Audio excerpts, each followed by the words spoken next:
take a leap. Taste what a bittersweet. All my life. Let me face my fears.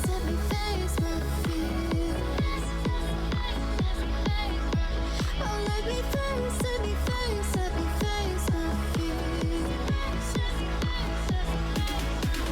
Won't be long, I'm almost here.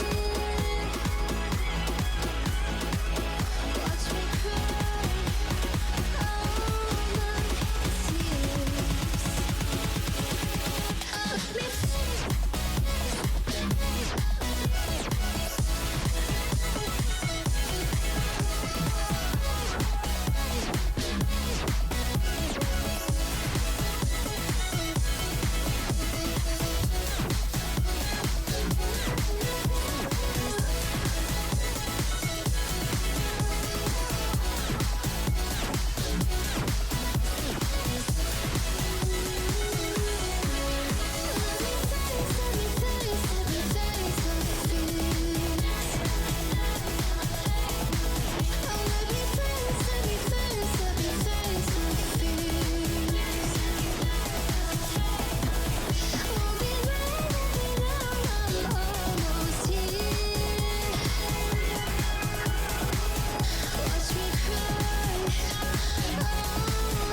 Oh, hi, thanks for checking in. I'm still a piece of garbage. Hi, thanks for checking in. I'm still a piece of garbage. Hi, thanks for checking in.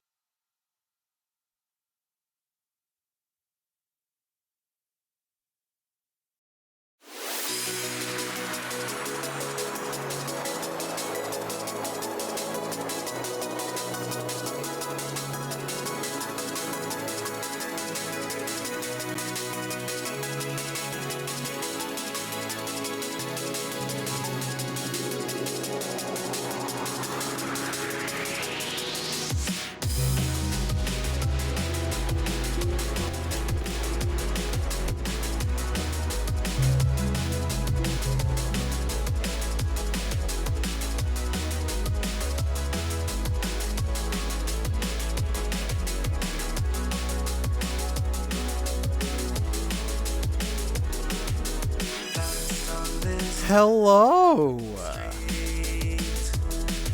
Good morning, y'all. / good afternoon.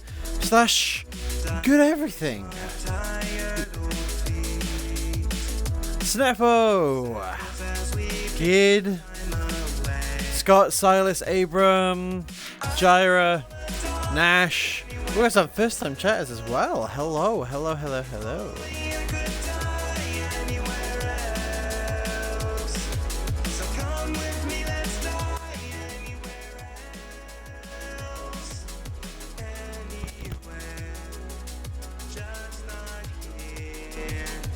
Okay, happy Friday.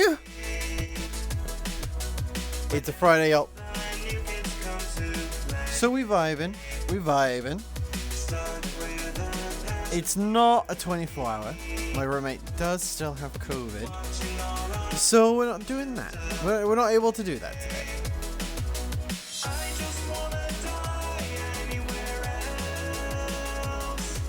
If only I could die anywhere else. So don't worry, we will get down to doing all the things that are in like I'm very interested in doing all these cool new things. What's going on? Oh, that's why you're stripping over. Sorry, I just found like a lot of red thread that I was stripping over. Hang on. Oh, piss off, will you?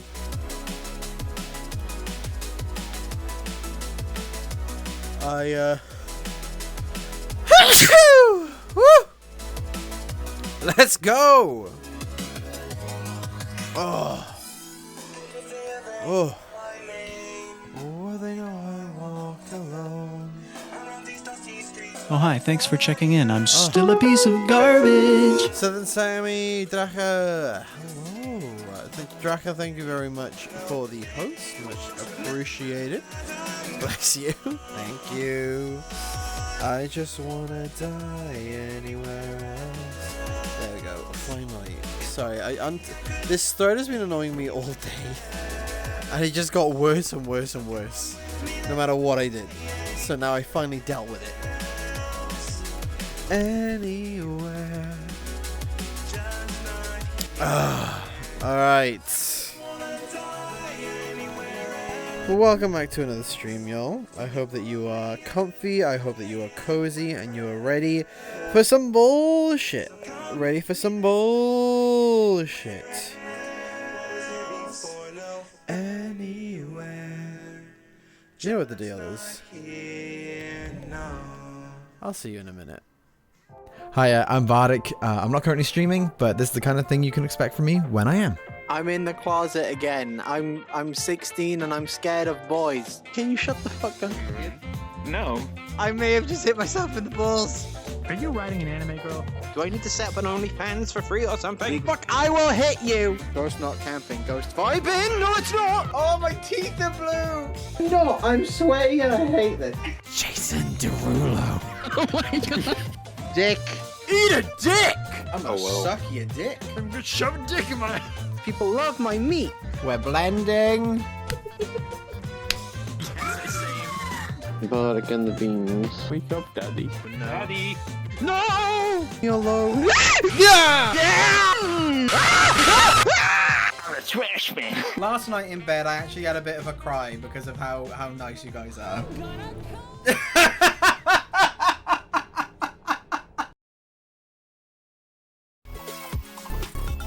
And there we go. Hello. We gotta press that back.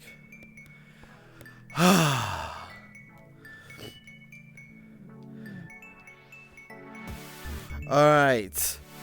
Oh, hi. Thanks for checking in. I'm still a piece of garbage. Kirby, thank you very much for the host. How are you? I hope that you are well. Kirby, you keep asking me how I am in DMs as I'm like, as I go to sleep. Alright, I really like your avatar. Thank you, I really appreciate that. It's brand new. It's a mashup of a lot of different avatars. It's a really fun piece of work. Oh, hi. Thanks for checking in. I'm still a piece of garbage. I love the clothes that it has. Like, you can do this. Actually, there's an update about this as well that I gotta work on. That hoodie really fits. Hell yes, I love this thing so much. A-E-I-O-U. Okay, cool. That's working. The hoodie reminds me of Vaporwave stuff. Yeah, it reminds me of the 90s. Very much so. Sorry, I just don't know when to ask. Oh no, you're fine. I just feel bad because I either don't end up replying because I'm asleep. Or I reply and then I fall asleep. But I appreciate you asking, but you really don't have to ask. It is appreciated, I get it, but yeah. What up? So today, seeing as we can't do all the things that we were going to for the 24-hour, we are gonna do the Am I the Asshole? We are going to do that. We are going to do Am I the Asshole? Because I just think it makes sense to check out if people are in fact buttholes. You know? It makes sense to figure out if they are in fact buttholes. But yeah.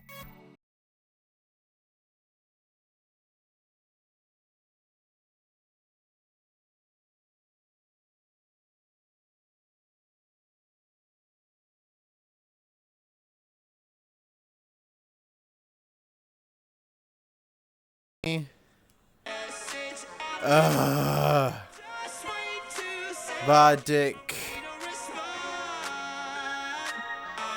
I accidentally pulled the fucking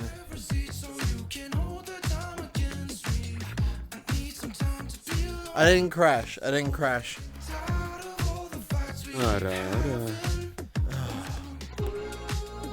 have a lot more space in my room so I can walk about now. But the problem that creates is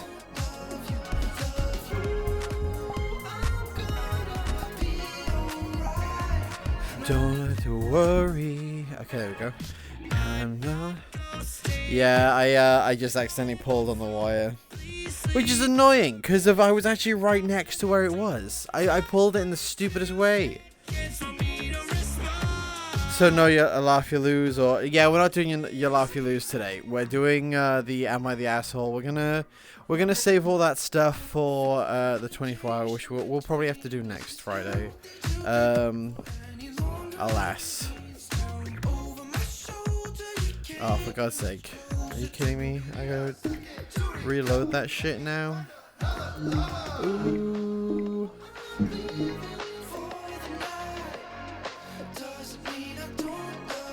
There we go. No need to worry. I can't read your sec chat. I have to reopen stuff. I'm just not at my phone. Please leave a message after the tone. There we go. Oh, shush. Well, at least you'll probably get even more dumb vids then. Yeah, there is always that. When I sit on my rocking chair, my tether keeps getting under it and yanks on my head when I stand up. Oof. What's this song's name? It's yes, that's what it is. It's called Not Ghosting You, and it's by Carson Elliott. Me to respond. I'm just busy. And it's a fucking vibe. Oh god, has anyone seen the latest TikTok? Has anyone seen the latest TikTok? I thought of basically the best way to bring people into liking this avatar more, and it seemed to have worked. Oh, my new YouTube video as well. Yes, I decided to give a try of making a short just for YouTube. I wanted to give a try of just making a short solely for YouTube, to see how that went, and have it focus on like kind of vloggy type style. So if you don't know, or if you've never checked out my YouTube, yeah, there's something that you can do.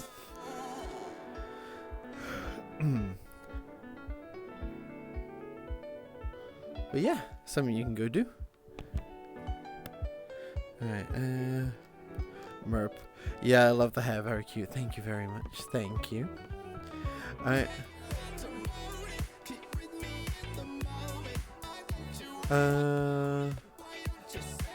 Came here from TikTok. Nice! Welcome here from TikTok.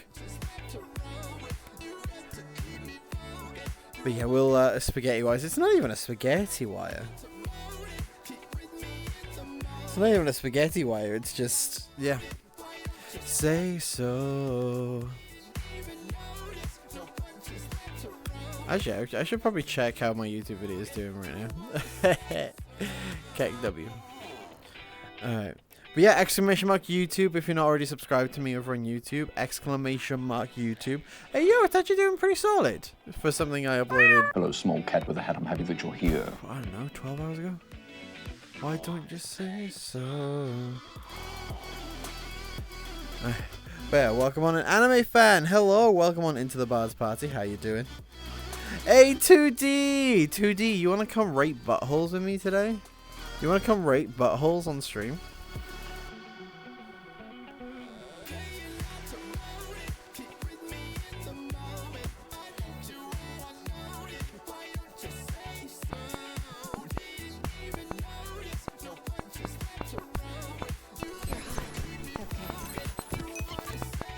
Ooh. T-pose. Okay. There we go. I hear the news about Technoblade. I was never into that side of YouTube, so I didn't know that content. But it's always a sad day when there's a content creator like that.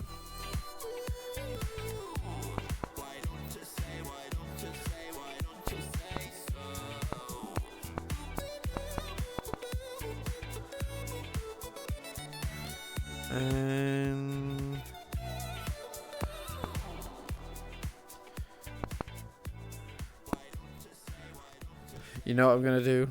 I know what I'm gonna do. I don't know who he is, but yes, rest in peace to the guy. Hello, Bust had a group of girls laughing. Just had a bunch of girls laugh at me as I drifted onto my driveway with my motorcycle. Damn. Hope you're okay. Thank you, Black Angel Chan. I heard something else. Thank God it was right. Oh. Oh, and also Bardic, what's up?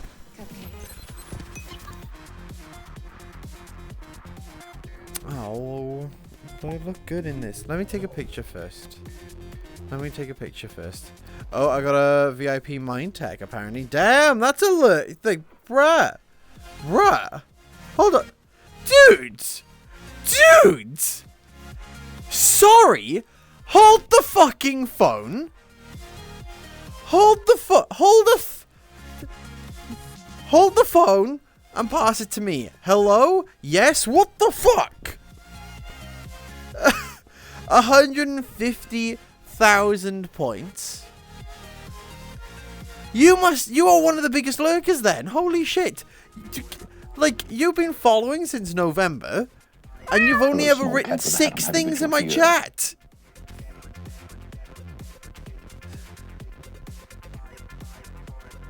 Damn!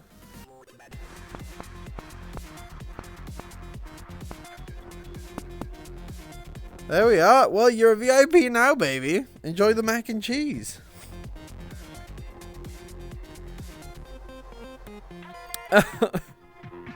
What is going on, buddy? Not much vibing. I have a new avatar. Doesn't look great, his chat. Yep, but you don't get to use it. Yep. Alright. I'm actually gonna do a dumb thing. Okay. I'm doing a dumb thing for Twitter. Ignore me.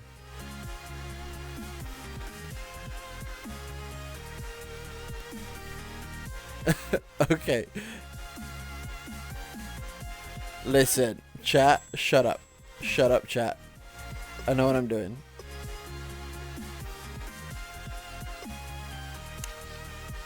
Okay.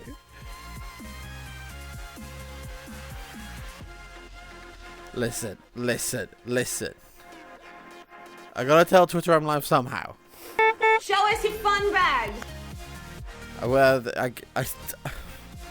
I suppose they are. I suppose they are fun bags. Hey, bud, how are you doing this Friday afternoon? I am doing swimmingly. I am doing great. I'm doing well. This cable really does, like, this cable's getting excited today. Don't let your kids watch it.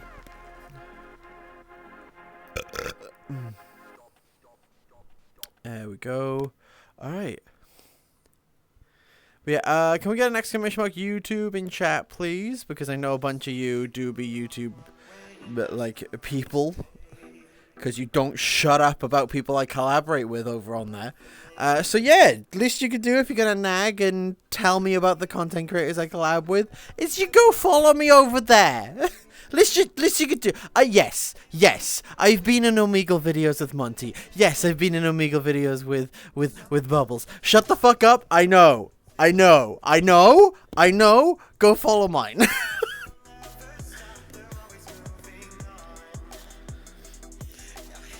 So anyone to check buttholes? I suppose you can come check buttholes now. Let's find like a nice little podcast world to like do this in. Actually, where's somewhere cozy? I want like a nice couch. I want a nice couch to sit in if we're gonna rate buttholes today. It's a nice butthole world, right? Alright, hang on. Get back to work, you fucknut. I am getting back to work. I'm getting into the avatar that I've been so cruelly forced out of. There we go. I'm so long. It's so weird. What Bardic knows, the videos they've been in, impossible. Right? Okay, where are we going here? Weird autumn. Where is a good world that I can plonk people down into a sofa and check buttholes in? Where's a good butthole world? Stay. I should have thought this through. So today, guys, you guys get to pick. You guys get to pick. I suppose actually my own home world is a good idea for that. My actual loft world, because we got that V-shaped sofa. Lamau. Bard's Loft.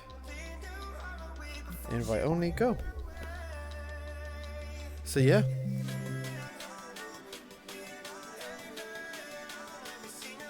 Imagine a doctor walks in, where's the buttholes to? And you went, oh, that kind.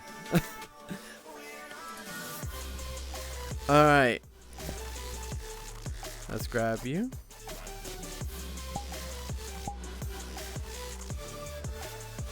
Tootie, you getting on? Only if Okami will go. Okami, are you coming here?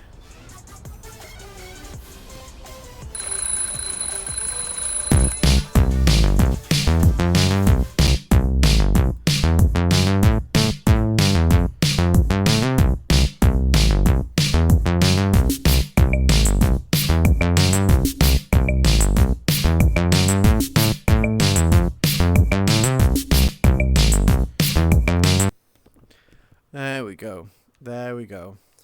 Okay. Where are we? I can't. Where's my music? Where's my music? There we go. That card is completed, you fucking donkey. Oh, that's the Brody Quest one. Okay. I was just like, I can't get out of this yet, can you? Alright, and chair.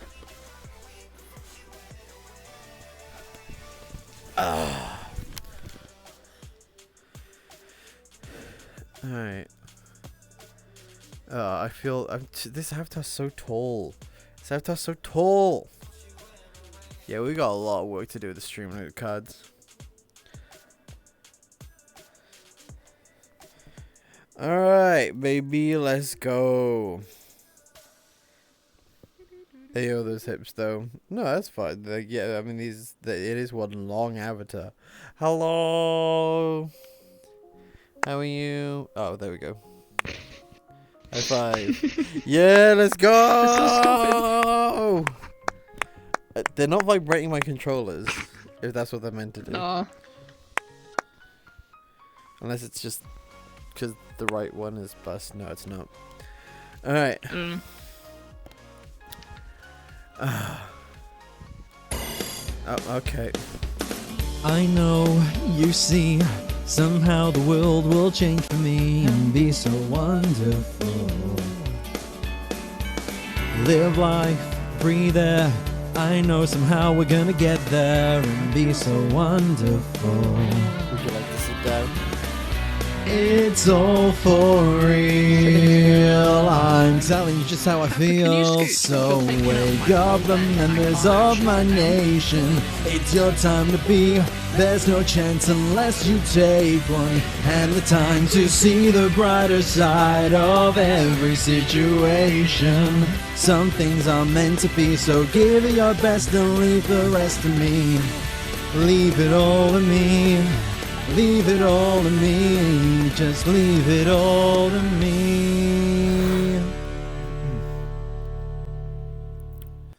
Oh, there we go. There's the nonsense. Yay. Yes, thank you very much for the 50 bits there. Hello.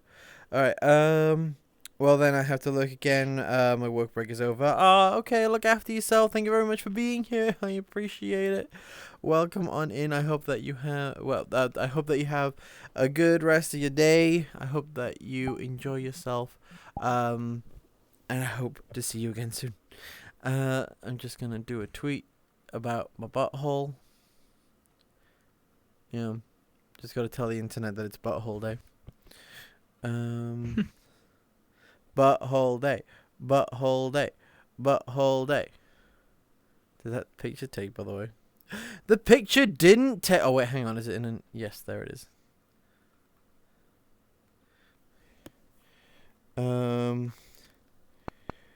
You vote on butt. Oh my god, it's duty. Today. Alright. Duty. Duty. Don't let your kids watch it! Duty. And Oh, fleshy. hello, Duty. How you doing? Butthole day. Butthole day. That Butthole card is day. completed, you Butthole fucking day. donkey. Butthole day. Butthole day. Okay, so we are going onto the Reddit. Am I the asshole today? And we are doing a group vote each time for if the person is the asshole. So that is what the vibe is today. Okay. I'm debating on getting food or continue to watch the stream. Continue to watch my stream and to get food. Oh, okay. Do both. Do both. Do both. Do both. Do both. Oops. I disable you. Tootie, I need you to fucking. I hate it so much. I think it's my phone. Please Yeah, get here we rid go. of I it. disabled. Thank you. I was just like, please get rid of it. Both is good. Yes, do both. All right, I have had not a lot of sleep today. Because I got a sudden burst of energy before I actually went to bed. And got super into cleaning and hyper focused on actually making my life better for once. So I have very minimal sleep. Alright, and that's me turning down avatar sounds because my sensitivity to sound right now is too high.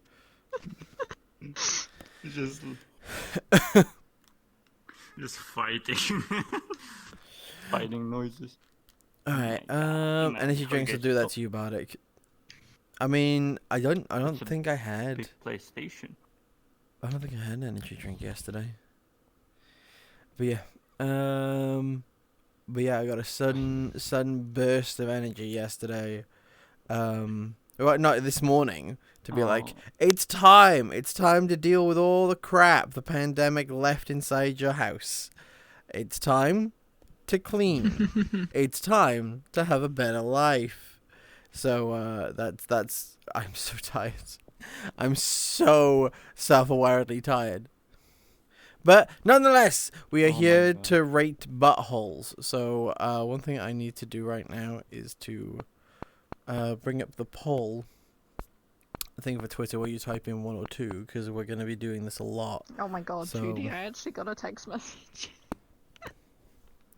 See, it wasn't me. It just distraction. Yeah, so stop being a knob and It's take it off your fucking avatar. Or at least piss off Android people. No. Piss off the Android people I instead! disabled- Or make it No, I'm Android person, so Or make I'm it pissing off the- Telegram. Make it Telegram or fucking Discord or something. At least piss off everyone I will universally. confuse myself. How would you confuse? Wait, you're hearing it yourself? You hear it yourself? You're a knob. Yeah, I hear You're a myself. knob. You're a fucking knob. It's a Right? sound. I hope you get punched in the nose. Alright, Matt, hello, welcome to the Bars Party. How you doing? Blender is making me surfer. What are you doing? Buttholes, have you checked yours? Exactly. Alright, so let me just do a test. Are they a butthole? Alright, and then we do yes in here. ears. Wait. Yes. Ha, you can't grab them. I know. I'm So, too lazy. if this works, Whiskers. right now, I'm unsure if it's still there. So if I do Oh. start Did poll... you just give me? Oh, it's not there currently, is it? Okay, hang on. Oh my god, it's so hot in my room. It's so stupid. Where's the polls? Woo, some snow leopard, yo! baby! That's what I've been waiting for. That's what it's all about. Cute. Woo! Some snow ahead has summoned 4 viewers to the party. Okay, hello. How are you doing, dude? Alright. There we are. Are they a butthole? Alright, so to test chat, either type in 1 or 2. Hello, small Type cat in with a hat number and 1 individual or here. 2 into chat right now, and you will see this score up. So type in 1 or 2 into chat right now, and you will see that this changes. So this is how we are going to decide whether or not someone is a butthole. 4012, hello, welcome. So that is the deal. This is how we decide, and well, how you decide whether or not someone is going to be a butthole or not a butthole. I will be reading them out and getting your opinions as well while we are here.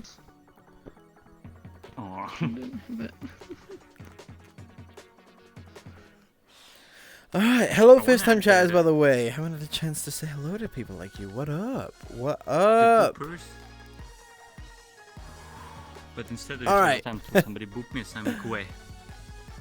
Alright. Focus up, Tootie. Stop being a fucking troll. What? Am I the asshole? Am I the asshole? Okay. So Imagine.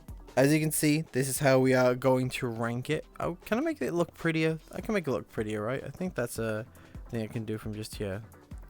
I pull from overlay. Can you give me Sensei Woo whiskers, please?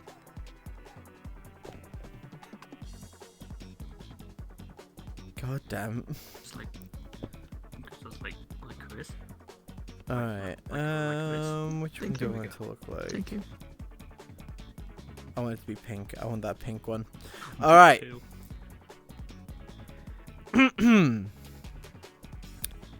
Uh-huh. Oh, this is gonna be a good one. I'm looking for the ones that have got like really good tiles. So, am I the asshole for making my wife order off the kids menu or share a meal with me? All right. So that's the tile. No. That's the tile. Oh, the tile. What?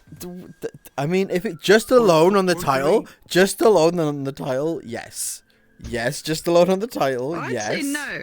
If it depends on how much the wife likes to eat, because if the wife doesn't eat much, then no.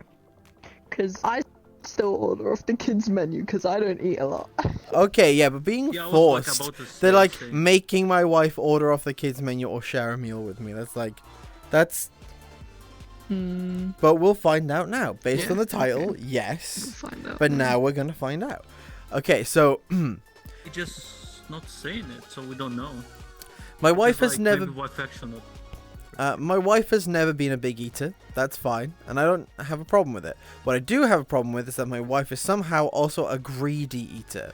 She always prefers a large variety of foods together at a time, just in smaller portions. At home, this is annoying, but it's manageable. When we go out to eat, though, it becomes a nightmare. She will order whatever can get her the most variety of options, ignoring the cost. She will add sides, appetizers, and desserts to her meal, only to eat 1 or 2 bites of each thing she orders. Maybe this would be manageable if she ate leftovers, but she refuses to do so. All the food just ends up going to waste. Most of the time, I find myself ordering small meals and eating what remains of hers, just to try and justify it. But I don't like 90% of what she orders and just want to eat my own damn meal. A week ago, I got incredibly annoyed when she ordered herself a full rack of ribs and an appetizer only to eat like 20% of each. I only ordered a salad so I could finish off the rest, but I hated the sauces she chose for the ribs, and most of the appetizer went untouched. As we were leaving, I told her that I'm sick of spending $40 on her alone for food she does not end up finishing. I told her that from now on, she can either order 2 things off the kids menu or we can work out something that we both enjoy and share. She ignored me and thought I was not serious. Well, last night we went out to a wing place. As we sat down, I asked for a kids menu and she got confused. When we started talking, I told her that she either needed to order the kids menu or share with me. She got quiet and refused to talk to me and started crying that I'm insulting and belittling her. We ended up going out to the parking lot and having a fight before she got an Uber home. She's not talking to me now, and this morning I got a call from her dad screaming at me for what I did. I'm having second thoughts about this. Okay. It's a different story. So I was right. No, okay. Yeah, but that's why we check just on the title. We check just on the title first. Alright, and then we check after context. So I think he's not an asshole for bringing up hello Haas. He's not an asshole for being like, hey, we're wasting food and wasting money. Can you order off the kids menu or can we share something? Alright. Good reason to do it. Hello, small cat with a hat. I'm happy that you're here. I think he was a bit of a dick in going to the restaurant going, can we have the kids menu? And acting like that was definitely going to be the thing. I think before you get to the restaurant, you remind them, like, yo, this is how we're doing it now. And then you have the discussion before you get to the restaurant and not make someone cry. So I think the reason she's upset is that, not because of the menu thing. So I would say asshole. It's like, because like we here have a thing which like you can order like a portion and you can order half of a portion all the time if you like not eat a lot. So you use your option always like that. Is there an option there like that? If though, then he's an asshole. If not, it's not common. It's like, not a common thing. Like you can be like, can I have a half portion of chips in like certain places? But like, yeah, it's not super common. But yeah, because they're like, usually in places you can either get like a small or a large of something. So yeah, I was like thinking about it. Yeah, but it seems like she's just asking for all like basic. What they need to go do is go to a tapas place. That's what it seems that they need to do. Yeah, that would be. That would be a better thing to do. That would be a better place. My mum always orders a smaller portion because she eats like a bitch, then complains she's weak. Oh my god! All right, chat. Are they a butthole? Are they a butthole? I'm gonna say yes. I'm gonna say no. 2D? I'm gonna say no. Okay. I think yes, but not for the forcing of the food. But they were an asshole for how they dealt with it at the restaurant. Just like forcing it upon them. That's where I am at. Ooh, we got 34% yes and 68%. Wait. Oh my god, the numbers changed too quickly. Is there a kinda option? Nope. It's either they're a butthole or they're not a butthole. That is what we're dealing with here. Chat, you get to decide the buttholiness of this. It's just like maybe they have like spare money, but like if you know you don't have that much money and you order it just to like try it as a small portion and not. Well, I think it's I think the waste of food is the more upset thing here. I don't think that the money's a big problem. But also, if you can save money, you save money where you can, right? Like, it's why I always look in the deal section of Domino's, you know, when I order. Alright. For me, it's both. Like, okay. Any more on these? Are they a butthole ones? Either vote 1 for yes or 2 for no in chat. I'm still a piece of garbage. Either type 1 or 2 in chat. I'll give you a little bit longer. Alright. Also, thank you very much for the host, Jalen. Oh, hi. Thanks for checking in. I'm still a piece of garbage. You too, glitch. Try that again, because people put noises in my ears. Oh. I said, heads up, I may disappear for a little bit because I ordered pizza and I need to, like, get it. Cool. Who did you order from? Yeah. Crimson, thank you very much for the host. No, I it's a Dodo appreciate it. pizza. I I don't think appreciate it. Now Wait, it's unrelated important question about pizza. Yeah. Papa John's or Domino's? Okay. So Or Pizza Hut? I discovered that I really like Papa John's. No, hang on. We did a scientific test on this stream where I ordered plain cheese, pepperoni, and a barbecue based pizza from all 3 places, and each time Papa John's got the top ranking. And I was upset because I was there like Pizza Hut. I was always like Pizza Hut's the best. Pizza Hut the best. And then I was so sad. Pizza Hut fucking lost. So yeah, Papa John's, it was actually pretty decent. They had a lot I feel of like cheese. Papa John's have nice chicken wings. Because I always get chicken. I know it's a pizza place, but I always get chicken wings with my pizza. I don't order Papa John's or Domino's often. Fair. Papa John's sucks in the States. There's actually a pizza place down the road from me now that I just prefer to like buy from. Because for like £9 you get a pizza, chips, and a can of Coke. Or you can get the £3 one from Asda. Yeah, but I'm nowhere near a fucking Asda.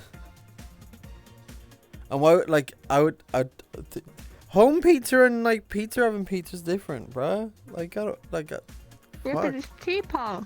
I don't care. Is Kitty the asshole? Alright, money. What? Alright, finish poll. Alright, 72% of you think that no, they are not an asshole. 7% of you do think that they're an asshole. Okay. Next one, y'all. There's a Papa John's household. The beginning pizza places are so expensive compared to local places, and some of my locals do them so well. Yeah, that's why I'm trying to like wean myself off Domino's. It's just they're open until like 2 a.m. So I ADHD and forget. Yeah, you know, and then I'm kind of forced into ordering Domino's. What isn't that so very nice? All right. Next one.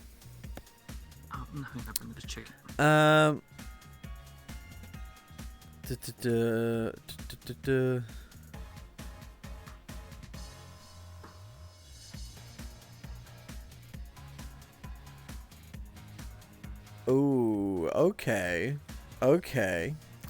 Am I the asshole for calling my ex at 2 a.m? I'm gonna go because I gotta walk dog. Oh, fun. Alright, see you in a little bit. Okay. Bye. Okay.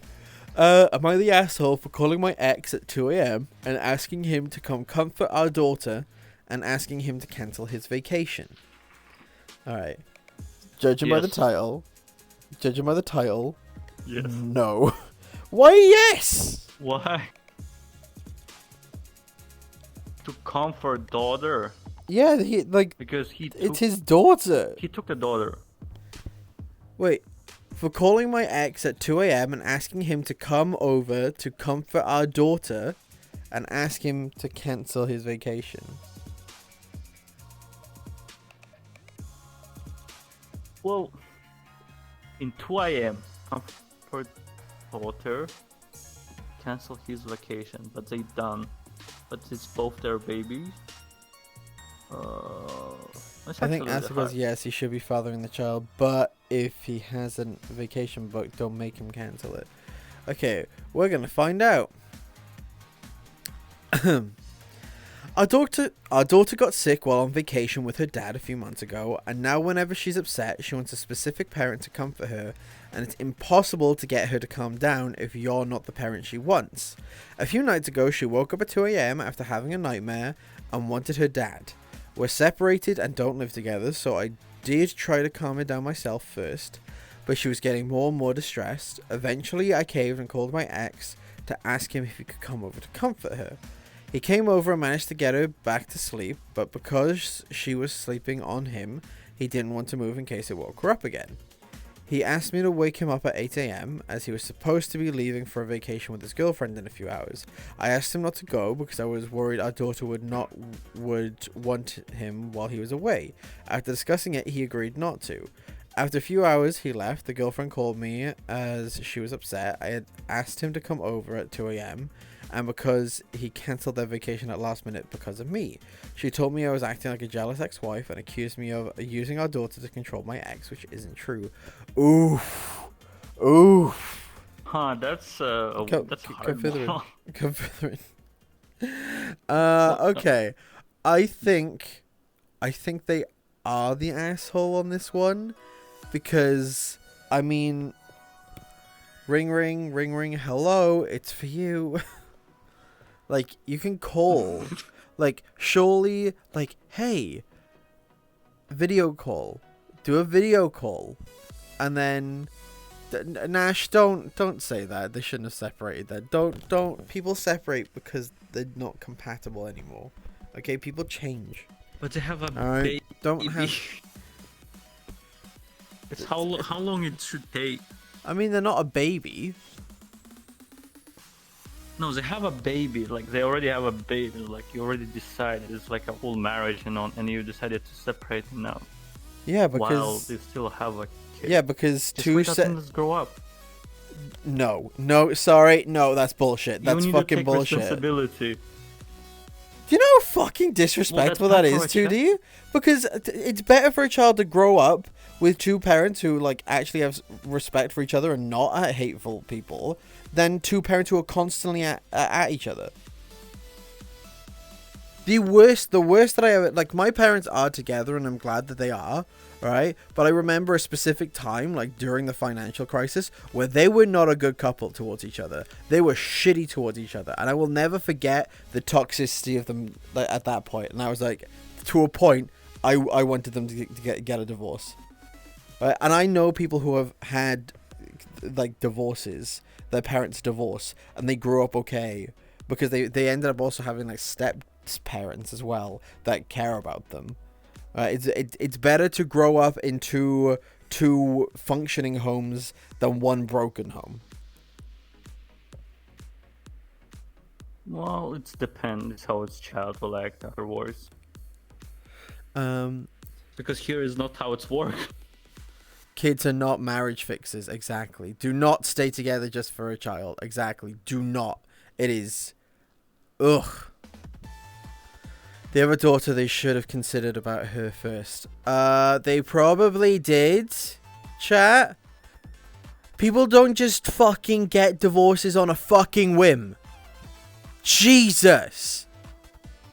As someone who had parents divorced twice while I was around and had them divorced most of my life, I agree better they did. I remember being cowed in my room hearing them yell. It's fucking terrible and traumatic. There it is! Oh, I got actually mad at you guys then. Holy fuck. Ooh.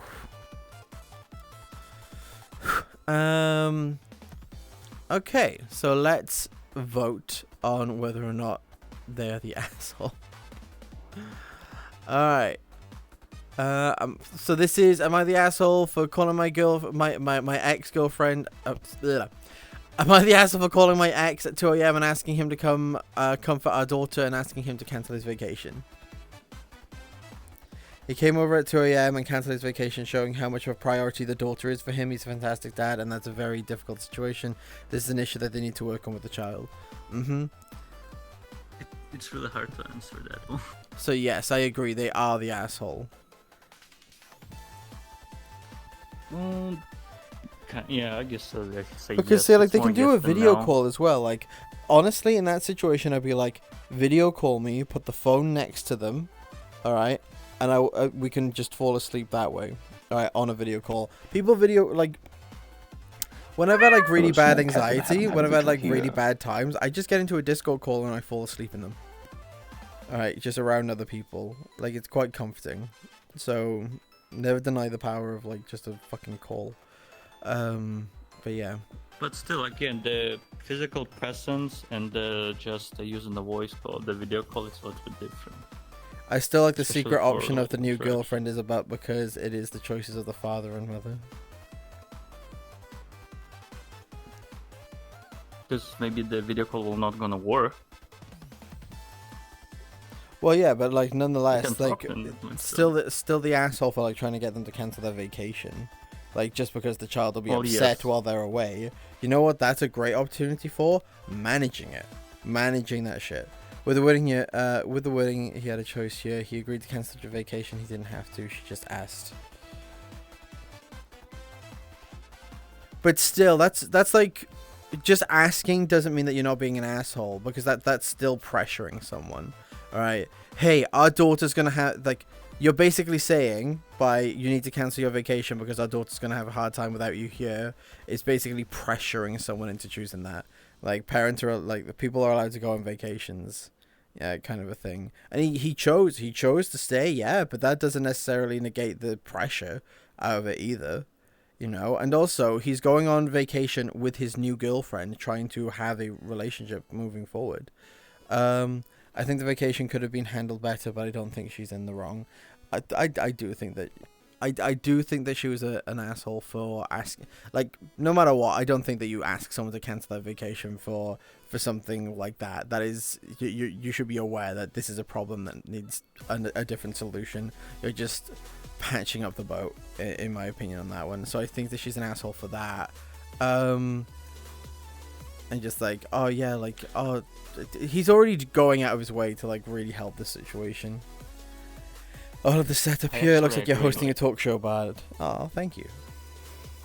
Oh wait, if you make somebody to just, sorry, go ahead.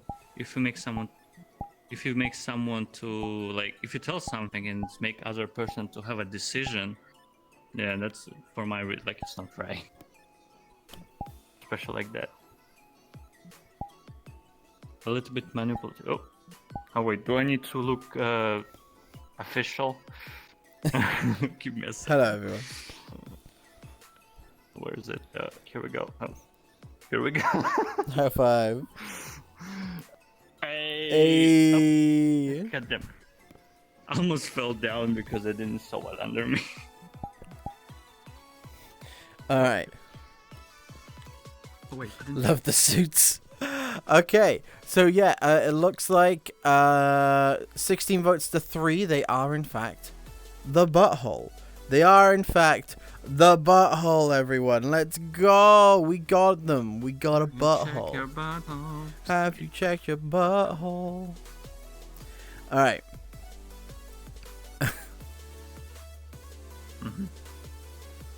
All right. Oh no. Oh no. What?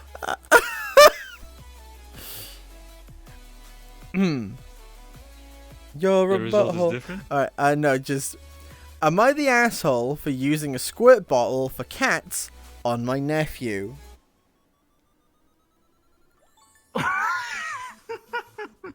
Yes. Yes. Okay. Oh my god. Let's find out. Let's find out what this one's gonna be, y'all. Rose, hello, first time chatter. How you doing? Alright. My nephew, Michael, just finished his sophomore year and is 15 years old. Due to circumstances I would rather not discuss on Reddit, I'm Michael's legal guardian at the moment. The only real issue I've had with Michael is the fight to get him out of bed every morning on time for school. I made him set an alarm on his phone, but he just about always would turn it off and then would sleep in. I would try putting Ravioli, my cat, on his chest, but Michael would just swat her away. I learned that my sister would often let Michael lay in until it was 11, then drop him off at school and lie that she had had car troubles, so it would be an excused late arrival. It took me throwing off his blanket and physically dragging him out of bed by his foot for Michael to get up. I was running late for work one morning and Michael was refusing to get up again. I didn't have the time to drag Michael out of bed and I told him this. Michael was not budging, so I grabbed the squirt bottle that I used to house train my cats, filled it in the sink, and then squirted Michael with this until he got up. _UK just resubscribed No Signal, for 15 thank you very much months. for your fucking 15th month. It's Friday, baby. Thank fuck it's Friday. Alright. Let's go. Okay, so he got out of bed and ran into the bathroom in under 30 seconds. A huge improvement from 10 minutes of playing tug of war with Michael. I started to use the spray bottle every morning until he actually started using his alarm and getting up on time. I and Michael were visiting my cousin, Lucinda, and Michael made a joke. I don't want Uncle Sean to spray me again. Lucinda asked for elaboration and then scolded me on the way home, saying that using the squirt bottle was demeaning to Michael and that I'm treating my nephew like an animal. I don't see it that way at all. I simply can't drag him out of bed every morning. If we were both a decade younger, it might have been possible, but Michael's 15 and a big kid at that. Plus, he's now getting up on his own. Am I the asshole for using the squirt bottle on Michael? No. No. I literally, a few years ago. So I have great difficulty getting out of bed. I am not a morning person at all. I just can't do it. I'm really not the best at it. Unless I've got actual social pressure and survival pressure to get out of bed, I just don't want to get out of bed because I'm perpetually tired no matter how much sleep I get. So with that, I asked my mum a few years ago because I had to be somewhere at a specific time, and she's always up that time in the morning. I was like, grab a sponge and just squeeze it over my head, like, to wake me up. And she was like, okay, you understand that it's November, right? And it's cold in the mornings. And I was just like, do what you must. So she comes into my room and literally takes a sponge and then wrings it out over my head, and instantly I'm like, fuck, I'm up. The adrenaline hits. I get into the I get into the fucking shower and I am not late. All right, bye. I'll see you in a sec. Okay. So I think 2D's food has arrived. So there's that.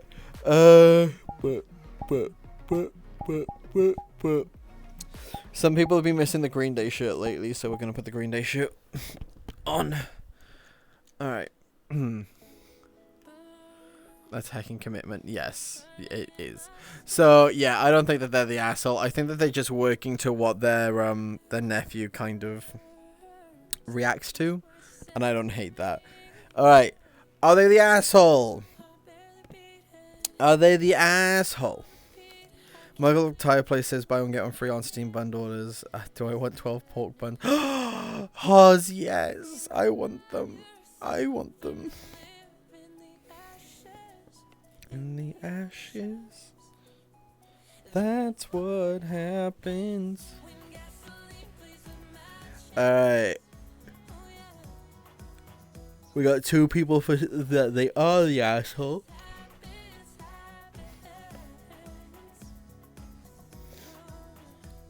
That's what happens. I don't know what we're voting on. Oh my god. If you don't know what you're voting on, don't vote, Peach. Oh my god, Huz, I need food. I need those steamed buns myself. God damn. There we go. Alright, what are you choosing, chat? What are you choosing? What are you choosing?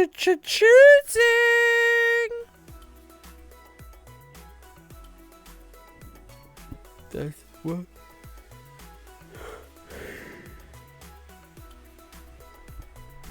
I am not a morning person. I am a stay. I get a lot more energy just before I go to bed. Like, just before I go to bed, I get the most productive. And it's annoying. It's annoying. Oh, holy shit. Because basically, I can't sleep unless I've used all my energy, really. So that's a big thing for me. It's a big thing for me. But with the 2 people that were in the room with you, 2D and Karai Kaiju. 2D is getting food and Karai is currently walking their dog. I hate mornings, got called to work on an emergency today, didn't sleep properly last night, so I fell asleep on the train and missed my stop. Oof! No, thank you. Sean!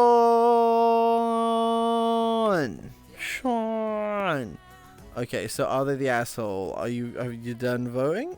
No, yeah, let's finish this poll. So 91 to 9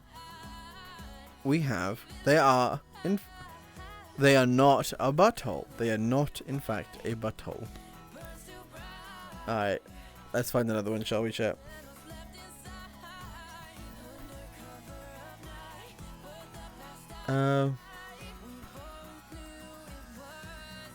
Wait, what's WIBTA? Would I be the asshole if I don't pay? Oh, right, would I? Okay, yeah.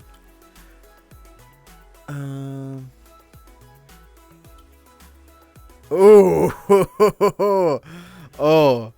oh, this is Is this guy a butthole? Skeet up, butthole. Is this guy a sleaze or is he easy breeze? Is this guy a butthole?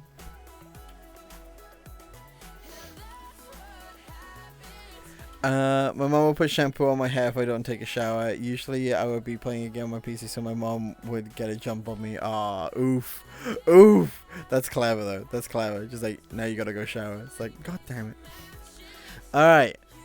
Am I the asshole for threatening to fire my fiance? Huh? Am I the asshole for threatening to fire my fiance? Oh no. Oh no. Oh no. I think like it's only me maybe, but work, business, and relationship is not stacked. Yeah. Just don't shit where you eat. Don't shit where you eat. All right. Yeah. Am I the asshole for threatening to fire my fiance? I 35 male and my fiance 25 female. Oh my god. Work at the same bar together. Oh no, you're 10 years apart, buddy. You're 10 years apart. How long have you been working there? That's how we actually met, when she started working there 4 years ago. Okay, you were 31 and they were 21. We love to see it, chat. We love to see it. Off to a great fucking start. I hate men. I asked her on a date not long after, and we've been together ever since. Currently, my fiance is 33 weeks pregnant. While I understand working and being on her feet is very hard for her, she just has really dropped the ball at work. Ever since she found out that she's pregnant, she's been sleeping in, showing up late, missing shifts, trying to leave early, giving away shifts last minute, and just having a bad attitude towards work in general. Oh my god, buddy, she's pregnant. She's pregnant. Yes, it's difficult for her to work now that she gets tired easily, but I don't think that excuses her behavior. She's been named in multiple negative reviews, and it's been brought up by owners more than once. Over the weekend, she was working during brunch and decided to leave early without being approved to do so. I had to come in to cover her because no one else was available. By the time I got there, multiple tables had walked out from waiting for so long, we were understaffed to begin with. I didn't get home until late since I was scheduled to close anyway, and I was furious.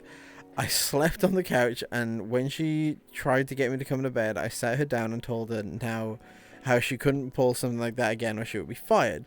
Josie didn't like this and threw a fit, calling me names and crying about how she needs this job. She ended up going to her friend's house for the night. I know she's going through a lot, but I'm just tired of picking up the slack for her at work. So am I the asshole? Edit. Okay, I was not her boss when we first started dating. We were both bartenders. I didn't get promoted until 2 years ago. Her hours have been cut back significantly to bare minimums, and I do most of the housework at home to try and help out. I even told her that we would be fine if she just quit or took leave early, but she doesn't want to do that. Yeah, because you have a baby on the way, and you need money. You need money. Oh my god, what the fuck? She's pregnant, but pregnant with your child, right? Right? Like, there's 1,000 other ways to handle this. It's like, oh, is it okay for me to fire my fucking fiance? It's like, that's not what's going on here. What you need to do is get them to fucking sit down and have an actual conversation about the fact she's still working. Like, if she's that tired, she needs to either pick a different role within the company that doesn't tire her, if she really wants to work, or just fucking not work.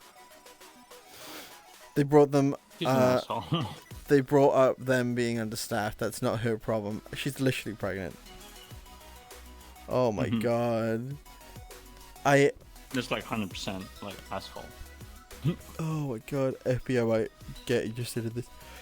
I get the age gap, right? Fucking. She was 21 when they met. He was 31 when they met. Like, listen, it's not illegal, but it's fucking creepy, right? And the fiancés, and also he's just like, yeah, why the like, I'm gonna fire you if you keep sucking at your job, and it's just like, why not? Oh god, why can't straight people be normal? Oh my god, why are straight people like this? Why are straight people like this? All right, 2D. I'm leaving this with you right now. Alright. I need caffeine. I need caffeine. Alright, there is a poll. The poll begins. 1 for yes, 2 for no. Are they the butthole? 1 for yes, 2 for no. Are they the butthole? I mean, we know it's gonna be yes. I mean, yeah. Like... But what percentile? Alright. I am going to get some caffeine. I'll be right back. Dude, you look after chat for me. Okay. No one is misbehaving. I'm gonna eat pizza. Okay, let's see.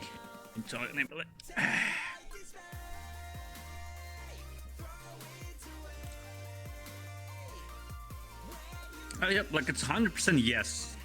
Like, I don't know who's gonna vote no.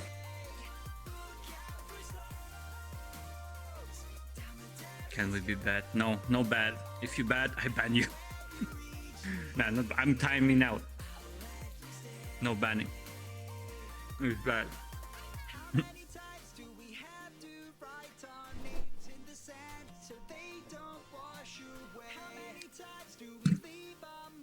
Mm-hmm.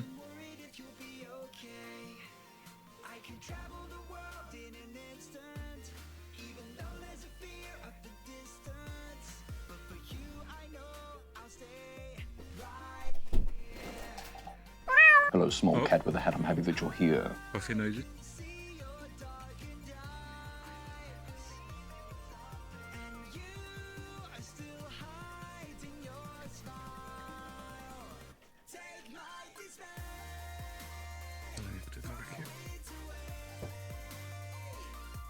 I'm not sus. Who voted no? Who voted no?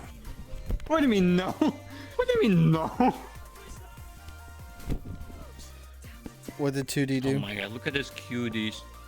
I didn't do nothing, somebody voted no. Someone voted no, that they weren't the asshole? Yes. It's probably that guy. Imagine.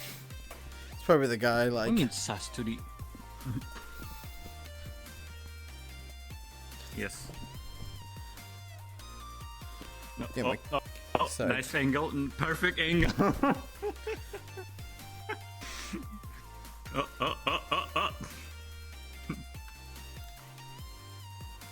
Yep, here we go. Commercial break to unload you guys. More like commercial cake.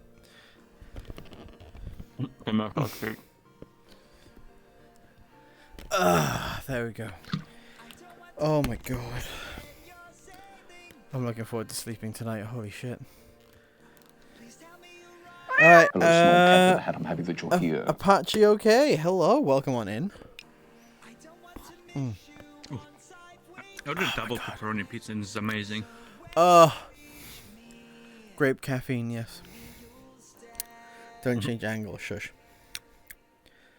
Alright, well, this vote has been very, informative.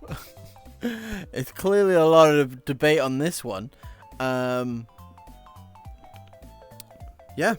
they're the asshole.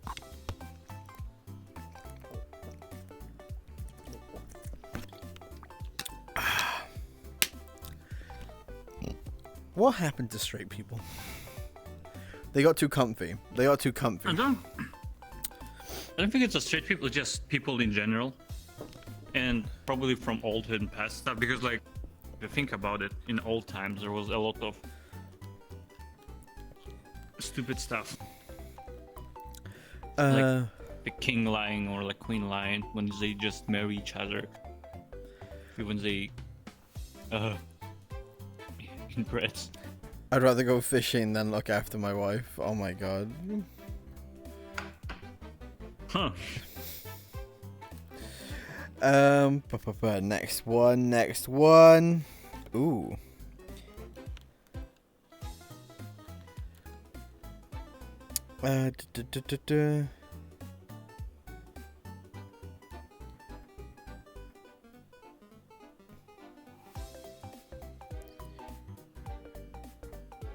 Oh my god, are the straight people okay? Oh, honey, yes! I'm up for this one. Am I the asshole for leaving my boyfriend on the roadside? Am I the asshole for leaving my boyfriend on the roadside? As a straight dude, I can say that I have absolutely no clue. Oh my god. Cyberlad, I'm so sorry for your loss. Alright. But it depends. I agree. Like, they should have sorted some maternity leave back. They should have. Knee-jerk reaction. I say not an asshole for leaving them on the side of the road. Yeah, like instantly it feels like this is gonna be something. Okay. Hi everyone, I'll try and keep this short. So, I've been dating my boyfriend for over 3 years. It hasn't been easy and we've had to work through his insecurities. Well, we still are, as you can tell from this post. He's accused me of cheating and or being attention seeker many times. He used to be really paranoid, going as far as thinking that I was smiling to an Uber that passed by us. And by smiling, I mean in a flirty way. But he's gotten much better over time. Well, a few weeks ago, we were going to his parents for dinner, which is always very stressful enough for me because my family dynamics were shitty as fuck. And any family event makes my anxiety shoot through the roof. But I knew this was important to him, so I went. We get into my car, so I always drive, and he goes next to me. And he asks me if someone's been in the car, to which I answer no. This is a Tuesday, and we spent the weekend together out of town. On Monday, I decided to go for a drive alone. As is usual, I'm very independent, unlike my own company. He then goes quiet for the next 20 minutes and finally says, "Are you sure? Because it looks like the seat is a little below the normal again." I say, "No." He insists and finally says, "I'm only asking because it looks like someone fucked here." So when he says this, I flip. I start shouting, what does he mean by that? How come he still doubts me, etc, etc. This turns into a full-blown discussion very quickly. I couldn't believe I was going to his parents for dinner, and he was accusing me of fucking in the car. So I told him I won't be going, and I left him near a metro station. I've been thinking about it ever since. I'm just so tired of the accusation, but maybe my reaction was a bit much. Thoughts? Not the asshole! Not the asshole! Why are you assuming things? This dude sounds like massively insecure and... So, here's a fun story. Here's a fun story, everyone. An ex of mine was cheated on. And when we were together, we were together for a little while, and then we broke up. He broke up with me, and it sucked. And I ended up hooking up with someone probably a week and a half later because I was really sad and horny, and I was just sad. I was sad. I just wanted someone to hold me. They got wind of this. And started yelling at me. They started like full-blown yelling, basically acting like I cheated on them, and have described it to other people like I cheated on them. Buddy, if you don't want me sleeping with other people, don't break up with me. Like that's a plain and simple thing. But it's very clear that like people who have like been cheated on have a massive insecurity kind of thing in the first place. But also number two, I have this from just the basis of this one, very possessive, very much like. Yeah, you belong to me, and also hates the idea of being cucked, apparently. Listen, honey, if you want to make a cuckold out of your boyfriend, I'll help. Like, I'll treat you better. It's like people assume they owned other people, which is wrong. They Don't can do break up with whatever they people. want, no matter what. Break down with people and just dance. Oh my god, I love that. Also, do you watch Am I the Jerk? It's a YouTube channel. I do not. That's kind of the shit that makes people want to cheat on them. I'm an insecure person, but geez, that dude is acting too much. Oh, trust me, I'm an insecure little needy bitch. I know this. This is why I've gone to therapy and I'm working on all that stuff. And holy fuck, I've been needy. But this is next level. This is abusive. Like, holy fuck. So, I mean, we kind of know where this is going. Leave all men on the side of the road. Sarcasm. Oh my god. Yeah. I love that Hoz had to Not add the sarcasm guilty. because you just know someone out there would fight Hoz on that, just being like, actually, not all men. See, I'm the opposite. Lol. I hate asking for things. Whisper. Yeah, sorry. I'm just really hyper focused right now on the. If you don't want me to fuck someone else, don't break up with me. Because it's one of those things that still makes me laugh. It was annoying as fuck and traumatic as fuck as what I went through with that one. But yeah, don't break up with me if you don't want me to shag someone else. Holy fuck. Are you browsing Am I the Asshole subreddit or something? I am. Alright, so are they the asshole? Are they the asshole? Interesting. They are not the asshole. No. No. Alright. 1 for yes, 2 for no. Write that in chat, yo. Alright. Got a little bit longer.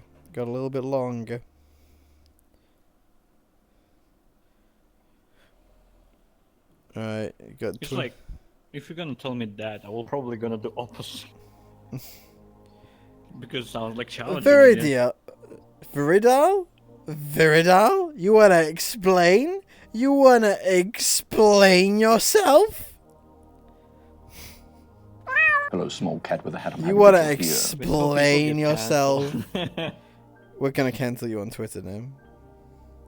If you're insecure about whether your partner is cheating, it's time for a serious discussion or break to work on yourself.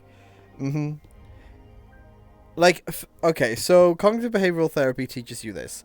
Unless you have unless you have evidence of something, like, unless you can really, like, solidly hold on to something, what is your thing here? Like, if you're worried about their relationship with someone else, right, being a factor, like, you can have that discussion. Also, think about your relationship as well. Is your relationship healthy? Right? There are things that you can put it down to. You can work on and put evidence in front of yourself. But if you have some kind of evidence, or some kind of proof,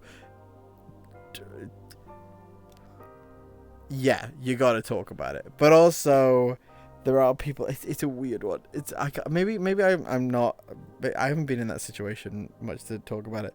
So yeah, the way my ex hated me, my online gaming with guys until he met one lady in Destiny 2 and realized it's possible to be friends with someone. Oh jeez.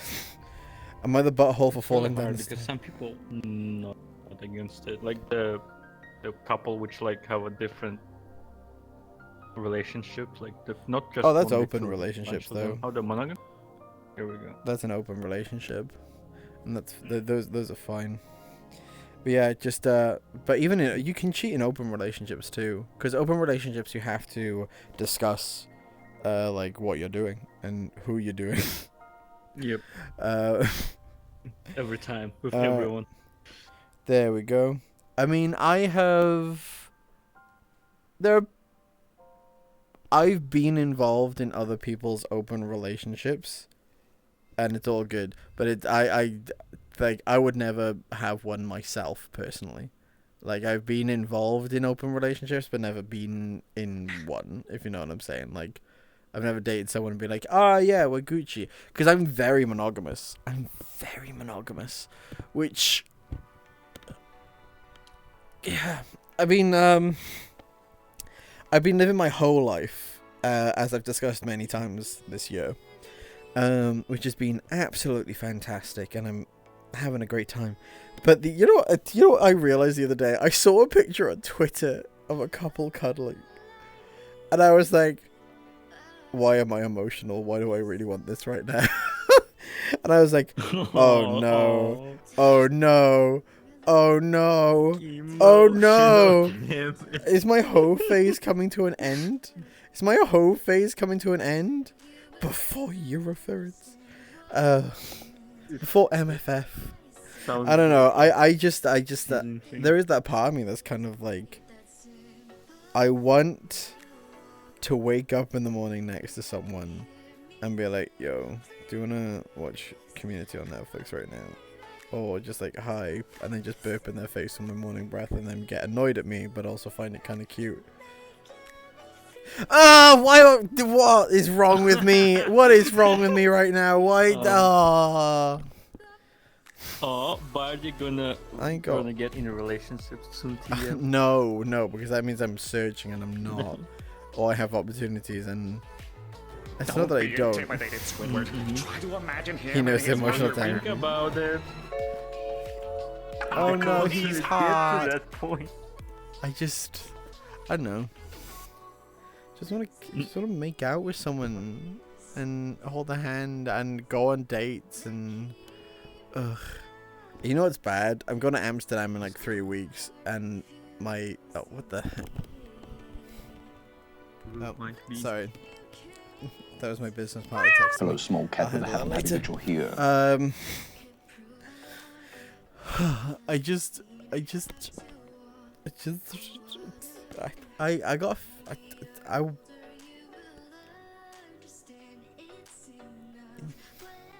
You wanna have somebody to dedicate to you, but at the same time being like chill with that. I want someone. So this is a big thing that I find a lot of people have when it comes to relationships, and they view love as an ending, and it's not an ending. Love is not an ending. Love is not something that completes you.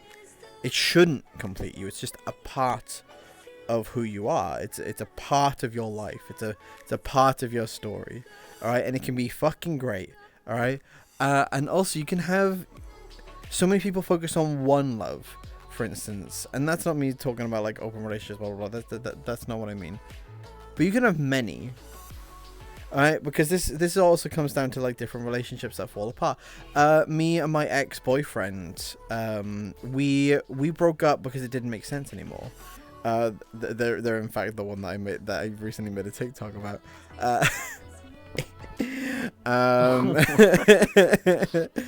Oh my god.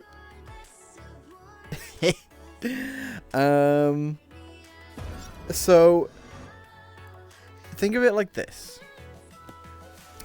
Yeah, you can have one love for your whole life, but if you focus on just that, you are forgetting every other person that you've ever dated, that it just may not work out.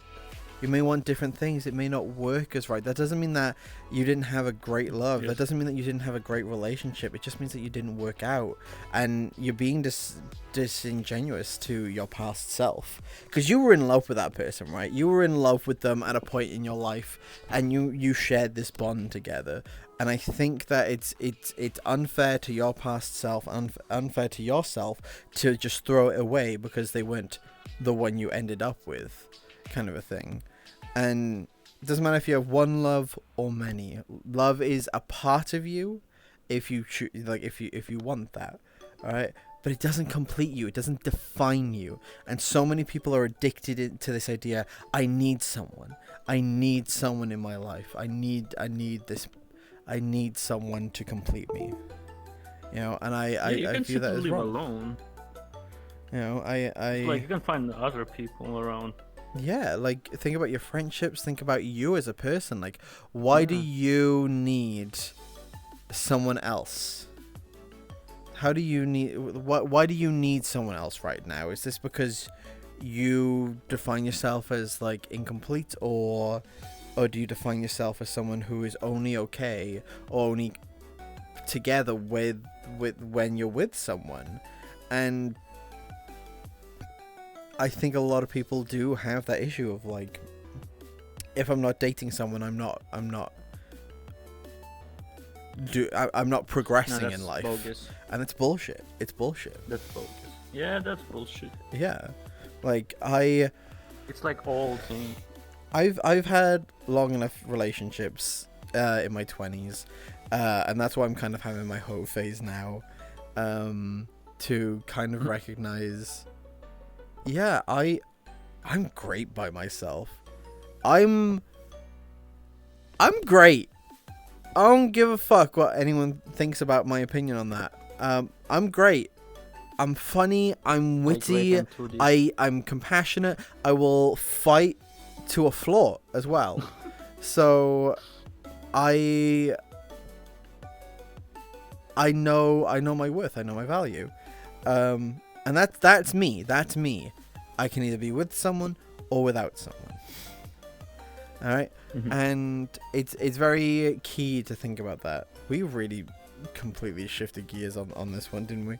I've been single for my whole life, and I do agree, love is just a part of your story. It's a part of your story, not the ending. So many people, it's why a lot of people are like, it's why that first year after getting married is quite tough for a lot of relationships, because for them it's like they've been gunning for this. Peach cheered.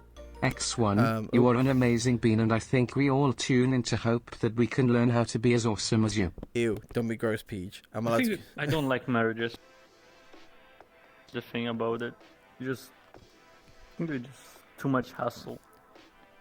So this is my deal with marriages. I spoke to Hartwood about this before. My whole thing is that I would want, like, my goal, if I was going to be in a relationship, like if I had to like define this kind of a thing, I would want to be with someone for 2 years at least before I pop the question, and then 2 years again after that before marriage.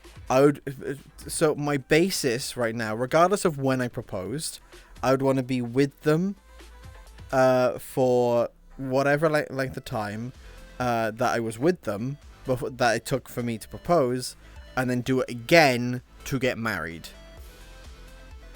So if it's 3 years to propose and then 3 years to get married after that, I would want to do that. Because why are you rushing? Why are you rushing to get to the altar, in my opinion? If you want to be together forever, alright, there it is. Like, you have that time. Yeah, Dubstep, it's fucking all over Twitter. I don't... Okay, sorry, I'm getting a little bit annoyed right now because like 700 people are in my chat talking about Technoblade dying, and I'm so sorry. Okay, but I can only reply so many times. Yes, I'm aware Technoblade died. I'm really sorry to hear like that they passed away from cancer. It really sucks. All right, I'm really sorry to hear that. Yeah. Echo!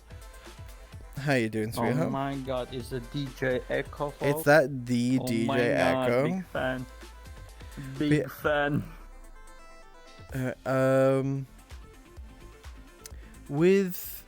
Yeah, as I was saying, I would want to be with someone for like X amount of time and then get married. Because to me, it's kind of like, I get the representation of like what a marriage is. I get not representation. I love what it stands for. Oh my god, it's... For me, marriage is useful only on paper as a, like some more like a, depends on your country, legal stuff for it, but technically just you officially for your government together, but it's not changing that for you anything. I think it's a goal, and that's why I don't like it being happening too early in a lot of relationships. Like my friends, they got engaged in 2016, and we just had the wedding last year. like 6 years. 6 years that they was it like, yes, 5 years they were together before they that as fiancés. Yeah, and then across the time that they've learned that they've been together, one discovered that they were bisexual, and the other one discovered some stuff about their gender, and it's like I fucking love them because I've never met. I forgot I left Iwolf's fucking like banners on my fucking screen, so someone just went and followed Iwolf. Lamau. Techie Apostles. Techie. Is that Techie? It is Techie, yeah. Where's Temki. Iwolf's fuck? Where did I leave Iwolf's fucking browser source? Where did I leave Iwolf's browser source? This is a talk show. We're playing I the asshole, but we got distracted.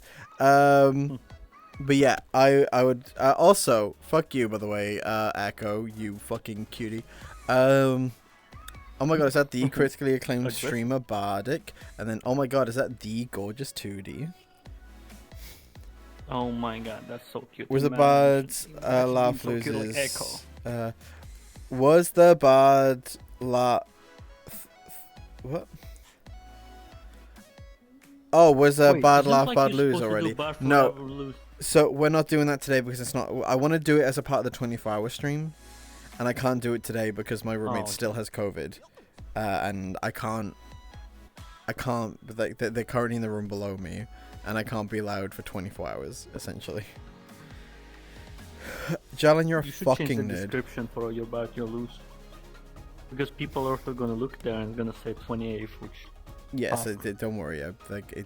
I'm going to sort that out, 2D. It's fine. It's oh no, I have to look at the clips in a week. Oh dear. Oh no. But don't worry, we'll sort stuff out during the week. I may I got some tweaking to do. Don't worry. The talk show is nice. Hell yeah. I like the vibe. All right. Boop. Hello, Dragon.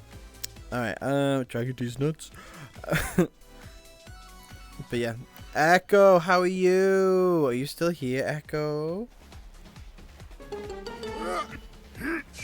Yes, Echo is still here. Don't let your kids watch it.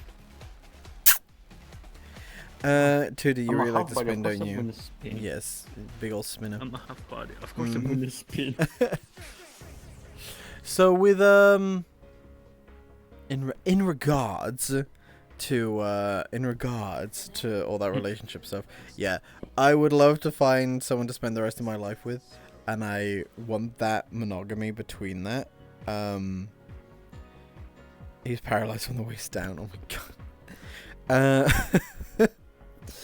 But yeah, I'm not running headfirst for it, blinded by the opportunities and experiences that I can have outside that, you know? That's why I've had great fun the way that I have had it, and it's why I've had many loves, and yeah, I've had sucky relationships, and some of them I partially regret. But I also recognize that I loved each one of them through those relationships, or, appreciated them during those relationships, or learned something about myself during them. I learned that, because I've tried an open relationship. I tried to date someone who was in one, and I didn't like it. I didn't like the feeling about it. There was this something about it that I didn't feel comfy with.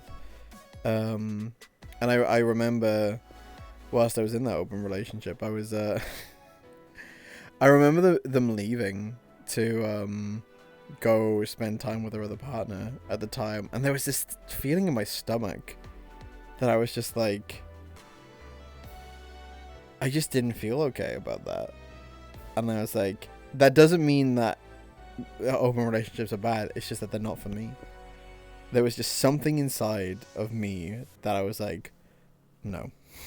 And that I made that clear when we ended things. I was just like, it's literally, it's not you, it's me. That was the discussion. It was fun bags. It was I don't fit this dynamic. Yeah, and I was as Lark, hello. Bad relationships really make you slow down and be more cautious. Oh, they do. But the bad relationships also teach you your self-worth. So Self-love. Here we go. A relationship that I was in, I learned how needy I was, and how bad I could get about all that stuff. I ended up in a situation where someone was really horrible and horrendous to me, and my neediness let them get away with stuff and didn't give me the self-respect that I deserved and all that stuff. But I was also a shitlin in that scenario as well, and like I knew that my behavior throughout it wasn't healthy for either party on that. And I learned from that real bad, and that's, you know, stuff that I've processed, and with being in therapy at the minute for like my self-esteem has been really helpful. And I would, you know, recommend that kind of self-reflection, because sometimes it's really easy to villainize the partners that we've been with when we break up with them. And that's not to say like to put all the blame on yourself either. It's just to self-reflect and understand what the dynamic was. And it takes time. That's not something that you have a breakup and you just instantly figure out. That is something that can come long in the future, like, but as you reflect over long periods of time. But it is key to look back at your faults in relationships. You know, so, yeah, sometimes there will be a case of like, yeah, that person is the reason why that relationship ended. But there is also stuff that you can reflect on yourself about how you didn't help that relationship, or how you damaged that relationship. And also, once again, just because a relationship ended badly doesn't mean that it wasn't a great love kind of a thing. Like, as what was that? Sorry. You just end point. It's not a bad thing. You just end point. It's like, yeah, you find the different ways now. People settle down as well, and they change. So you can fall in love with someone who's very charismatic or adventurous or whatever, and they can change over time, because life changes people and experiences change people, and people change all the time anyway. So, and with that change, like, unless you're changing in the same direction or changing together in a very healthy way that complements each other, kind of a thing, some people just don't fall, they fall out of love because they're not the people they were when they fell in love anymore. And that doesn't mean that the relationship was bad. That doesn't mean the relationship failed. It just means that you grew, and you grew differently, and it's okay to part ways going, yeah, we're like, we had a good run. Yeah, and I think that is wonderful as well, because it's kind of like just addressing in yourself that, like, that was great. That was great. We had a great time, and now it's time to find someone else. Don't make it so pinnacle that you have to have this one defining love. Because of my relationships is why I'm asexual now. I found I love a person for the company and their personality. Still wish the introspection from failed relationship didn't hurt so much, but it's still important. Yeah, it's something that you gotta do. You got to do that shit. Learning the hard way is still learning, it just hurts. Oh, baby, the things that I could tell you. It's a better teacher. I will tell that. The bad experience is much better teacher than just knowledge you gain from someone else. It's why there's that thing, like there's the kindest people are the ones that are the most sad, or I can't remember what is it. I remember I watched a video called "The Problem with Good People." I think it's called "Problem with Nice People," and it's like they always silent and like sacrifice something of themselves to somebody else, and then end up being like frustrated in the mind. I will remember.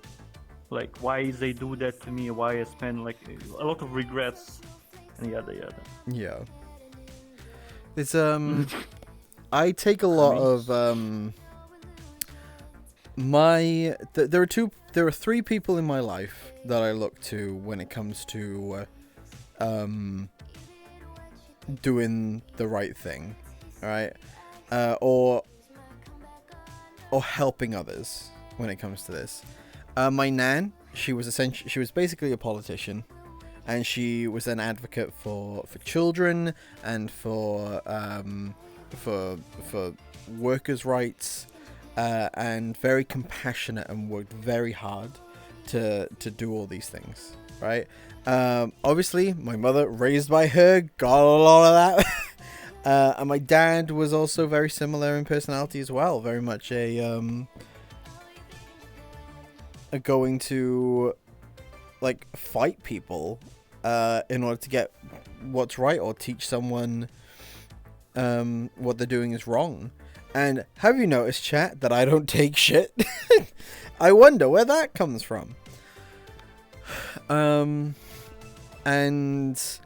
I also view Hello, small cat my with a hand. dad Have you as here? one of the kindest people ever. I know what my dad has gone through. There is tragedy within my family, and that's as much as I want to dive into that on stream. And I know what he's been through, and to see what he does for other people and to see that kindness on someone, it's insane. Hello, small cat with a hat. And that's why I try my best to view, as frustrated as I get at some people, as angry as I get, I try not to view people as villains. Even exes. Even people who have hurt me with intent.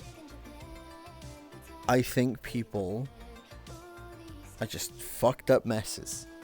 Because we don't make sense. We don't make sense, guys. Have you ever thought about human beings? We are bits of atoms that got exploded out of the center of the universe, then exploded out of a sun, formed into beings that have sentience, and then what do we decide to go do? Sit and watch fucking Twitch. And they just fuck each other over. Like, every now and again. Life is fucking weird. So I try to view people as, like, complicated and messy and not evil. Are there evil people out there? Yes. But there's not nearly as many evil people out there as we constantly believe there to be. I think there are just complicated, topic, messy people. And I try to forgive as much as I can. And there are people out there that I find it really difficult to forgive on certain things. But forgiveness isn't about letting them off the hook. Forgiveness is you letting it go. Seriously, chat, I need you to remember that. Forgiveness is not about letting them off the hook. Alright, because it's literally about you letting it go. Letting go of this damage. If you can forgive someone for something that they did, it is a case of you're letting that go. Because you're not letting it have control over you anymore. Ranger Shepherd, hello, thank you very much for the second month. 2 months, how are you, Bardic? I think like the forgiveness, it came when you actually learn why the person did it, the reasons behind it, and you understood like your part of it. Yeah, but like how it led to towards that. But it's not even just that, because it's obviously situation dependent. But if you can forgive someone, because holding on to it means that you want like some kind of revenge, or you want some validation, or something out of it. Right, you're holding on to that for it to give you something back. And if you can just forgive on that stuff, you're letting it go, and you're letting it not affect you as much. And if you're looking at it in a way that's like you're letting someone off the hook, you can't be judge, jury, and executioner in life. I've made that mistake. That is a part of like a thing that I ended up doing to an ex of mine who really hurt me. Like, I ended up becoming judge, jury, and executioner because I wanted justice for what happened to me in that situation, and that's not healthy. That's not okay. There's a reason why they're three different things. So it's key. It's key to remember that. It's key to forgive and move on, because remember, it's not forgiveness isn't about the other person. It's about your ability to move on and move forward. Do you really want to still hold that pit in your stomach about something that awful that happened? Do you still want to be carrying this around? Do you still want to carry this vengeance that you feel for an ex while you are potentially with someone who you want to spend the rest of your life with, and just harboring this hatred at the same time? Just let it go. It sucks, but you have to work on letting it go. You have to, every day you try and let it go. That's an addition. Imagine it like a balloon, and every day you get slowly closer to letting a finger go out of it. Another one, and another one, and just soon there it goes. I need to figure out where Iwolf's fucking thing is. Where the fuck is this? I learned myself, like, in relationships, it's always better have something which give you more, I can say, satisfaction from other factors, not only from relationship. If you like base your life only in relationship and gaining happiness from it, of course after breakup it's gonna feel you lost everything, because technically you didn't have anything else. Yeah. So which is why I like saying it's better to have other stuff like work, friends, even like maybe hobbies. Hobbies really help with a lot of stuff. It's the passion and love. Moving forward, like there's a song from Steven Universe called Looking Forward that I think about a lot, and it talks about, you know, remembering your past and being so focused on like the future and so focused on your anxieties that you couldn't enjoy yourself, and letting things go and moving on and looking forward is where you need to be going. You can't go back, so just enjoy the present and look forward. Alright. Remember how we were meant to be like reviewing assholes? Yes. Did you know that Ruby in Russian version Disney is a guy? I thought that was fake. I thought that was a fake thing. No, that's true. That's true. Before that, when it aired, they didn't air the scene with like when they reveal it that she's a girl, like that, because in the scene it was made as a guy. Oh my god! And in Russian, where the voice actor was actually have a like more manly voice. Okay. There we go. Ow. Okay, remember the things you'll load is the best part of making money. Hello, small cat with a hat. I'm having the job here. Alright, Maxie I've never known how to say that Pokemon name. Brayson, I guess. Maxie, hello, welcome to the Bars Party. How you doing? Sam, welcome on in. Clever Furry, hello. Professor Kitsune, welcome on into the Bars Party, y'all. Thank you very much for being here. The game turned into a talk, but I don't mind it and can relate to you, not gonna lie about it. I made a joke last night, right? That was... I made a joke because I realized something.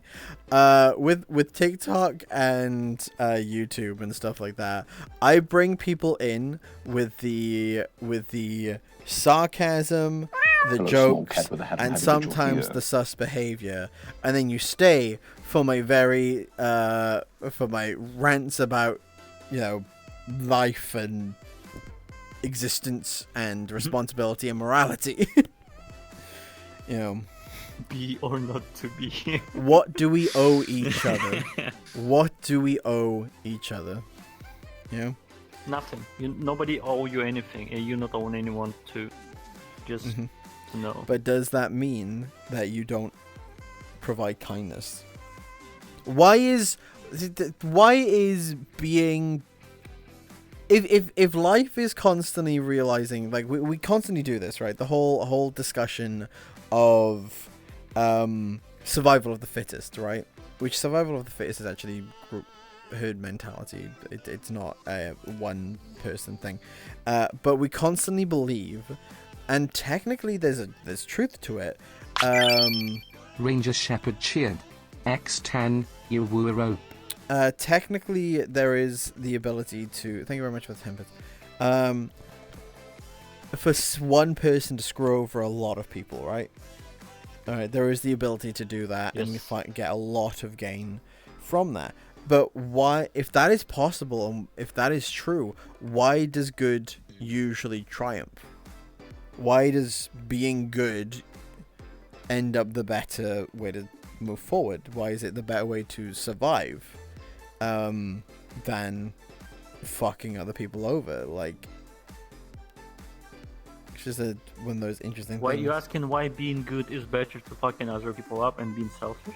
Yeah, like if from a basis of like if we owe each other nothing, and it's just about like what you owe yourself, for instance, and also so from a survival standpoint, like if hurting other people benefits you more, for instance, why do we keep doing it? Why do we keep trying to be good?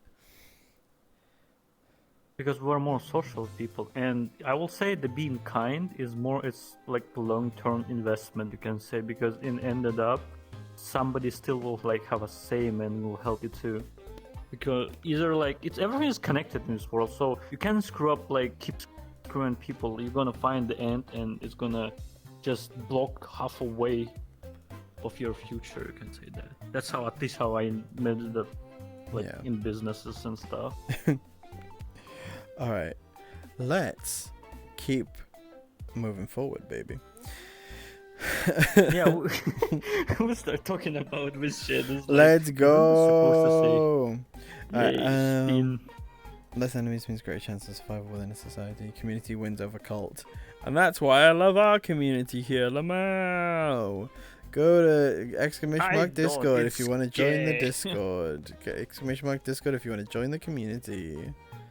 You can find a bunch of cool creators in the Discord and find some friends. Let's go, nerds. Alright, saying evil turns on itself, so it's not good long term. It's like altruists have a better chance to succeed than it was experiment. So the altruistic people have more chance to succeed and be like survive in situations than just selfish people. You need to be selfish sometimes, but like fully selfish, you can't survive. You need to have a balance. And like again, the fully altruistic people, I don't think you should sacrifice fully yourself to somebody else. You need to have your limits. But the experiment showed that altruistic people have more upper hand than selfish people. I forgot how it's called. There was like literally the guy who doing that simulations. In YouTube.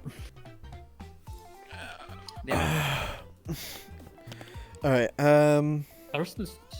well, watch a lot of like a friend of mine was talking about this before, and that was Tibetan monks still exist, right? Tibetan monks still exist, and they've been walked over for forever. Wars get taking place. That's why Free Tibet is still a thing. But they're still alive, and they're passive. Their whole deal is being passive. They're not about fighting wars. You know, you can basically walk on over them. There's a somewhat of a lesson to be learned within that, but I also don't think that applies it everywhere. You know, you got to stand up for yourself, and you got to stand up for your rights, and you got to stand up for other people as well. You got to put your morality into that. Okay, where we are. All hail furry Jesus, we must offer them our special sauce. Why? Why? Okay, we're going back to Am I the Asshole? No. Wait, hang on. Jesus Christ, okay? Our Lord and Savior, Jesus Christ. Oh my god, if I don't... How many times do I have to say yes, I've heard about Technoblade? It's all over fucking Twitter. It's all over Twitter. I honestly, before yesterday, I didn't even know who Technoblade really was.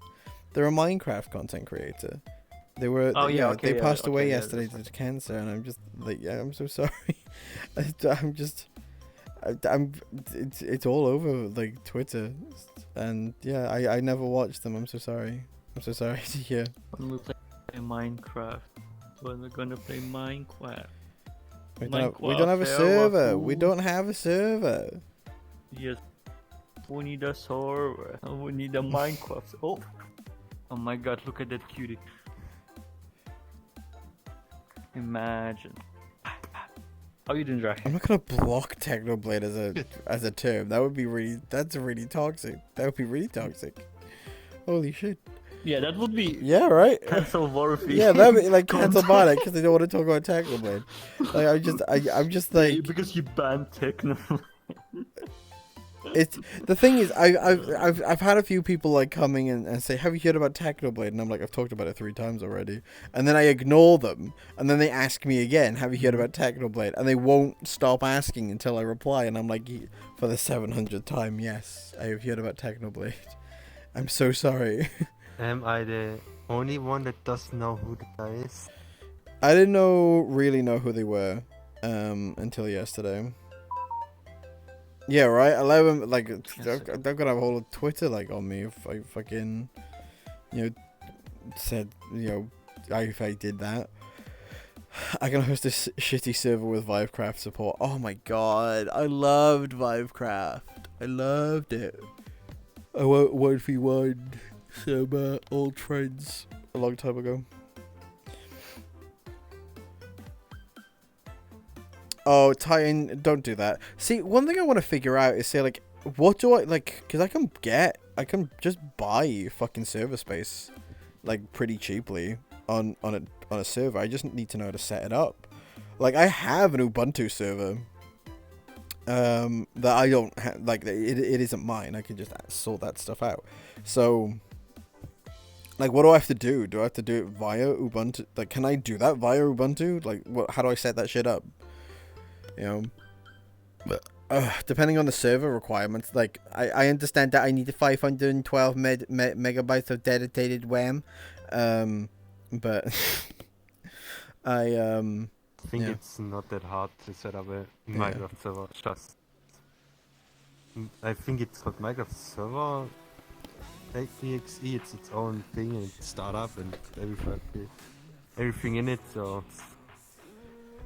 Oh god, the thing that I don't look forward to with dealing with like those Minecraft servers is the fucking drama that comes with them, and the griefing and the bullshit. Yeah. I'm just kind of like, I don't. It's my dislike of younger Discord servers as well, is that they pull a lot more drama in. I don't like. It's because they're chaotic, like emotionally. Oh yeah, they're not. Just didn't expect, they didn't have anything. And then there's me here, just say like, "Hey, deal with my decision, or you can be gone." Bye. Hey, do you want to be a nice person? No. You can get plugins and stuff to help reduce the griefing and cheating. I know. It's just that I don't know how much effort and energy I want to go into to set all that shit up. I mean, what I could do is whoever is good at managing those things, I could just give the logins to the server. Like, here, there you go. Enjoy. But bear in mind that every 512 megabytes of RAM, you can handle 10 max users Minecraft server, even at the same time as self-experience. 512 megabytes of dedicated RAM. Well, and if you now modded the server, it gets even shittier. Oh yeah. I was just doing the bit of say like that fucking video. I whenever I think about setting up a server, I just think about like 512 megabytes of dedicated RAM. I'm like, oh kid, you have accidentally made yourself a really funny meme. I hope you're okay wherever you are. I mean, it's not. I mean, to be fair, if you think about it, it's not that bad compared to someone else. Like, something that's like really bad happened. Dedicated wham is like, I will say just funny. You will remember the funny. Oh thing. yeah, but we've all done embarrassing stuff like that as a kid. But you just know that kid still wakes up in a sweat at 4 AM nowadays. Like, I can't believe I said dedicated wham.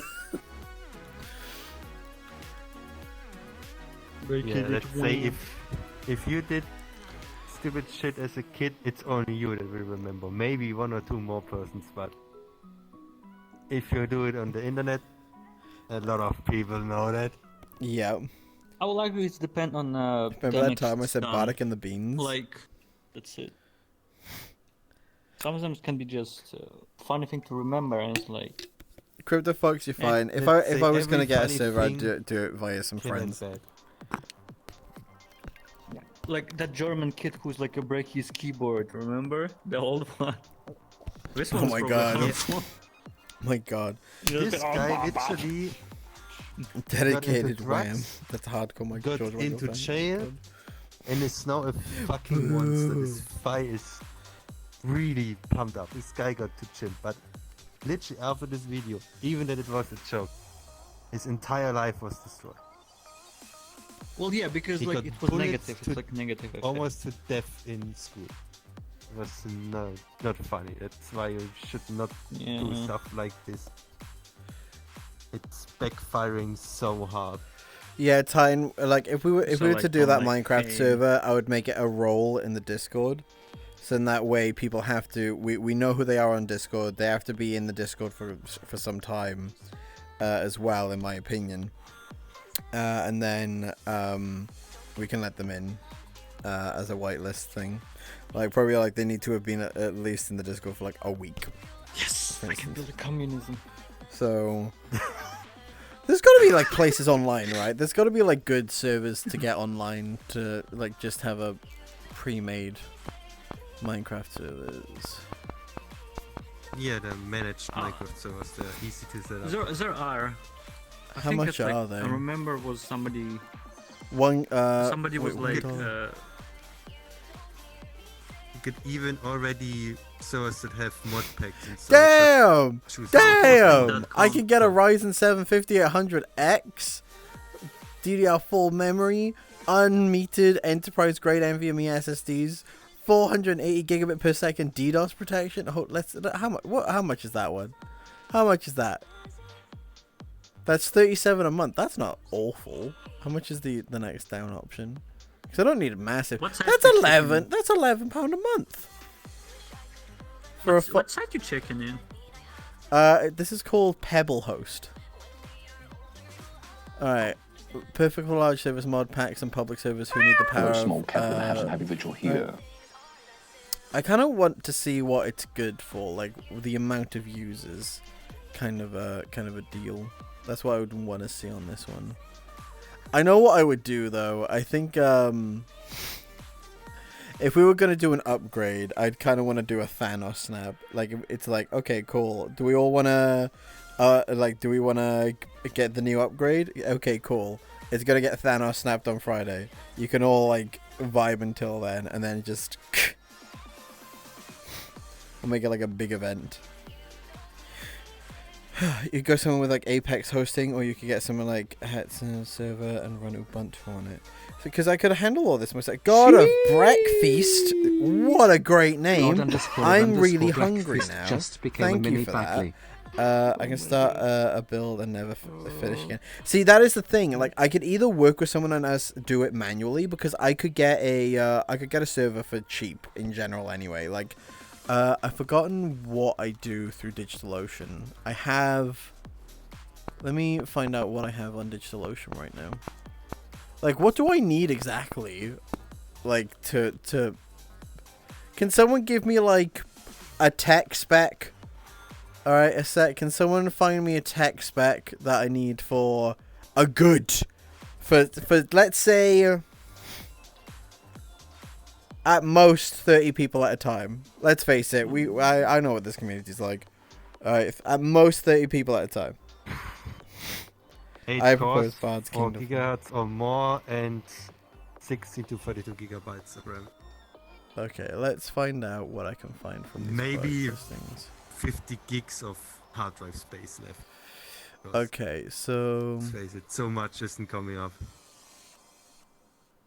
Wait, what? Oh shit! Well, That's how I have much a funny that thing. costs. My mother asked me to translate some iPhone stuff because mostly it's in English and she and stuff. And like she bought it recently and she get frustrated so much. She asked me, maybe I should give it to you. And just like she already bought a new phone. She bought the Samsung bag, but she was using Samsung every time. And like as soon as you get iPhones, like everything on English, and she just raged on it. It's actually funny. Like I don't need iPhone. I prefer use Samsung. Show me the money, bitch.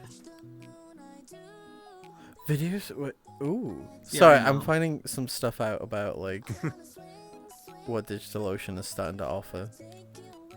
Alright, I want to see what they had. If I can post it, I can give you a guide. I posted in the general chat of my Discord.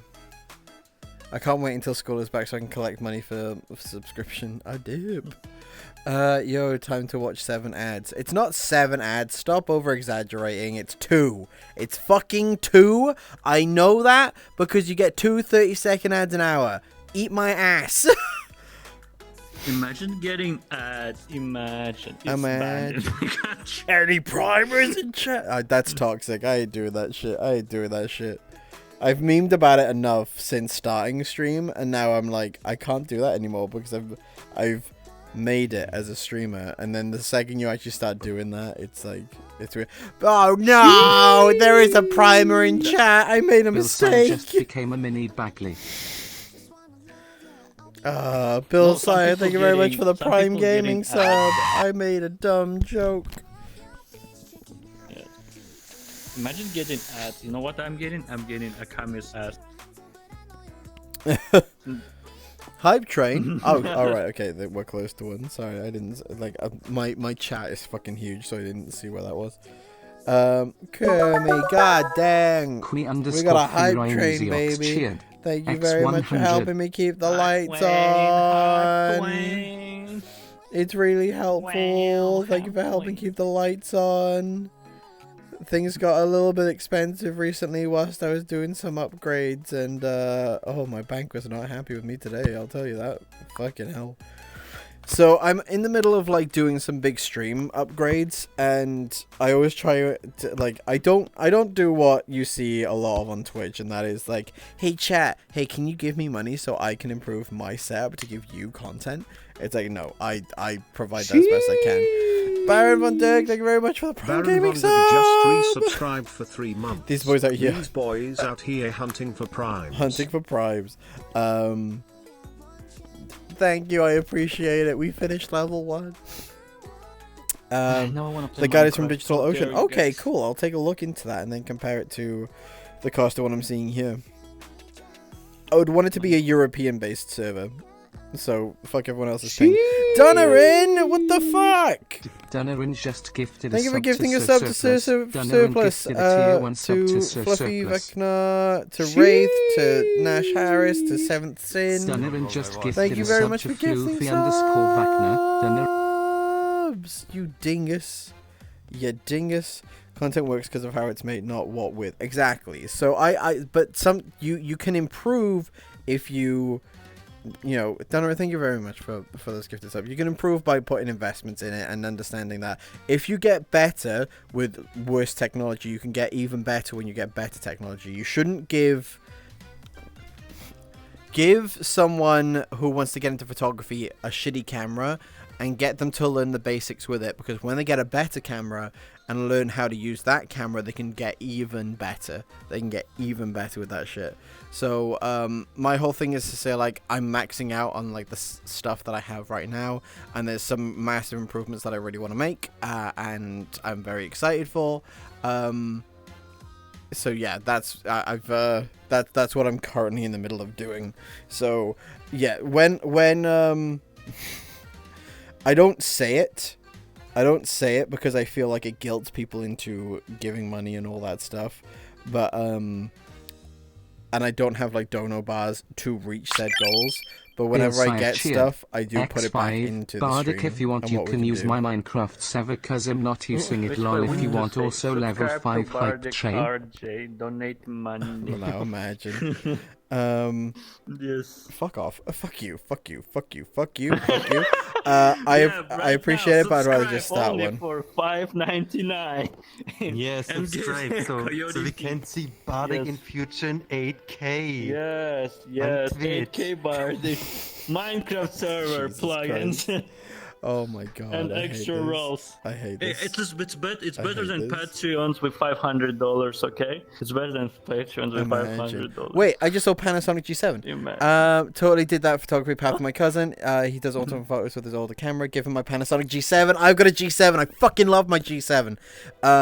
Or yeah, taking awesome stuff. That mirrorless camera, the fact that that camera is from like 2016 and it's 2020 and it's still fucking like punches. That camera is the 600D of Panasonic. It is the fucking fucking love that shit. That is a dope ass budget camera. And I say budget camera, that's not a budget camera. I mean, if you're gonna spend out like some cash, it is like the 600D was always good because like you could always pick one up for like 300 like used back in like the day, whereas the G7 you can pick up for around 300 now, and it does really good 4K.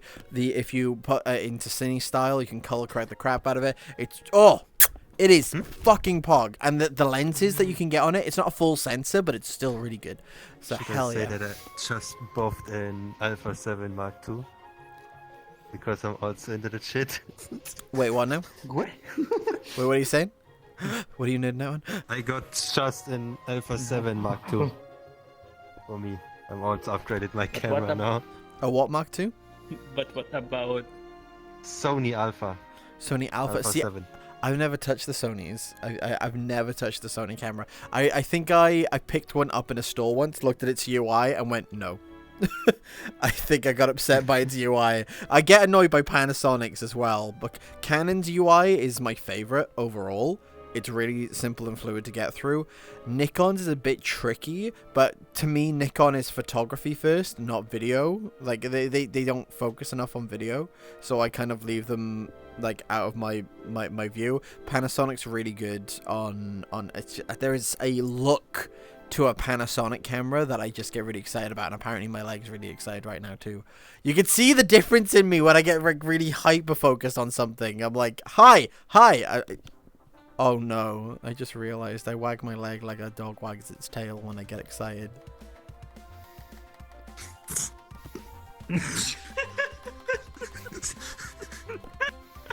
it was so sad. I don't know why it's so funny. I will never use really a DSLR for video making. Yeah, This is for me a photographic camera only. I could make some videos and maybe do some just for fun, but I will never use it. Whoa! Sorry. Good guys, keep donating. What the fuck? Sorry, my lost lags. With the 5,000 bits, what the fuck? doesn't like money, so they cheered. X 5,000. Yes. Bruh. Once I'm trying to put my foot back on. His leg. I'm gonna have to recalibrate now. It's yoga.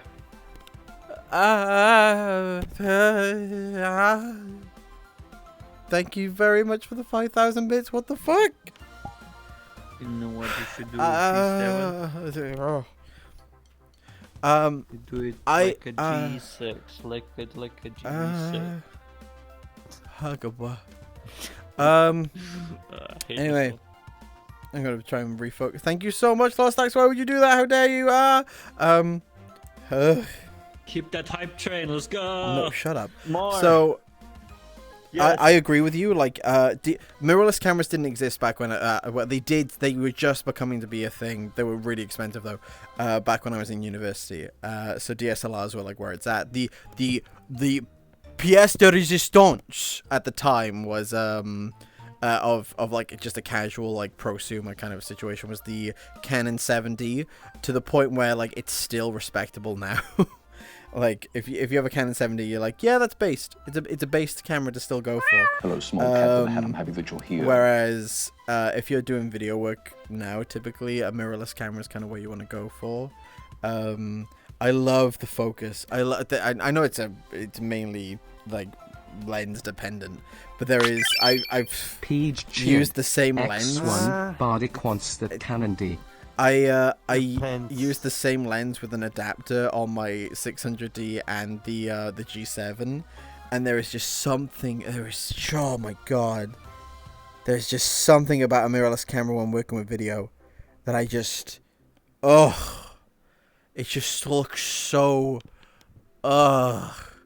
it's like, you know, when a TV show, if you go back to the 2000s or even like the mid 10s, when we made the transition from standard definition to high definition, or we went from high definition to 4K, when TV shows made that transition, when they were like went from the like 4th season to 5th season kind of a thing, and you see that difference, like it's like something's different here, and it's just sorry, I fucking love. I'm a video nerd. I'm a video fucking nerd, guys.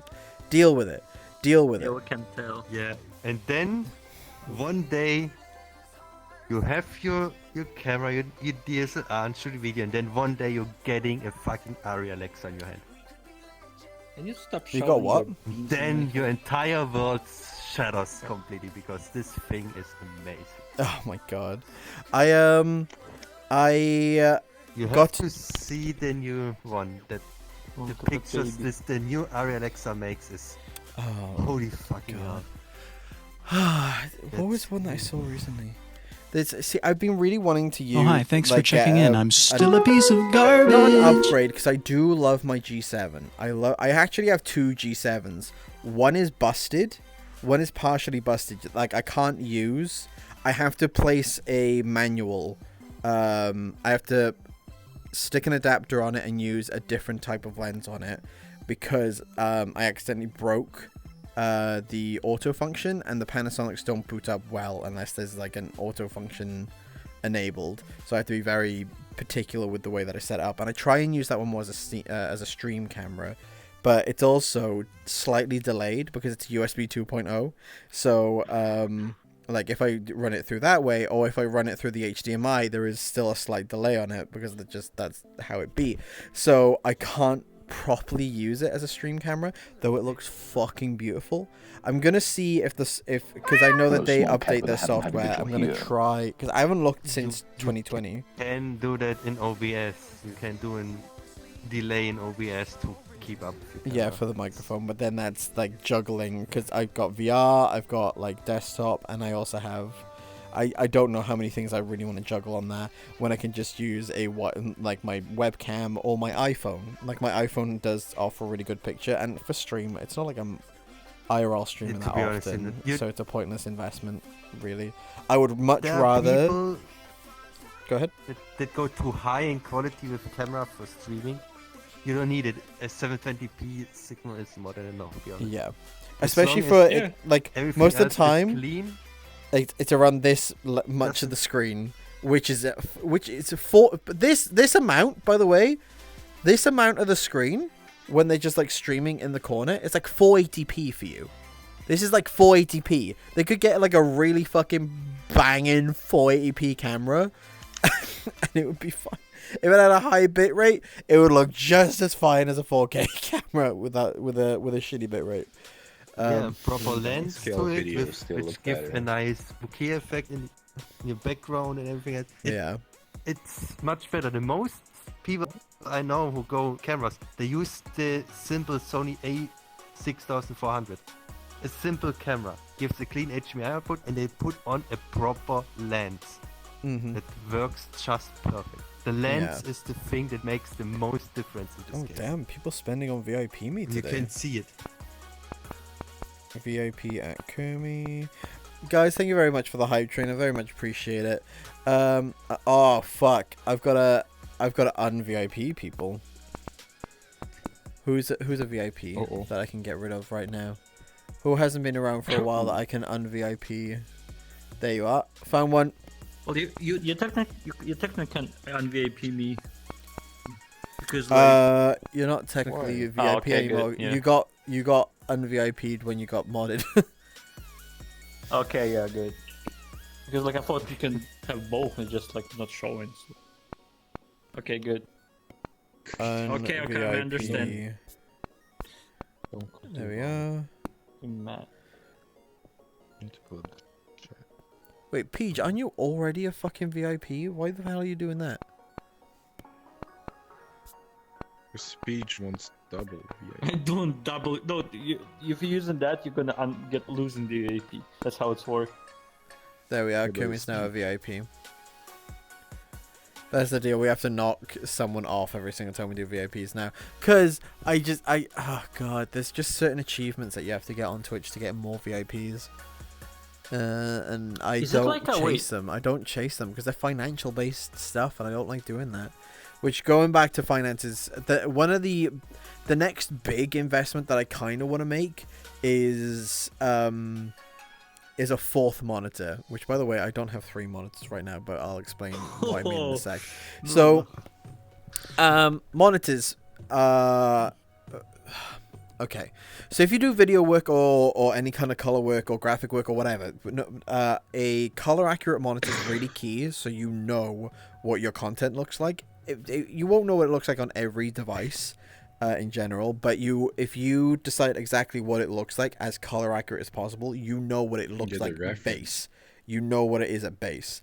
So then that way it looks good pretty much on anything. All right.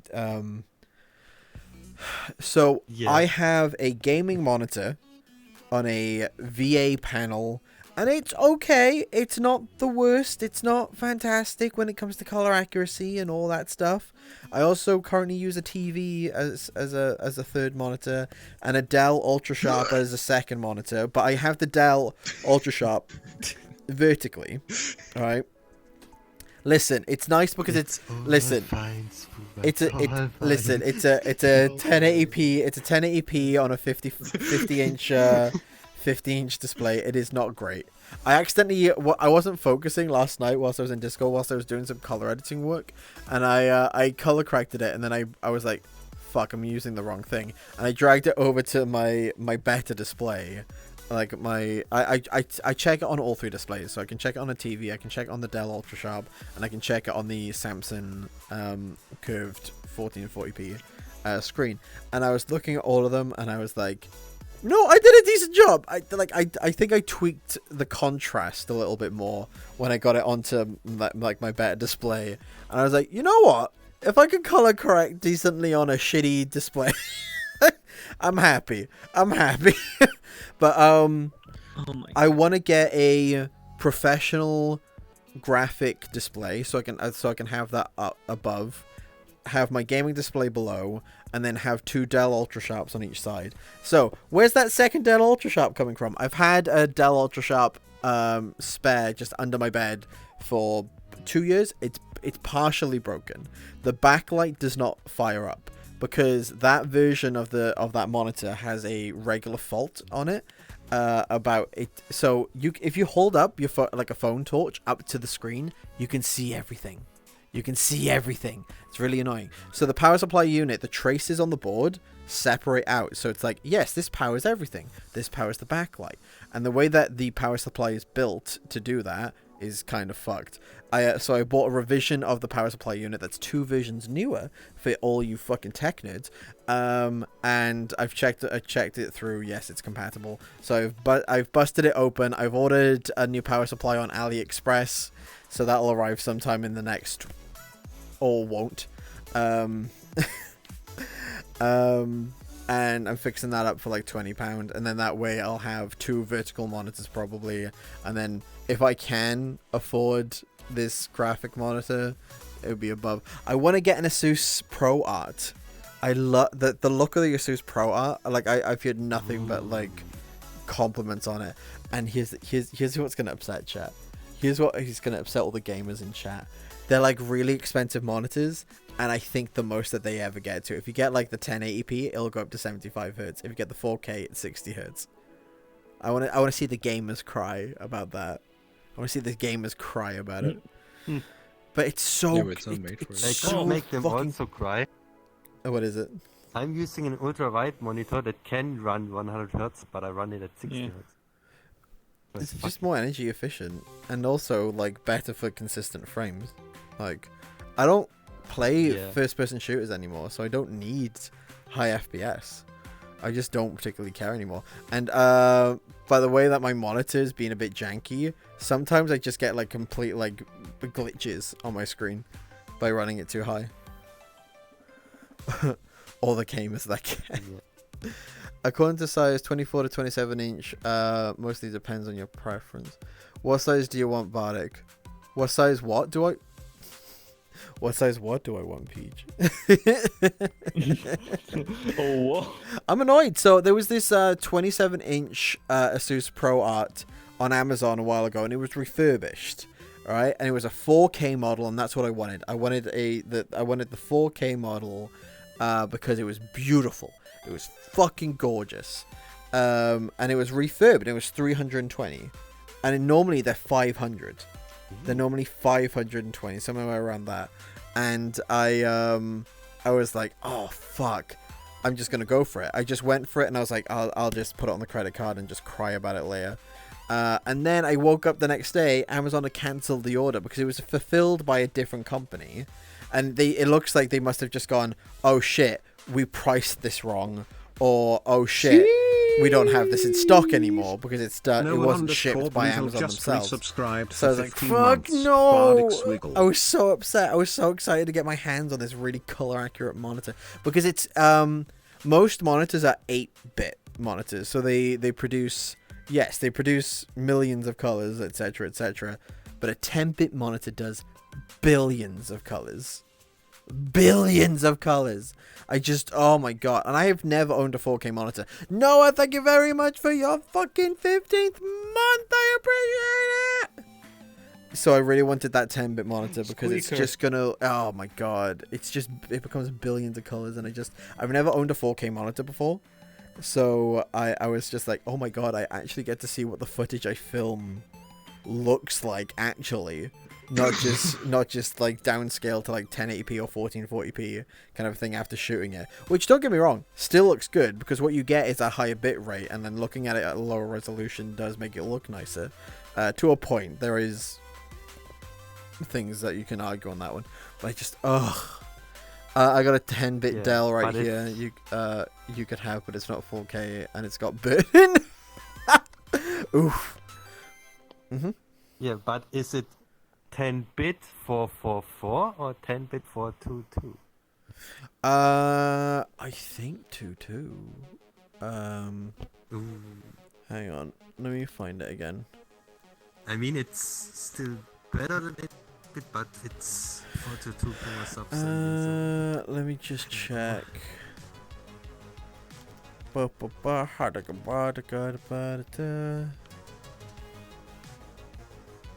And earlier, like, remind me, I saw the meme was like, four Spider-Mans pointing each other is like, color of art on my PC, color art on my phone, on my tablet, and it's like they're all like different, and I hate that shit every time.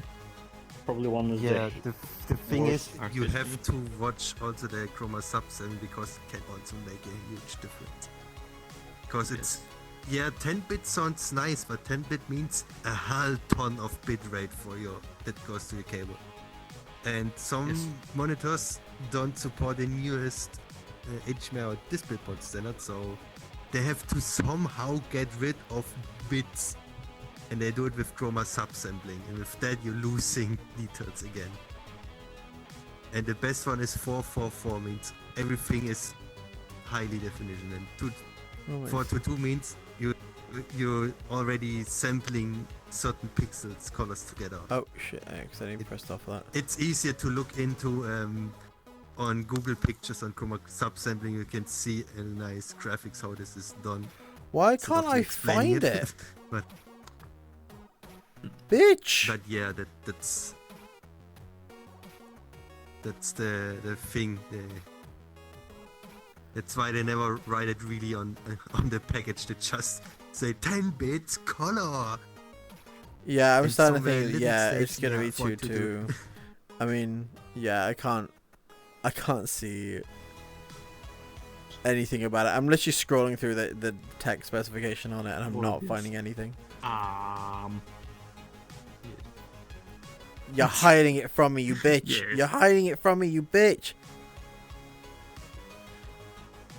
I'm gonna say it's 2-2. Oh, I'm just being blind. How are the names yeah, of other bro, I VR chat could models not- besides Bardic? This is 2-dimensional. Spooba. Huh? And I can't. Please. I'm not gonna try. I'm not gonna try. Drahe. Leither Drake. Laugh der Drahe. Nah, it's Leither Drake. It's Yeah. Leither Drake. No, it's just Leith. I only see Leith. Just short it out. Look, ladder. Ladder Draka. Yes, ladder. Oh, you like steppies, huh? Whatever 2D. Yes, you see? Hi, Really 2D. short, 2D. Not 2-dimensional. No, you make it longer. That's not how 20% it of the works. Adobe RGB color space. Don't know how you get above 100% though. So 120% over. So that's just you're getting to a different field Just at that say. point. That's that. Yeah. I'm not gonna send stream. A lot of people keep yelling at me to just get like a really super ultra wide, and I'm like, no, I don't want a super ultra wide. You are stuck by your desktop dynamic at that point then, and I don't like being stuck into those formats. And also, I like yeah, sorry. No, finish. So I use the Windows shortcut stuff of like dragging things. Some people don't know this, and I didn't know that. So grab a window. If you don't know this, grab a window that you have right now. If it's your browser, just grab a window and then drag it right to the left of your monitor, and it will take up half of that monitor. All right. Oh yeah, I use that a lot for. School. I fucking use it all the fucking time. Like I use it in different combinations, and I fucking love that shit. Whereas you kind of get a bit stuck when you do get a super ultra wide. And I love snapping windows into different places, especially because I've got 3 monitors currently, so yeah. And that's why I like having a vertical monitor as well, because having a vertical monitor, that is the Discord one. That becomes the Discord monitor. Oh hell yeah. Yeah, or the document monitor if you've got something long that you need to look at, or for me, my TikTok monitor. So I use my middle monitor to actually have as a reference monitors for so I check out the I check out the actual footage in whilst it's stuck in landscape because it gets flipped, and then whilst I'm editing the timeline footage, my vertical monitor is like a very giant phone, so I just edit I just scrub through on that. On Windows 11, you can just use the window button between the minimize and close to do that too. I genuinely don't think I'm going to get Windows 11. I see no benefit to upgrading for me. I see no benefit. Yeah, there's none. True. But yet, The Windows 120% of Cheer. the X1, left is for color games, space, right is it's for Discord, because but right in the middle Let's is say a the constant CTS stream of normal random color TikToks. space, it's way bigger than the Adobe one, because we cannot really go the full color space that exists. Mm-hmm. So it means the Adobe proper one is 100%, but because there's more colors, you can go bigger. Mm-hmm. And that's why we usually don't measure anymore in Adobe color space. We go to DCI-P 3 right now because it's more colors. And there will be even more coming because I mentioned Ari. Ari made a new color processing with even more colors in it. They have the new standard out with more colors what they can capture. I'm Means gonna bother you as get well, even chat. more and more to it. And So that's why you have this over 100% going up because there's more than just a double RGB color space. So there's also a thing with monitors, right? So your LEDs are three things. So your LEDs are producing red, white, and blue. Not red, green, and blue. Sorry, like in different formats to show you what is on your screen. All right, that I'm just making it as easy as fucking possible. So the thing is, they're very bad at depending on like the type of panel that you have. It's very bad at producing yellow. Yellow's kind of a struggle color when it comes to monitors because it's oh god, what was this? It was a while ago, so things might have improved by now. I might be talking up my ass now. Fuck, I'm old. But I remember specifically. Sharp back then. What? Sharp back then had 4 color pixels. Yes! Yellow color subpixel. Yeah, they created a yellow. I remember that. My parents still have it. Sharp with 4 subpixels. I need to take a look at that because I remember that was quite. I am talking at like quite old on that one. Shit. Fuck, I might have to let this conversation go for a sec before I'm gonna need to re-educate myself for a little bit. Oh shit! See, this is where you got to keep up to date, like on stuff. You can't just learn stuff at uni or college or whatever and act like it's gospel until you die. You have to keep knowing. The best thing, all this comes together with photo cameras and video cameras too, because they also have subpixels and colors. Everything ties together. That's why. Yeah. Everything needs to match up properly at some point. Oh god, I would. There is. I wish I lived in. Not really, because it's the other side of the fucking world. Like I've always thought, if I moved to Canada, I'd rather live on the east coast of Canada than the west coast. But one company I would love to work for is like Linus Media Group, because the whole shit that they deal with over there. Love it. Love it. I love that behind the scenes shit. It's just so good. I wish I could work there too, but I'm doing the thing again, chat. I'm doing the thing with my leg again. But yeah, I believe the Adobe Color Space was invented in 1996, if I remember. It might have been. It's been revised, obviously, since. But the reason why we still use Adobe as like, especially in advertising and stuff like that, is that most computers, most phones, most technology in general will rely on that Adobe Color Space because it became the industry standard. And it's kind of hard to stop industry standards getting used. You know, it became the go-to. You can boot up an iMac G3 and take a look at its color preferences, and it will say Adobe Color Space. You can check your PC right now, you are currently on with your fucking bells and whistles of an NVIDIA graphics card from the past fucking 10 years or whatever. You will find a profile on your computer related to your, like, you can go through your monitor color space, right? You will find Adobe Color Space, and it is the fucking same thing. It is essentially the same thing. I'm gonna quickly look up some Wikipedia stuff, I guess, on the Adobe Color Space. Adobe Color Space is even still a really great one. I think there was. Oh yeah. 98. Was it? The last time it was updated was 2007. We've been using the same thing for 15 years. That's old. I mean, You say that it's old. The reason is there was something with Samsung phones, like, was it the S20 still? Oh, did it crash? The one that crashed? Yeah, there is the thing that we have one better, that's the Pro Photo RGB. And the Samsung phones, they were unable to handle the Pro Photo RGB spectrum, which means the color is 255 for full R, 255 for full blue and everything. And with this one, there was one picture with one pixel that had 256, and that crashed the entire phone. So and if you had it as a background, I remember. because Yeah. only if you set it as a background, the Pro Photo RGB thing is loaded, and every time you boot it to the phone, it crashes again. yeah, so It's hilarious. So that one wasn't a Samsung problem. That was actually an Android problem, because the way that Android took that format and translated it. About Samsung phones have a big problem with that. Yeah, they do. But it was Well, because they made on it was. Yeah, there were other Android phones that had the same issue, but it's the way that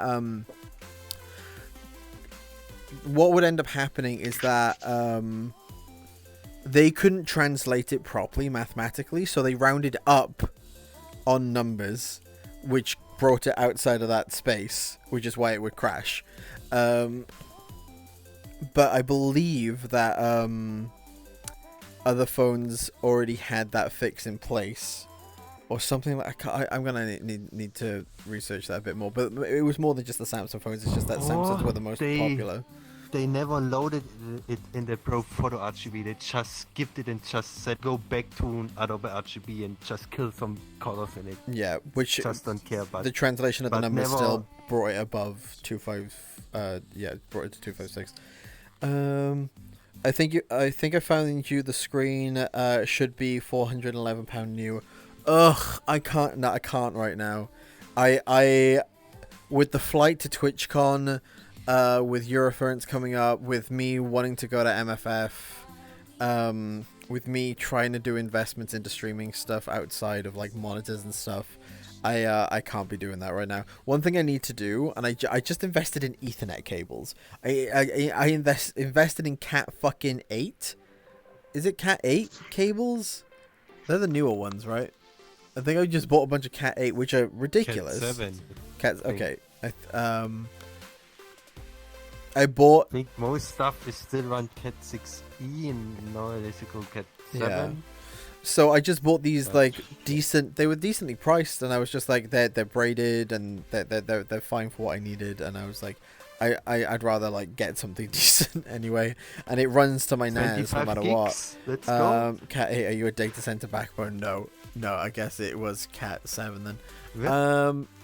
Let me just check. I'll Google it. I'll go. Not Google it. I'll check out my orders. All right. Because they were cheap. They were pretty cheap. I mean, they are in fact Cat 8. They are Cat 8. Lamau. They are Cat 8 cables. Yeah. So these are capable of like very, very high bitrate. So the reason why I wanted to do that is because of the 40 gigabits per second data transfer. So not that my NAS can handle it, but it's just I know there's no bottleneck in the cable. Even if they're cheap Cat 8, they would still be pog at what they need to do. So even if they only ran at like half their like meant to speed, or even less than that, that's still more than other things, so I'm happy. Alive Burr, hello, welcome on in, and the quality of the cable is pretty good. But the next thing I need to do is I need to buy new HDMI cables, new DisplayPort cables at like longer lengths, and also get like a bunch of like cable management stuff. I need to make other investments in just other software and hardware, and it's luckily enough my computer as is, whilst it has no faults, and I'm not saying anything bad, I love my PC. There's no upgrades needed currently on my PC. If a fault happens, a fault happens. Alright, fingers crossed. I love my 3070, I love my processor, none of that is slacking. Everything's Gucci with it. I also have my NAS server next to it, my true NAS server, which I have a network switch in my room to manage all this stuff now. I also invested. I've got to buy some fucking floppy disks because I don't know when I'm going to be able to find some floppy disks. But floppy disks are really expensive, guys. Like I'd like to buy now, but because what I need to do is that I need to install MS-DOS onto one so I can boot into Windows 98 on this fucking. Okay, so I have a Dell Optiplex GX100. that I want to do some MS-DOS and Windows 98 games on for stream, because I think it'd be really fun. So I want to do those like as streams, because I know for a fact that there are furry games that are like from the 90s that I want to start playing on stream. At least give them a go. I want to do like a 90s day. I also want to play the original Doom, just to like fuck with people. Just like, hello, welcome to my Doom stream. It's got a Celeron in it, which Celeron nowadays is kind of like, ew, you have a Celeron? Back in the day, Celeron was like fucking Pog. It was a great alternative, and it was barely any speed difference to a Pentium. Why not use DOSBox? Because using native hardware is always better than emulation. Oh yeah. That's why. Native hardware is better than software. Also, have you heard a floppy disk boot? Listen. No, it has. It has a floppy disk drive. That's not a problem. That's not the problem. It's just that I can't boot. So what I need right now, I have a Windows 98 CD, and that's fine. But on this computer, we're talking, this PC's so old, it can't boot to disk. It can't boot to a CD. It has to boot to its floppy drive. Because PCs, you could do this on Mac a long time ago. You could do this in the early 90s on a Mac. But PCs didn't like booting to other things other than floppies for a long time. So it got into, like, though it was standard on Mac, Windows took a while, well, PC took a while to implement, like, 2 disk drive booting. So, yeah. Oh, I can make you a boot floppy. Signal, if you want to send me a fucking MS-DOS boot drive, floppy disk drive, do it. I will fucking love you, because I really got a boot to it. I really want to get this thing done. One thing that I found out, though, so this if you buy an OEM fucking a PC, you always have a sticker on it of what version of Windows is on it, right? So this one came with one sticker that says 4 fucking operating systems on it. It says Windows 98, Windows 2000, Windows... Oh, wait, it says... Sorry, let me get closer. Windows 2000 Professional, Windows NT Workstation 4.0, and Windows 98. So I didn't know when I bought the thing what it was running. It runs XP. So they installed XP on it. So, but I found out on the side, I have a license key for NT 4.0, and I've never used Windows NT. I've never had the chance to run Windows NT on it, like in general. So part of me is like tempted to get an install disk for that. But either way, Peach, what are you doing? Towards an art monitor. Peach! Towards an art monitor. God damn it, Peach. What? Get out of here. Get out of here. Achievement unlocked. Peach. $69. Why? I've got an original Pentium CPU from 93. Ooh, nice. Very nice. With proper solid copper, yeah, but cheap Cat 8 cable sounds like the aluminum fiber cord to me, which is notoriously problematic. I mean, nothing's really happening with mine. Everything's like, it's short run. It's not going to be wobbled about in any kind of weird way. It is literally just a case of PC to switch, server to switch, and then actual internet to switch, and that's all it is. It's just a very easy way for me to manage all my servers and stuff. But to be honest, there's a handshake going on. If your cable can't get 1000 bits, you don't get 1000 bits over it. Your PC knows that in the moment you plug it in, because it makes a handshake. It will see that data is corrupted and slows automatically down. Yeah, I know that because I had some internet cables wrongly gripped together. So yeah, I had 100 Mbits. So my old cables used to be a bit problematic whenever I did speed tests to the internet, and it was usually getting around 400 to 500 like up, down. I mean, it's not up. Imagine up, that'd be fucking gorgeous. Down. So when I got the new cables, funny enough, I ended up starting getting between 600 to 750 down. And I'm by the way, I'm not on the actual router.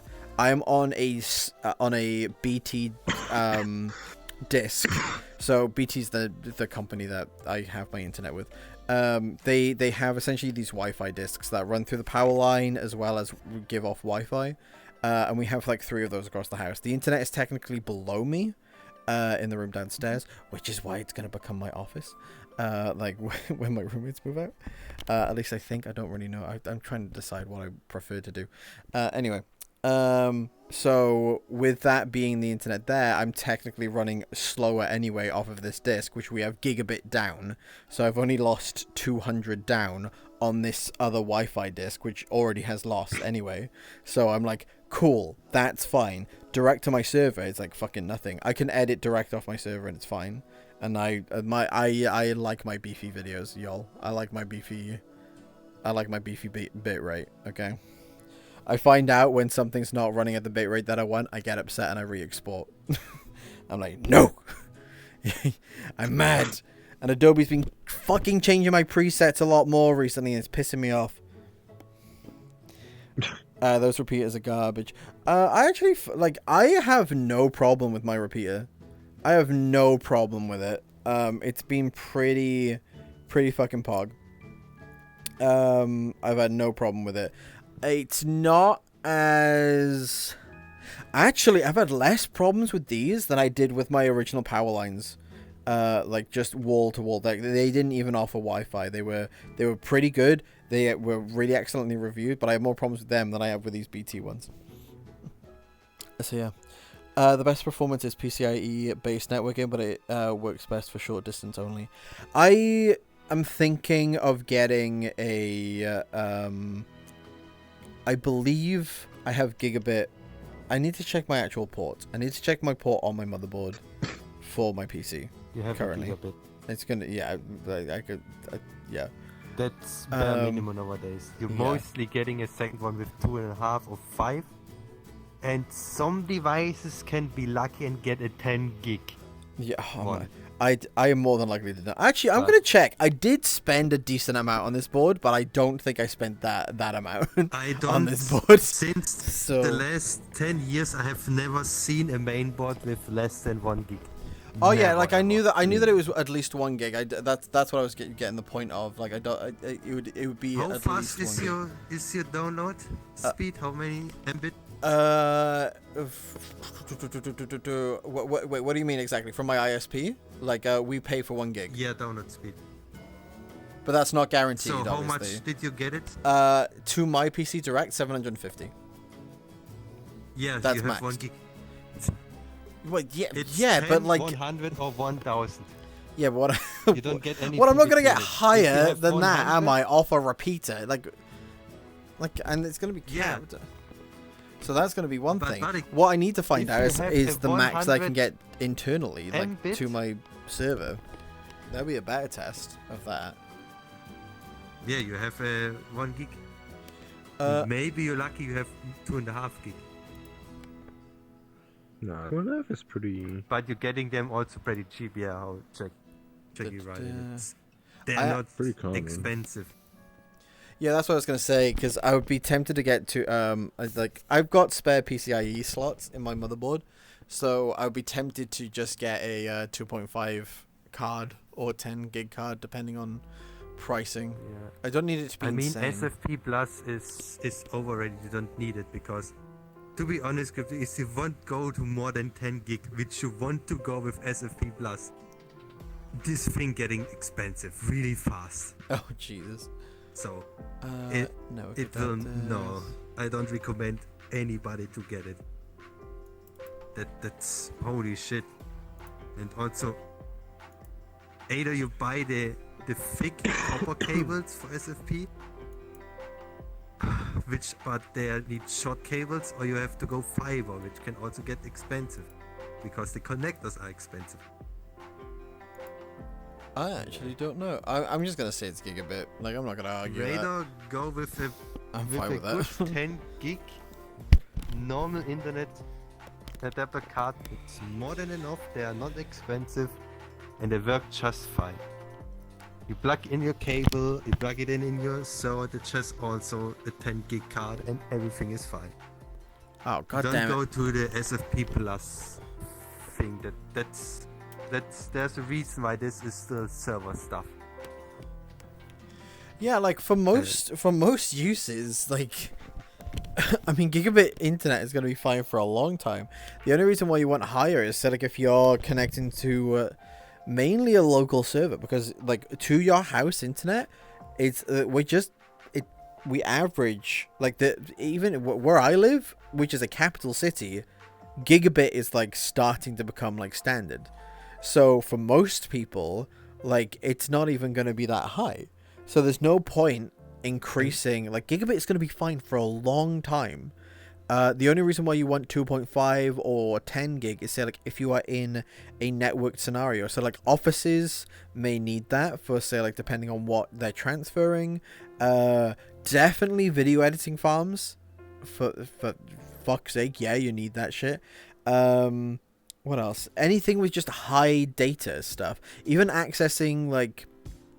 Fun fact: Excel spreadsheets. They fucking use a lot of fucking information. So if you're running to a server that is handling all that, they need to send that to you, and in some kind of capacity. It's not going to be as bad as like video, but there is a reason why offices invest a lot in those things.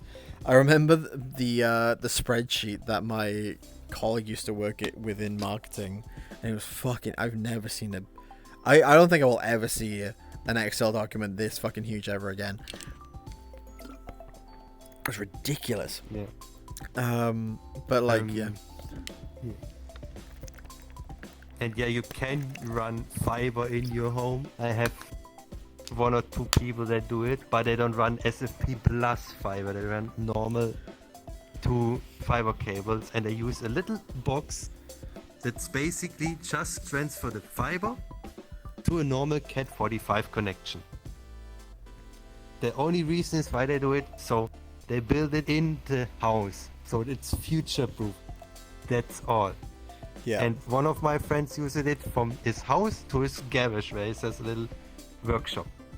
And there's a box on the wall which has some Cat45 connection, so it can just plug in a normal network cable. I need it's to just check. To use because the fiber itself is not expensive.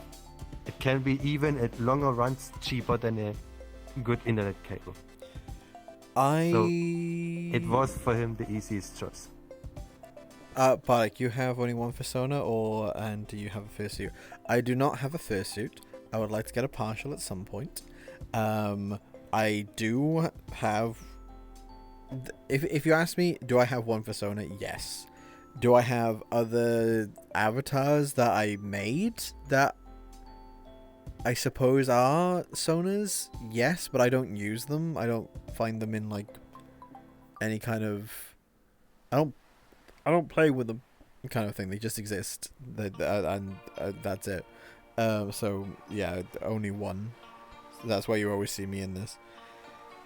You have a dino mask, nice. You're like half the people I see on Omegle. Okay, so just to go back. So we in the UK, British Telecom is getting rid of like just phone lines. Everything is going to be done via. You lucky. Oh. We're getting rid of VoIP essentially. We're getting rid of voice over IP, internet protocol. So we're getting rid of that by 2025. That is apparently the deal. We've in the city I live, we've already gotten rid of it. Like we lost it a while ago. It's shocking me. So why is the fucking telecom working in your country, but fucking German telecom still goes to fucking copper lines? Jesus. Phone lines. It wants to stay on it. So, at least with BT, they've started making that change. We've got another 3 years before it's complete. But with that being said, now in our house, every room has a phone line in it. Every room has a phone line in it connecting to the main phone line. So my temptation, it's a rented place though, so there's no real point to it. So I'd want to understand. I don't understand this side of networking. This is where I get lost. Because I'm like, there are cables in there that could be used, but I need to understand the difference of connections and stuff like that to make benefit. Because I would love to take off these old fucking, like, what are they, RJ17s or something like that? RJ13 or whatever the fucking, I want to take those off, alright? Because they're all connected via the same thing. Alright, I would love to take them off the wall and replace RJ11. I would love to replace the RJ11s with RJ45s. Because even if they weren't that good, alright, for like carrying data, let's say they literally only do like half a gigabit. Alright, let's say, or even less. Or even less than that. Alright, let's say they're that shit. Alright, at least then we would have an Ethernet port in every room for something. That's what I would love, because in that way you can, like, even maybe if it PoE. What was that? PoE, power over Ethernet. Oh yeah, yeah. You can power devices. UK doesn't use RJ11. I don't know which device. It's a BT jack. Wait, hang on. I thought. Okay. Oh. My leg, but that's beauty. My leg. My leg. My leg is broken. No, I'm talking PoE, power over Ethernet. It's literally just a power source.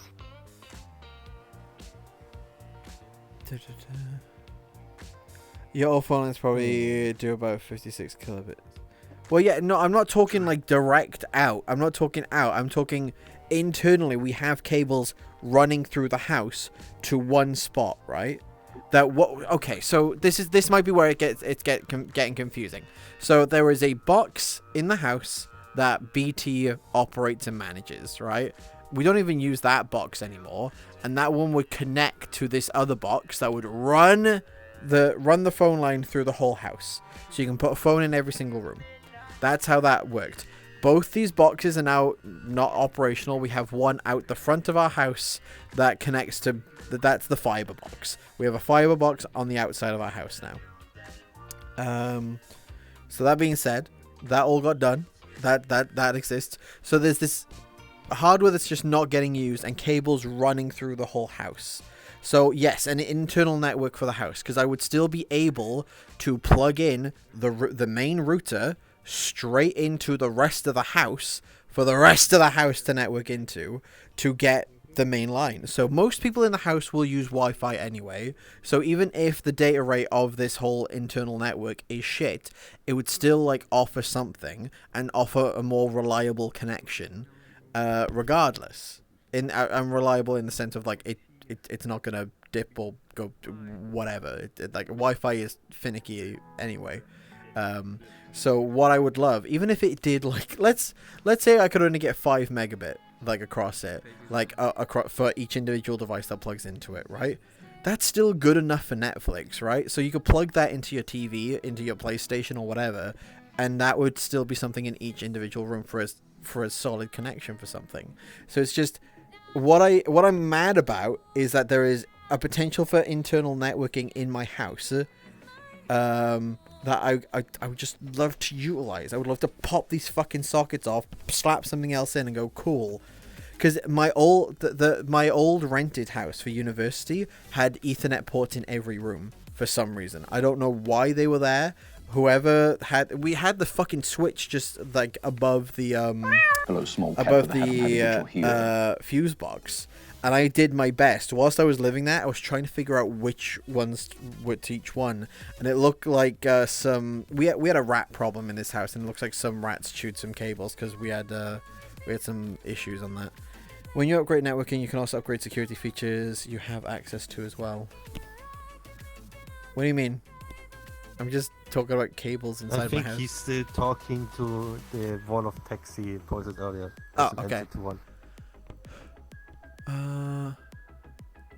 Dean, the school was giving him some issues with them to do some networking upgrades so he could increase the speed of the school's network. The dean said no, it was too expensive and not worth it, so the Cisco teacher runs the school's network as well. So he played a prank on the dean and slowed only his computer to 1 megabit per second to mess with him. The dean said something is wrong. It takes 10 minutes to load Google. The dean finally gave in. That is smart. That's clever. You can use phone wiring for 100 megabit per second, but it's not ideal. You only need 2 pairs for that. I'm going to have to look into this. I'm going to need to find a friend that can deal with this. Because I'd love to just pop these fucking suckers off. Because it's not expensive to get like RJ45 wall mounts. Then they'd be super cheap to like fucking replace. Like regardless of cat like on them. Like they'd be cheap to replace regardless. So I'd just love to just pop them off. Pop these on, and but I know that's not how this is why I haven't touched it, because I knew that's not how it worked. Where is mine right now? I think mine is it next to my bed? No, it's over there. Ugh. It's right next to the power line. Oh, hi, as well. thanks for checking in. I'm still a piece of garbage. I shouldn't go fucking around with that whilst the electric's on, right? Because it's right next to it. It is next to my power plugs, and I don't want to fuck up. Makes no difference. Oh fucking hell! I'm just nervous because it's right next to the power line. Because I could just pop it off. I could it's 2 screws, and I could take a look. There are many content creators that could help you with that. Easy. You can get a zap if the phone rings through, but it's not dangerous. Well, there's nothing there. That's the thing. There's no phone line connected to it now. That's what I'm saying. I guess they're already dead completely. 90 volts when ringing. A battery could do more damage to me. As long as the phone wires. Yeah, but oh yeah, it's not comfy. As long as the phone wires look like they are twisted, it will probably work for Ethernet, but straight wires are too noisy. Okay. I love this. I love that. I was like, why are so many people interested in this dumb conversation? I'm like, it's furries. They all work in IT. Yes. Am I wrong? No, nuts. Hey everyone in chat. Do you work in IT? Who in chat right now works in IT or is getting a degree to work in IT? That's what I want to see this. My first degree is IT, actually. Planning to at some point work at IT. I work at it, yes. I love that. Oh my god. Let's everyone turn internet Define down. work. Just stop working. I did education, but I don't work in it. Furries plus conversation room equals debating and sharing. Just looking will not hurt you. Just don't stick something in it so you don't get zapped. Also, voltage will not kill you. Amps will. Okay. Yes, I'm a back-end software developer. Depending on. The more voltage, the less amps needed. I'm trying to think of a good way for me and Huz to potentially share an office or so if we could handle some kind of network in the house, oh god, because I know Huz wants an office, but I don't want to have 2 people living in one house splitting all of the bills in a capital city, because it basically would end up spending $750 on everything each, and it's it's doable, but it's also it's not survivable for us to both have a bedroom and an office each. So part of me is trying to think of a networking way where we could share an office, so then that way we could remote into a room where our PCs are in our bedrooms in case we need to do work and stuff like that, which would be easy to do. That would not be a problem. Is the house 4-bedroom? Yes, there are 2 en-suites and 2 ensuite bedrooms and 2 normal bedrooms with an additional bathroom with a bath in it and a downstairs toilet. We have a lot of bathrooms in this house. Basically, if you need to shit, you're not going to be out of luck. There is no such thing as the phrase in this house, shit or get off the pot, because all of us that live in this house could be shitting at the same time, and it's not a problem. Actually, no. One person it would be a problem for. One person it would be... I forgot there's 5 people that live in this house. Not 4. Yep. Here's an idea. Bargain with the landlord to get part of your deposit back by offering to rewire those old phone lines with Cat 6. So, no. Because I actually, I can't confirm more than this. But basically, I don't live somewhere where I have a landlord. That's not where I live. Yeah. I'm too nervous about revealing too much because that could dox me. Not really. There's hundreds of places I could be living, but still, I don't want to define it more. 123 Papega Street. But yeah, I don't think. Also, fun fact: when I moved into this place, I actually found it on Spare Room. I found it on a website called Spare Room. And when I moved in into this place, the deposit was already paid for. I didn't have to pay any deposit. Peach X1, I got it. You just need to wire them up to pins 1, 2, 3, 6 in each socket, and the PC should do the rest. Oh. Might not work if it's too noisy, but worth a try. Interesting, because one thing that I could do to at least test it, because I don't know... I don't... I would have to figure out which one.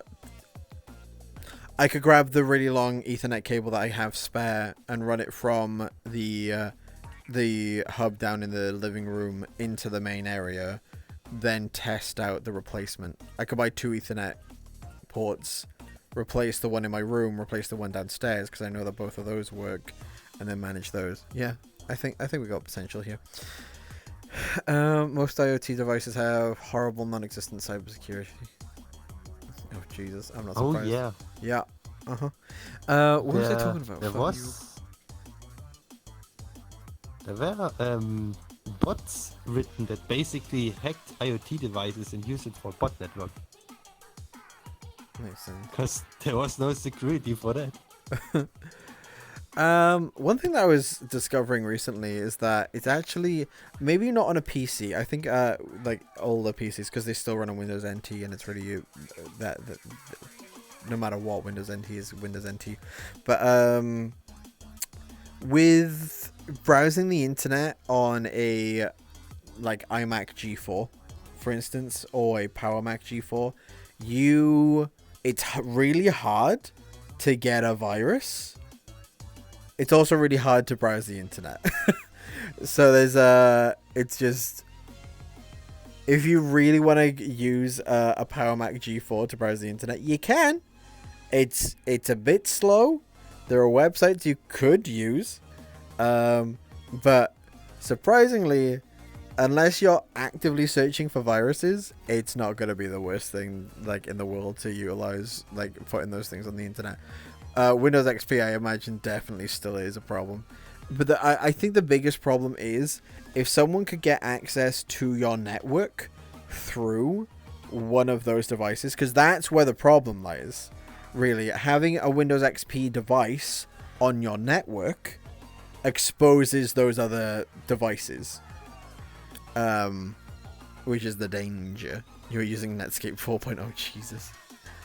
On macOS 4.5. My favorite version of macOS is Leopard. There's something about Leopard I just find really charming.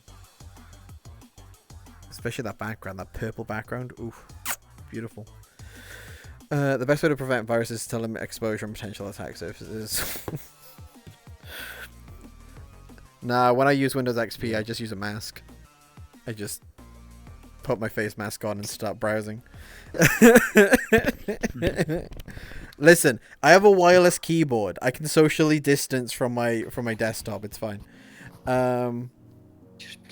IoT devices were being compromised because they were exposed to the internet. By that I mean they created port forwarding rules using UPnP. I think 8.5 was the last macOS that would run on a G4. 8. Oh, you mean 10.8.5? Okay. 10.8.5. Okay. What are these dogs doing? I thought Snow Leopard was the last to support the Power PC series. Oh, you mean the okay? So you mean the other way around? You mean the earliest operating system? I think 8.5 because I think well maybe not.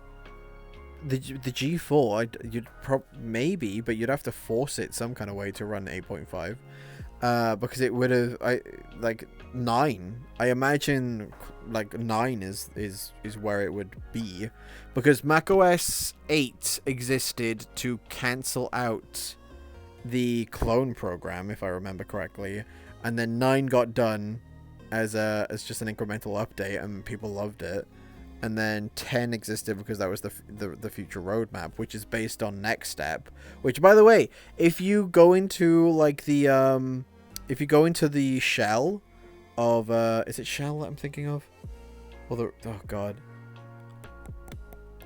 if you go into essentially the terminal of Mac OS or your iPhone even, right, it will say Next Step within it, which is a company and software developed in the fucking late 80s and early 90s. It's Unix based. PowerShell. What?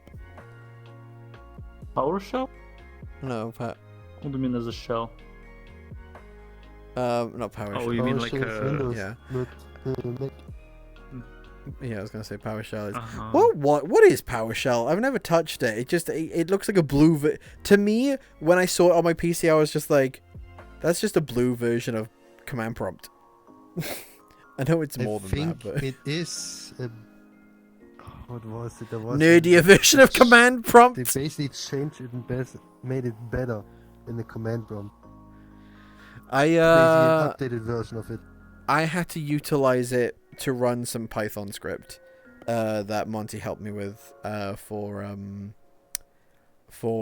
the Pokemon thing that we did during the 169-hour stream. PowerShell is more advanced terminal, and you can upgrade it to run Linux commands now. Hell yeah! Furry Drag! Whoa! Woo! Furry underscore Jin 67 just gifted a sub to Misty underscore Foth. Furry underscore Jin 67 gifted a tier 1 sub to Misty underscore Foth. Thank you very much for the holy shit 10 gifted subs. Holy fuck! Thank you very much for the 10 gifted subs. Shit. Okay, so Misty Fulf, Starpup Noru, Snaffle Sands, Unicorn Dreams, Kale, Nanoku, Mini Wolf, Hikaru, Didicus, Ayo, and Renku. Congrats on getting yourself some gifted subs. Can we get some wiggles in chat, please? Whoa! Woo! Furry Dragon, what are you doing? 67 just gifted a sub to Nerek Darfox. Furry underscore 67 gifted a tier 1 sub to Marcelo, Rebel Raccoon, Leo, and Fracas. Thank you. Everyone that just got a gifted sub, can you thank Furry Dragon, please? Can you thank him? Can we get some wiggles in chat? Can we spam some wiggles? G4 Cube can run up to macOS 10.4. The G4 Cube is really fascinating, and I wrote, sheesh. Furry underscore Jin 67 just gifted a sub to What is Day happening? Furry underscore Jin 67 What is gifted happening? a tier 1 sub to Day Twitch sign. Prime is Sheesh. Twitch Prime. Furry Dragon, Furry underscore Jin 67 just gifted a sub to see Pancake Gaming. Deal Furry sign, underscore Jin 67 gifted a see Pancake Gaming, Strawberry Sky Alex, Karusu 59, Hammer Paws, congrats on getting yourself some gifted subs. Can we see some more wiggles, please? I really want to see them wiggles fly. I want to spam the Bardix wiggle, please. Can we see some Bardix wiggle? Hello, Or some small cat Bardix with a hat. I'm beans? happy that Yo, you're dude, here. I love the My Chemical Romance shit. You uncultured swine. Yes. Frostbent, hello. MCR, but it's green tea. Have fun for this with the subs, guys. Oh, Furry Dragon, thank you very much. Why are you doing this? I don't think we can get another hype train page. It's been too soon since the last one. But thank you very much. I appreciate it, guys. Thank you. Just know that a lot of the money at the minute is going back into stream. That's all I can really think. Well, don't worry. I know, just joking. God damn. Yeah, I'm gonna see what I can do with these cables in the house and manage my network that way. Cause, I really want to get a bit more dorkier with the network and stuff. I really like utilizing that stuff, and I really like having a NAS now. Like in the house, it is with redundancy as well. That's why I love having like my shit backed up with redundancy. The fact that it will rebuild, like my shit. I'm like, oh, thank God. It was a lot of money to put into. At least for me, like it was a lot of money for me to do up front. I would at some point like to like go mad on like getting fucking big. But do you also have offsite backups then? No, I don't. And I know you should have a backup of your backup and then an offsite backup as well. But I don't have the money. Remember, best backup is offsite backup. What I want to do is I need to get into the habit of cleaning up my backup right now. Cleaning up all my data, making a full backup. All right. I also need to delete some stuff. So once I make a backup of everything, I will get some server space and upload it somewhere.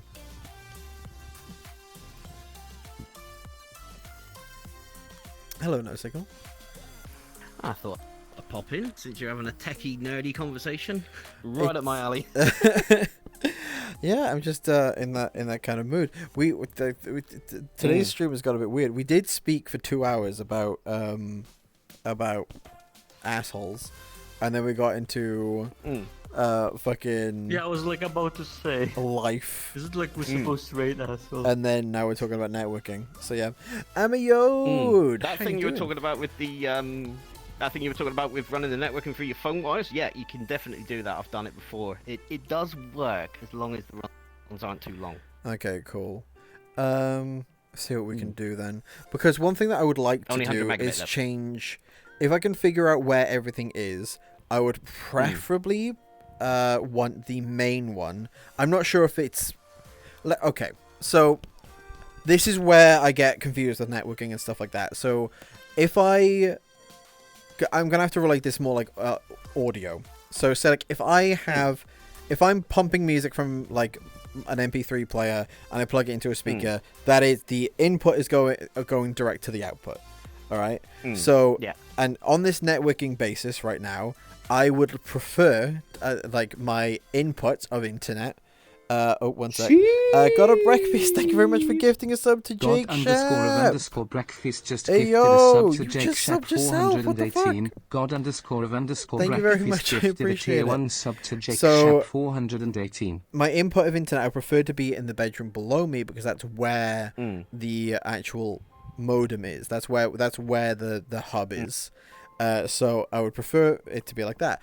Do I have to change anything in order to do that, or would as long as there's an input on one of them, it's fine? Because that's what I'm thinking. So you want to well, the thing with phone sockets, the way they're wired, they're generally daisy chained one. So you'll have your master socket, and then the extensions will be daisy chained one after another. Right. So what you have to do is put a small switch at each socket, because you can't just wire Ethernet wires together daisy chained like that. You have to have a switch to. So you can do it, but you'd have to put a small switch at each socket. But the switches are like a tenner for a 5-port gigabit switch. Okay. So you can do it. Obviously you'll only get 100 meg because you'll only be able to use 2 pairs. But yeah, you can do that. My brain isn't actually understanding the situation right now. Get someone nerdy enough to set up AWS Glacier for your offsite backups. Listen, I'm nerdy enough to do that. Like I run servers as Unicorn is streams of DigitalOcean, so I just need bigger space. That's all. I just need to. With AWS, can you? Glacier is alright until you want your data pack. Then it gets really expensive. What? What I did is I bought another NAS and put it. You can back up to it basically for free, but when you want your data back, they charge you to recover your data. Fucking hell, I'd rather just pay a monthly fucking fee.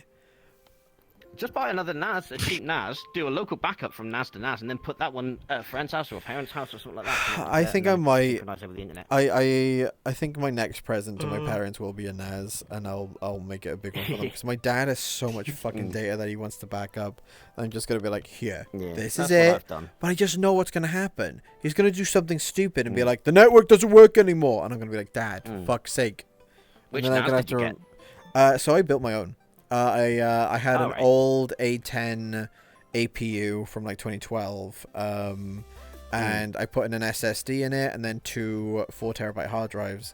I didn't need to put the SSD in it, and I partially regret it now. But it's just good for like caching. Nah, you using like FreeNAS or something? Yeah, I'm using FreeNAS. No, is it TrueNAS or FreeNAS? Which one am I using? I can't remember. It's one of the two. You can set up something like rsync over the internet to do that. That's not a problem. Yeah. So I just did that because it was, other than paying for, I already owned the SSD. I already owned the old computer and the case that it's in. So I just decided, well, I'll just buy 2 4TB hard drives and manage that. They're not NAS hard drives, which is a shame, but because they're backed up in redundancy, I'm not that scared about it. And hopefully I'll see some failure coming first before anything drastic happens. And yeah, there is a problem where if you get 2 hard drives produced in the same batch, the failure expectation is going to be exactly the same.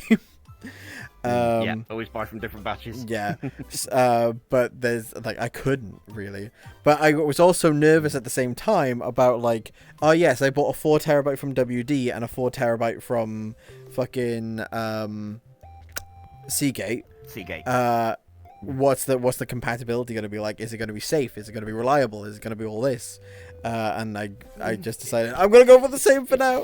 I'm just gonna go for the same if for it's now. a true RAID array, they recommend having the same drives, but if it's just like some sort of software RAID, you can probably get away with it. Yeah. If you're using a RAID controller, then they recommend. No, it's software. It's software. I couldn't be. I'm not paying out more on hardware for something that is just going to sit in the corner. What I love though is that I love seeing like the fans going and stuff like that, but I just open the case and I touch the fucking cooler and it's nothing because it's using like 1%. It's using, whilst it's idling, it's using around 1%. Even if I hit it with like a data transfer, it's not using barely anything. And this is an oh wait, no, it's not an A10 anymore. I bailed on the A10. I think it's a quad coathlon. I think I bailed on the A10 because it was being finicky for some reason. Why did I get an Athlon X4? Just file storage, you can get away with an Atom. Oh yeah, like the CPU is not really the problem. There is one guy who built a fucking 60 drive monster with a Raspberry Pi. I was tempted to get a Raspberry Pi to like manage some stuff, but then I was like, I don't know the whole like Raspberry Pi like shenanigans. I know how to build a PC. I already have the parts for a PC. I'm not going to spend more just because I'm interested in doing Raspberry Pi stuff. The one Raspberry Pi thing that I'm really interested in is the one that's built into a keyboard. I'm really interested in that one just because it's kind of cool to like have a keyboard that you can just HDMI into and like there you go. It's kind of interesting. I run one for all my home automation stuff, so that's what I use one for.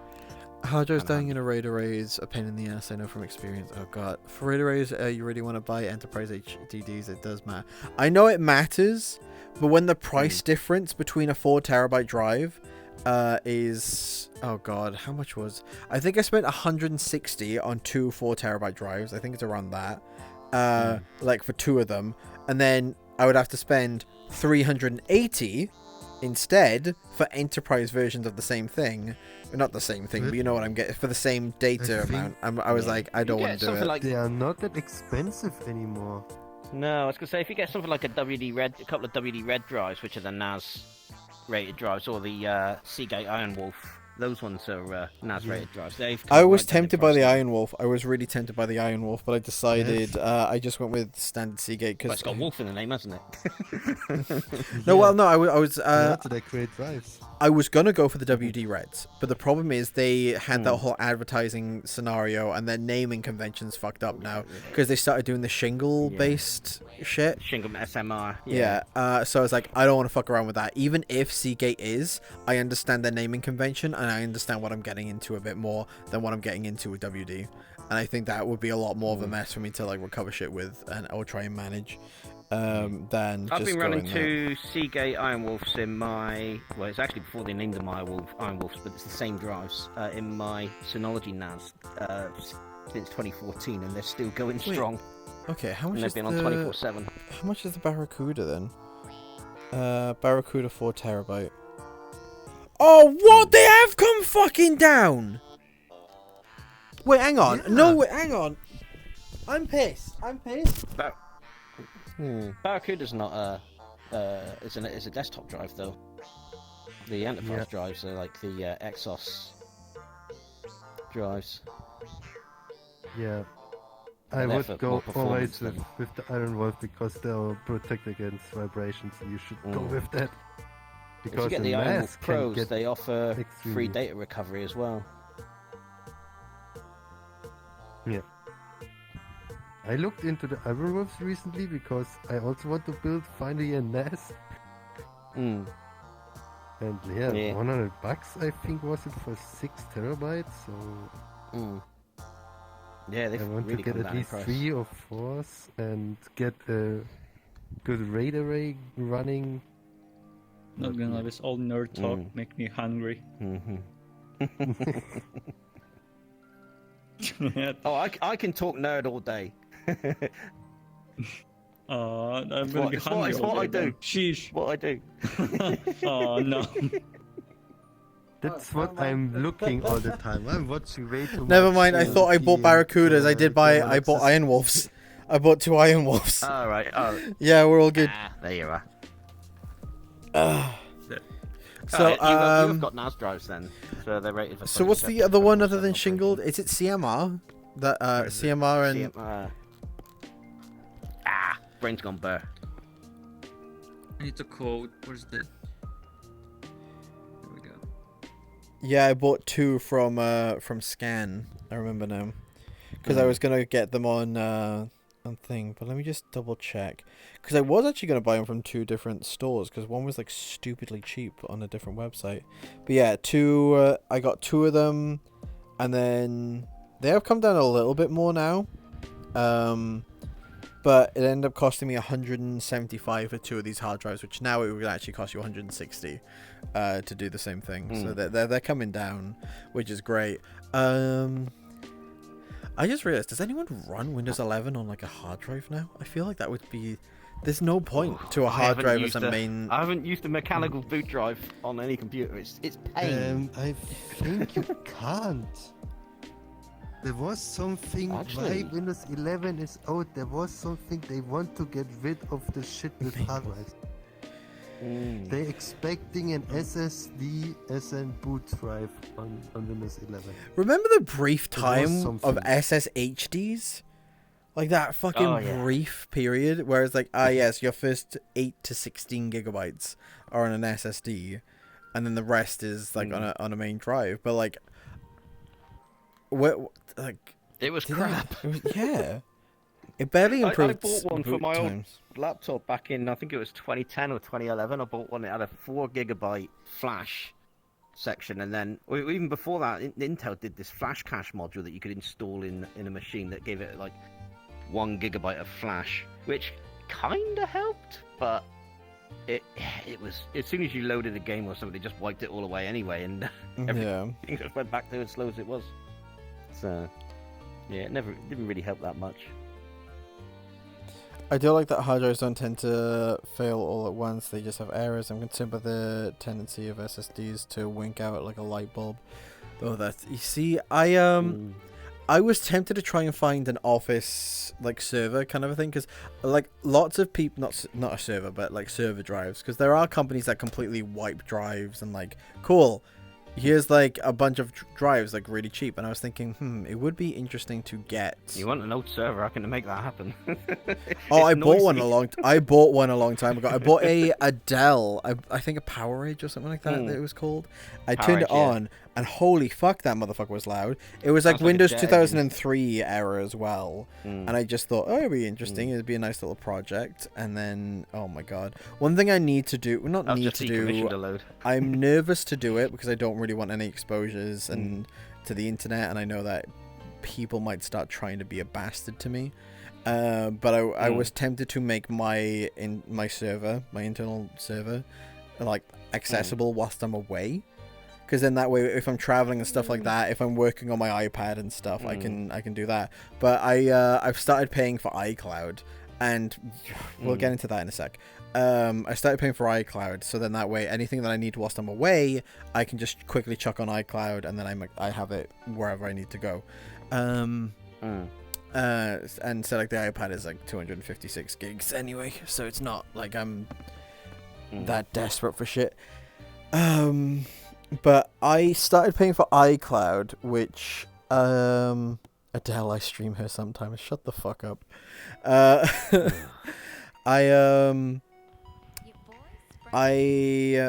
went with iCloud because of its ability to be on all the devices that I need natively. Because if you're okay with faffing about and doing all that stuff, having Android and with Dropbox or OneDrive or whatever fucking service that you want to use is fine. That's fine. If you want to deal with like faffing about and trying to manage all these things and juggling these services, whereas I want to be able to just grab my phone, go, cool, I'm paying for 50 gigs now of data, 50 gigs of data, and it's already on my iPad, it's already on my MacBook, it's already like connected to everything that I need in any kind of capacity, and we're Gucci. Yeah. Apple have done that right, to be fair. Yeah, it does work nice.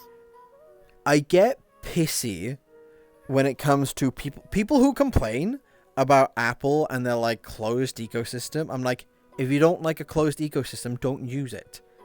Don't use it. It's not for you. Go with an open one. I have two sides of myself on this, and that is I like my closed one for personal use and to make my life easier, and then I have this side to make it more complex and to manage to meet the standards of things that I need to do for work or the complexities of anything else.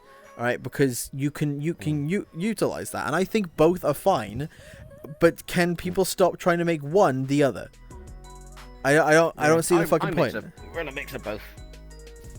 I run a mix of both. To be honest, there's always like closed stuff because companies try to get their shit together. It's always like that. Yeah. But yeah, they're for all me, doing it. it's Google, Samsung, Apple. Microsoft, they're all at it. I so. wish Apple would go really fast out of their you can't repair that shit and stuff like bullshit arena. They should open more. I mean, it's nice already. They give out their fucking repair stuff now. Yeah, we've seen the And what shenanigans I they've been heard, doing with that. it's cheap. What I heard, the entire repair stuff is cheap to repair the devices. All the tools they now. I'm surprised. It's not used from Apple that they give out. I've heard very mixed stuff of Subsidies Apple's cheap. new like repair situation. I've heard a lot of mixed stuff. Like, yeah, it's great, but it feels a bit off. It feels there's lots of catches and gotchas with the setup.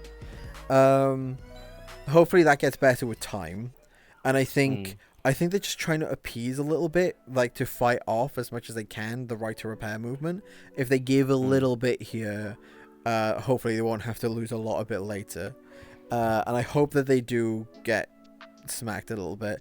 I am pissed about the situation, and I think it's more the silicon shortage than anything else. But with the Mac Studio, for instance, and the Mac Mini. Actually, I think it's just the Mac Studio. You can't change the SSD, to a different one. You can't upgrade the SSD on it, even though that you can change the module. you can't actually do it because you get software locked out essentially until you put the other one back in, because it's a mixed bag. I don't know if it's Apple or if it's the chip shortage because it's on the SoC, but the chip shortage has caused a problem because the M2 MacBooks that came out have a worse read-write speed because instead of two separate chips on the SSD, it's one. It's one bigger one instead of two small ones. Channel now instead of dual channel. Yeah, but that's because of the silicon shortage. That's because of the pandemic. Whereas I'm interested if the same can go for that because yes, the controller's on the SoC, but at the same time, what if it was also meant to be on there too? Like, and they've just done it to save money, and also not have to ship out, order in as many chips, kind of a thing. I don't think it's that the reason. It's safety reason again. There was already something with older devices you can't easily change out SSD and stuff because of their security chip. Because they basically lock it together, so you can't.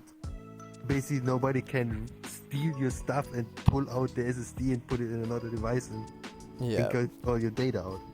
So that's. Oh god. Makes sense, but it's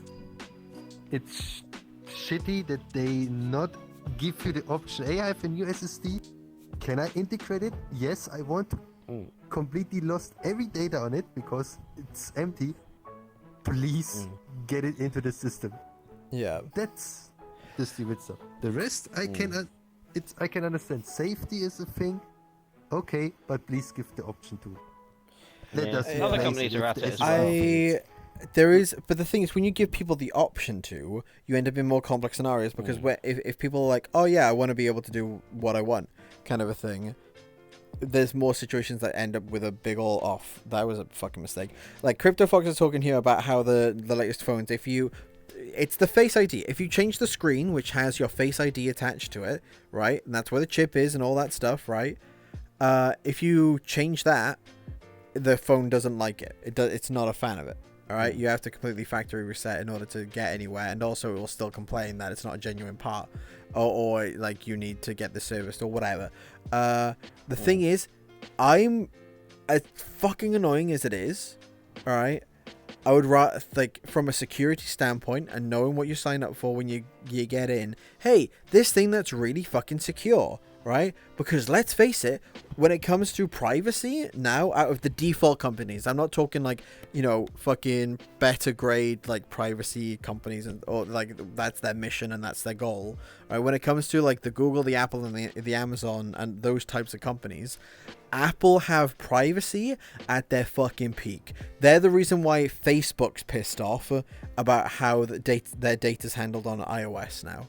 Like Apple have that, and if they're like, yes, if you change the face ID of an iPhone, there is potential for hacking. There is potential for any like security breach issue by allowing that. So I understand why they lock that out. There is reason to it. Is it annoying? Yes. Is there a way around, like a better fix? Potentially, but it's one of those things that you sign up for by entering a closed ecosystem that has security as like a big feature in it. All right, they really don't though. What do you mean, Jackie? Explain yourself. I want to hear the reasons why they don't care about privacy. I mean, yes, make it like that. It's like that. But if you like, for example, have also, if you're a repair shop and like you're getting an old iPhone that's thrown away because it's damaged screen and you change it, and then why not give people that repaired an option, an extra special menu you can change. Okay, I change it, please wipe any data, personal data, completely off it and make it a completely empty phone. So every security aspect is gone and you can sell it as a used item that's repaired. But they could the technically do that, device is yeah. second use because not everybody needs the newest phone. And not everybody wants the newest phone. Give the people just that. I will say, My that phone's 5 years old. we can complain we can complain about like a lot of stuff when it comes to Apple and like right to repair and stuff like that. But I think the longest Samsung provide updates, like actual like feature updates, is probably not that long. Feature updates is probably not that long. Security updates is definitely longer, but I think the longest that goes on for is 3 years. 2 years, 2 years for features, I believe. 3 years for security. Yeah, Two or three, It depends on the company at this point 3 now. years. But the I think the Yeah. iPhone 6s just lost. The iPhone 6s just lost like the latest update. My I'm iPhone running 7, an which iPhone is 10 from 2017, and it's still running the latest OS. It'll probably lose it later this year when the 14 or whatever comes the out. iPhone 7 gets the latest update. The iPhone 7, which came out in 2016, a 6-year-old phone still gets software updates. And yes, they did slow down your phone to help with the battery, which people deemed as like. So there's a good explanation for why they did that. That's what I'm getting into. That's what I'm getting into. Yeah. So they wanted to protect the battery about that, but there's also the belief that they were trying to get people to buy new phones, which you can look at both ways. I think there is truth in both pockets here. I genuinely think that they were like, yes, we can help like stop e-waste and understand that yes, the new operating systems on these older phones are going to drain the battery a bit more. Maybe we should try and balance that out. But because they didn't make it an option for people, they didn't provide that as a setting, it looked manipulative. Whereas you are right from your conversation earlier, give them the choice. Which they did. There's also, give them a choice, but also, was it a thing that it's doing it because of the degradation of the battery? So the Because problem the with more lithium you charge cells, it, the more it less capacity it has.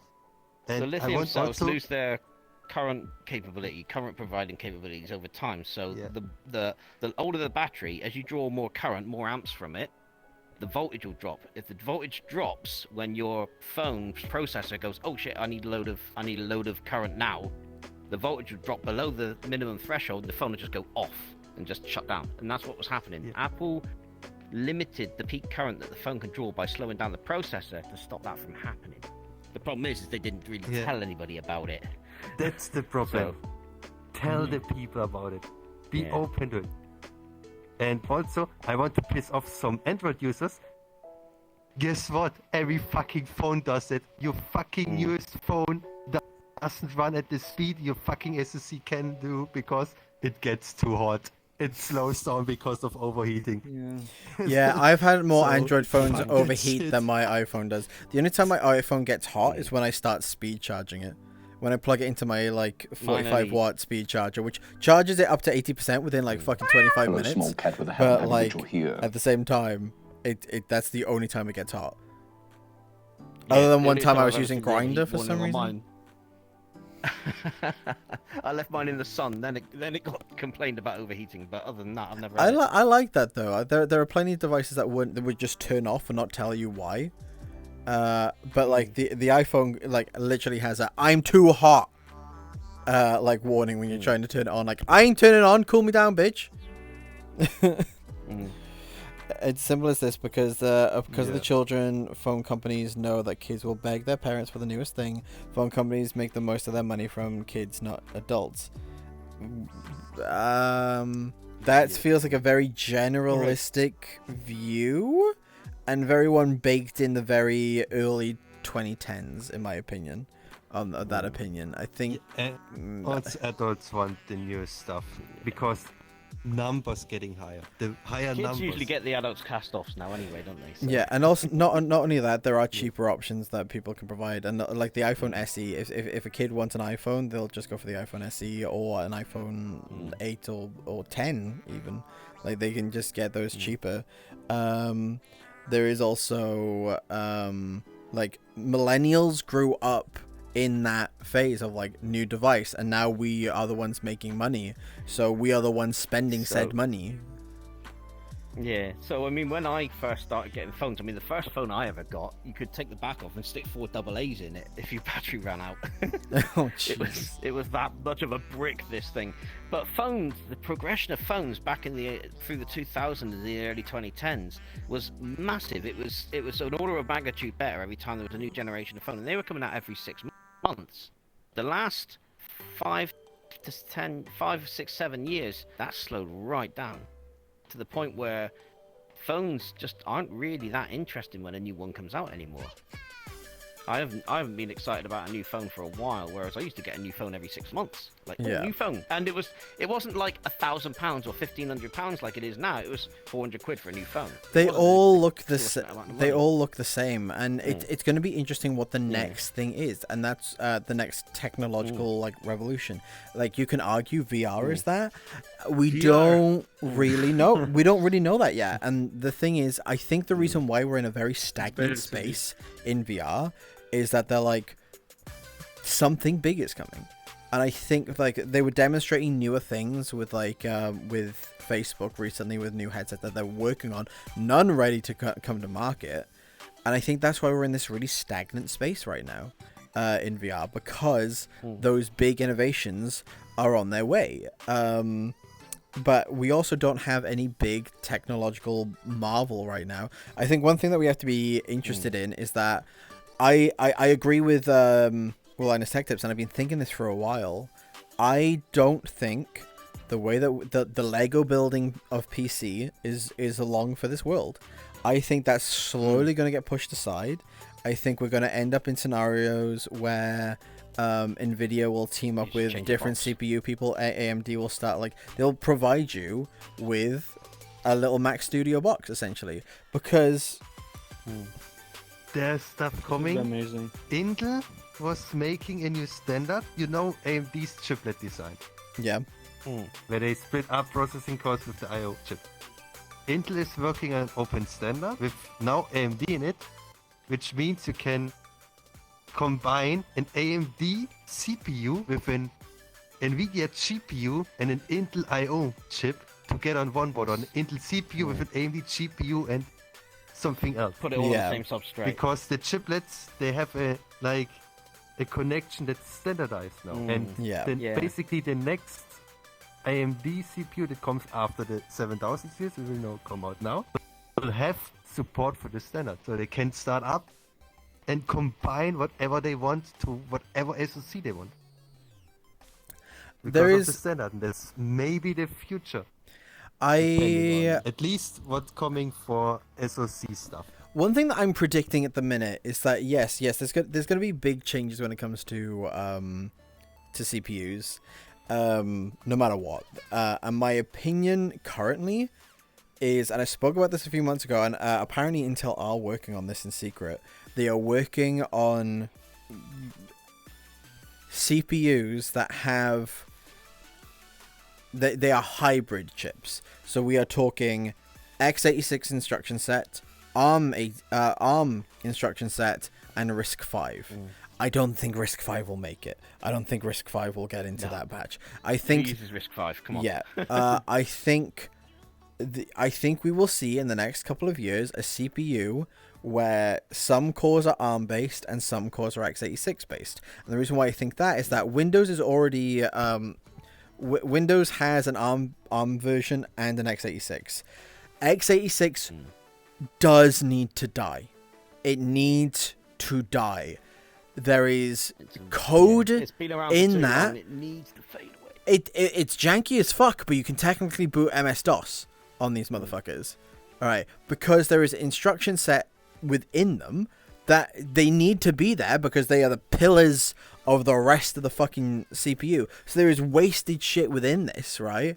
That is just it that's been there since the 70s. We are talking a 50-year-old standard at this point. And ARM it's obvious, like, oh my god, what the fuck is happening to me? What is happening? That was a But pretzel and a I half. think Fucking hell. what you're talking about is this open chiplet thing, because they now can add an IRM chiplet with an x86 chiplet and have one CPU, because it's open. You can connect whatever you want to. Okay, cool. So basically, but the freedom. the interesting thing is about those, right? Is that how are you going to get two types of instruction sets talking on a CPU? Like, we have seen in the past with laptops that have an integrated GPU and a dedicated GPU within them, like a mobile 3050 or whatever, kind of thing. They get It's a bit janky. Like, the second you try and open a game, it's like, oh yeah, I'm on the integrated. I'm like, but you clearly need more than that. You're struggling. And they're like, I don't care. So what I'm interested in is how is it going to handle that? Which would have to be at a software level, which makes me think that Windows, if Windows is going to have to get in, it'll be a bit different. Get in straight away and be like, okay, here is a hybrid version of Windows that you can run both on with a hybrid chip. So then that way Windows will go, oh wait, you're trying to open this program? Well, we only have these processors. You're essentially running two PCs at once within one OS. That's how that's going to happen, and that will be the transition over time to ARM, because these hybrid chips are going to have to exist to yeet people over, because unless there's a good enough compatibility layer, unless good emulation really comes through, and it needs to be perfect, honestly, it needs to be perfect. Look at what Apple have done with their new M1 and M2 chips and their compatibility layer that they've done for x86 code on that. It's not perfect. The performance, really well. but the performance tanks. The performance tanks. For not everything, but enough things. And imagine it on Windows. The amount of legacy things, that's why the hybrid chips need to exist. Because there's going to be people out there that are going to be like, I need x86 and I need Serial and I need access to the latest software. So at the same time, these hybrid chips are going to need to exist. Yeah, the biggest place that's going to be a problem is for businesses and enterprise, where they've got legacy software for, like, you know, a 10 million quid piece of factory equipment that runs on some old piece of software that needs to run on Windows 98 or XP or something like that. There's still stuff like that in service now. There's still, Banks. there's banks, yeah. When I started working at the place where I work now, they still had a dumb terminal-based accounting system. The PC that they had on their desk was an old green screen CRT that had a serial connection to like a mainframe server. It was that old, and the place is still using that today. It's nuts. Military and scientific like technology still uses serial, and they're always going to. Right, series. I mean, if you're talking about mainframes, IBM is still using their own. That coming up. I'm gonna go. My headset about to die.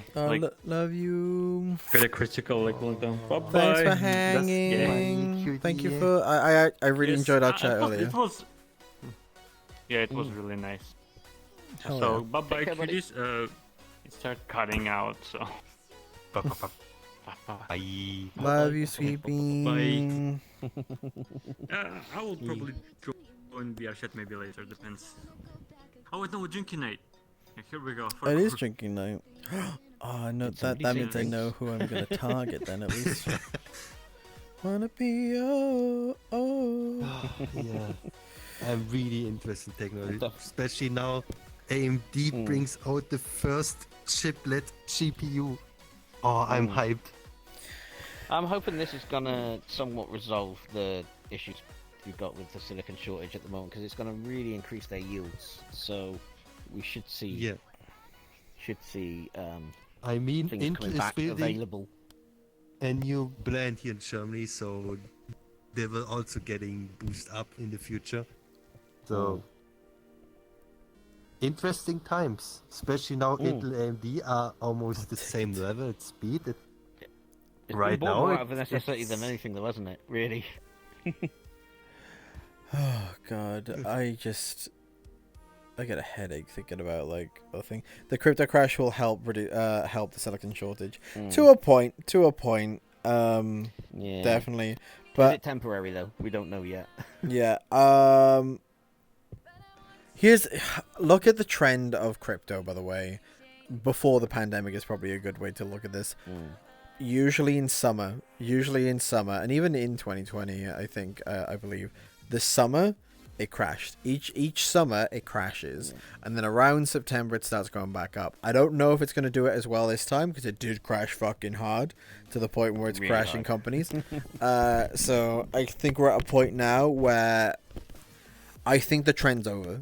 I think the trend is over. I think people are still going to be into it, and they're still going to be weird. But I think the trend of crypto is coming to an end.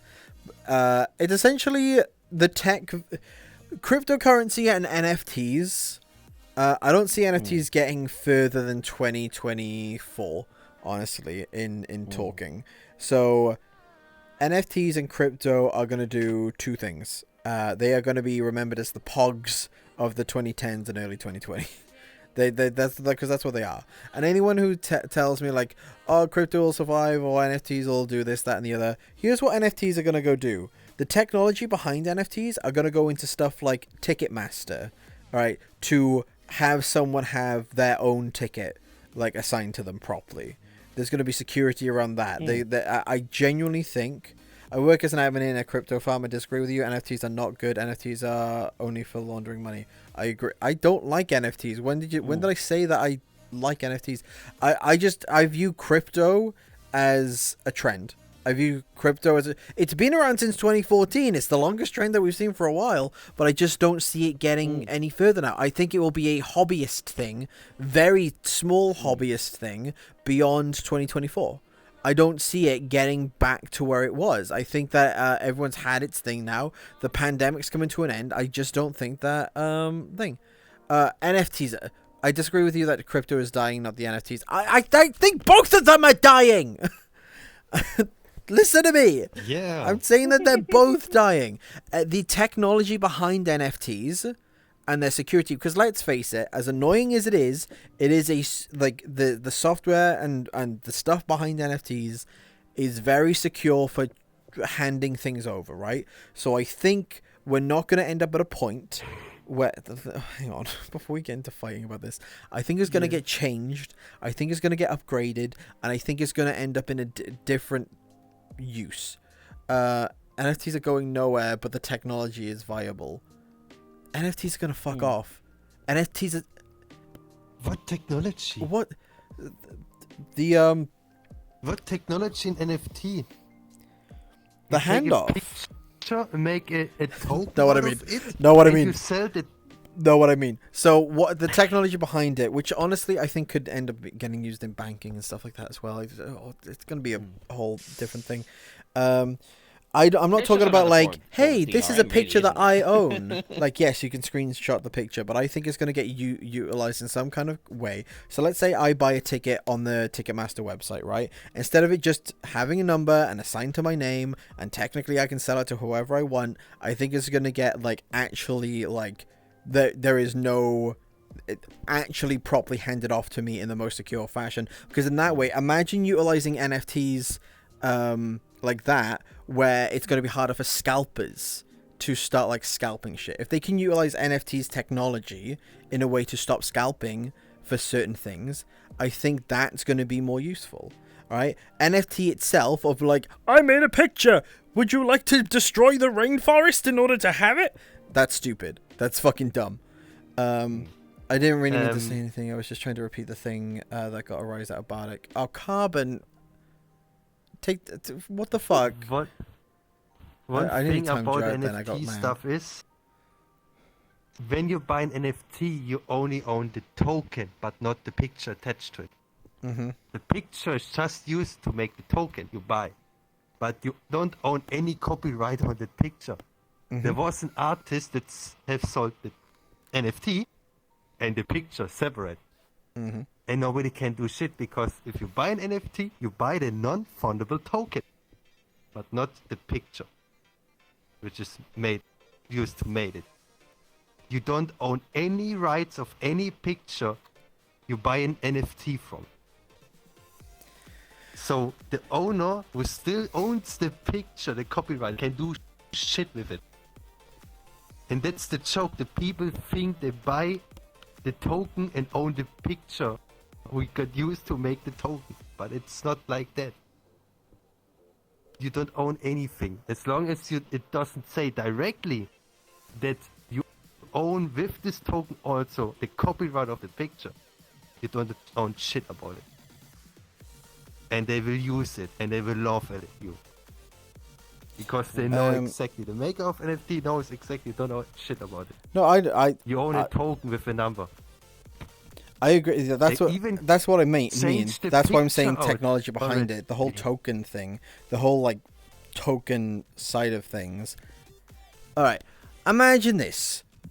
God, what is a good example of this? There was a company called OnLive that made streaming games.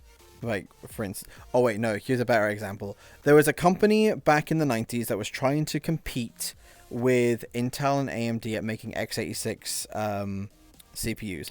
But what they decided to do instead is that they made ARM CPUs, right? And then make them have an instruction set that would translate x86 to run on ARM.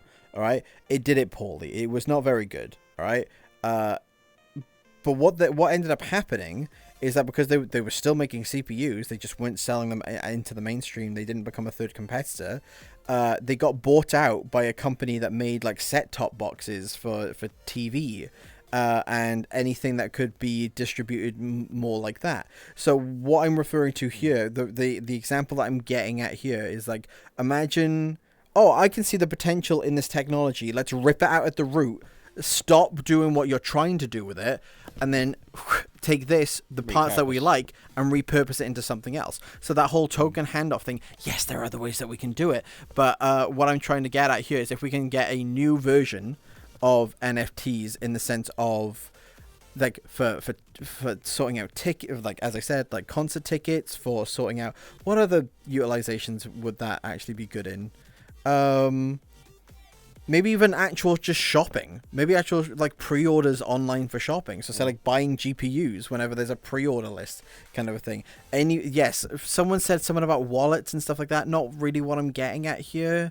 But if I'm not talking about like setting up a wallet so we can manage all that stuff. Being useful encryption. I guess, yeah. It just so then that way, if I have a token on me, and like I bought the thing and I have it, if it's assigned to me, and like understood that yes, you are getting it this way, you cannot change this now as this token, all right, that would stop scalpers, in my opinion, because that's like, oh yes, I want to go see fucking Post Malone. I want to go see Post Malone at the O2 Arena next year. All right, I've bought my ticket. It's now assigned to me and only me. I can't resell that ticket. All right. Maybe there would be another way to do it where you'd have to go back through Ticketmaster or whoever you bought the ticket from. All right, because then you have the token, you can give the token back, but it has to be done through Ticketmaster. All right. Wouldn't that make more sense? Because in that way, there's not scalping going on. It will literally go back to the people who already had the pricing in place, and then they can sell it out again to someone to get it as a new token. So there's not scalping going on anymore. Because then that is if you... Yeah, go ahead. That's where you can use it. With the rule set that everything is fixed, that basically everything gets tied together to the NFT. Yeah, because you could literally have multiple wallets with their own tickets. But here's the thing: oh hi, if thanks it's for assigned checking to in. your I'm name, still a piece of garbage. It's not how it would work. If I'm buying a ticket and I've typed in Bardic RJ as the ticket holder, and my ID says Bardic RJ when I go to the Post Malone fucking concert, all right. That's it. That's how you assign that. But you're saying about multiple wallets with their own tickets, right? What names are they under? What tokens? What wallets? All right. If it's assigned to your name, why do you need an NFT for it? Because if it's assigned to your name, right? Like first off, you can gift tickets to anyone. You can gift tickets to anyone at a starting basis.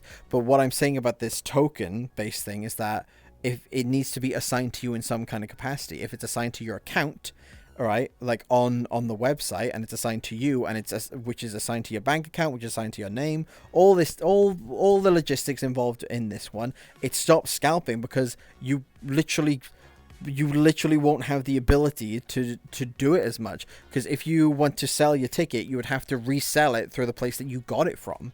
And some people can view that, oh, I can't just sell it, like on, like, why is it locking me down from selling it? No, you could sell it back to, it would depend on like the morality on like refunding and stuff like that. That depends on them themselves, on Ticketmaster or whatever company. But it's just a better way of doing it. To me, it just sounds like you're arguing against it for some reason rather than what are the better solutions then? That's what I'm trying to get at here. And also going back to CryptoFox really quickly. Yes, I've mentioned the summer stuff and that, like you're saying about day trading, blah blah blah. It's also, remember, crypto was really popular with just your average Joe kind of a thing. And summer, they get a little bit busy, you know. Summer's a bit more of a busier time for like not focusing on stupid things. Buggy Bear, thank you very much for the raid. Hello, baby. That's what I've been waiting for. That's what it's all about. Buggy Bear has summoned 5 viewers to the party. The blockchain system they use. In the first thing, it seems like it's safe, but it's not private. Here in Germany, there's a really big streamer who is stupid as hell, and he had made advertisement. He got cryptocurrency for it. And the thing is, the people know his wallet. They can use with this ID, can look into his wallet and what his money getting. He's open like a book. Everybody can see what amount of money goes out and in.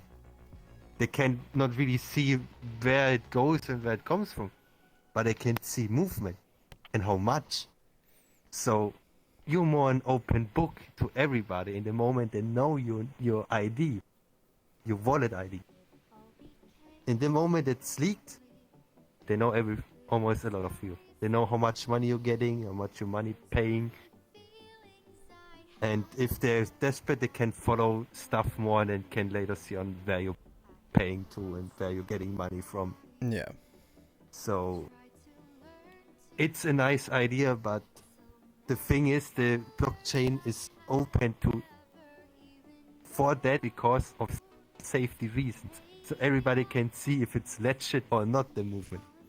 And that's the problem of it, to be too open. I just figured out a way to make the NFT situation work with tickets. So what if, in order to sign up or buy a ticket on thing, you have to use some form of identification, right? You have to use some kind of identification to buy the Post Malone ticket, which is assigned to your ID. All right, and then you buy it with a bank account that's assigned to your ID as well. Like, it needs to have the same name as your identification. All right, so those two things have to correlate. All right, and also, like, you're still going through this NFT tokening situation, because in that way you can't just set up other wallets. You can't just say, oh, because you could like use like IDs that have been stolen, or like, you know, commit fraud and stuff like that, because scalpers will do criminal things just because they're cunts. All right, if you utilize that kind of methodology within like a Ticketmaster system or a pre-ordering system, then you're not able to sell to someone else because it's tied to some kind of identification. All right, it's tied to it. It's not going anywhere. You can't just sell it to someone else, because then they're going to be like, that's not going to work because you're not Sheila McGucket. Yeah, it's not going to work that way. And then if someone wants to sell a ticket, they can just sell it back to Ticketmaster. They probably, like, I don't know, lose processing fees, because the ticket will just get resold anyway if it's a good enough concert. There might be like a transaction fee or whatever. However they want to deal with it, at least in that way, it's not increasing scalping and people go direct to the source, and there's not going to be issues that way. My main thing is that I don't think NFTs bring anything to the table. You can do that without them. Well, regardless, that's why I'm saying the technology can inspire or be utilized in another way. It's like how another good example is the Apex Legends runs on the Source engine, but not really. The guts of the Source engine got ripped out to make a new engine. That's kind of what I'm getting at here. It's basically something completely different, but the guts and understanding of what's in it can be made into something new, and that's what I'm trying. Yes, there's other ways to do it, but I just think that this is a way that, and let's face it, fucking shareholders here, NFTs, and they basically are already pre-coming. So that technology is not going away in some kind of capacity. Someone's going to force that through in some capacity. It's just which way, what industry, and how useful is it going to be. And that's why I deem NFTs are going to have some kind of survival rate in the sense of its technology, whereas crypto is going to become a hobbyist thing. Because what I'm saying to Crypto Fox here is that yes, what you're referring to, this whole like dip in the summer and then rise in the winter months, what I'm trying to get at here is that the average Joe who has been into crypto doesn't care anymore. Sailor, thank you very much for the raid. Absolute Bicon, how dare you? Taylor has summoned how 22 viewers to the party. Absolute Bicon, how dare you? Hi, honey.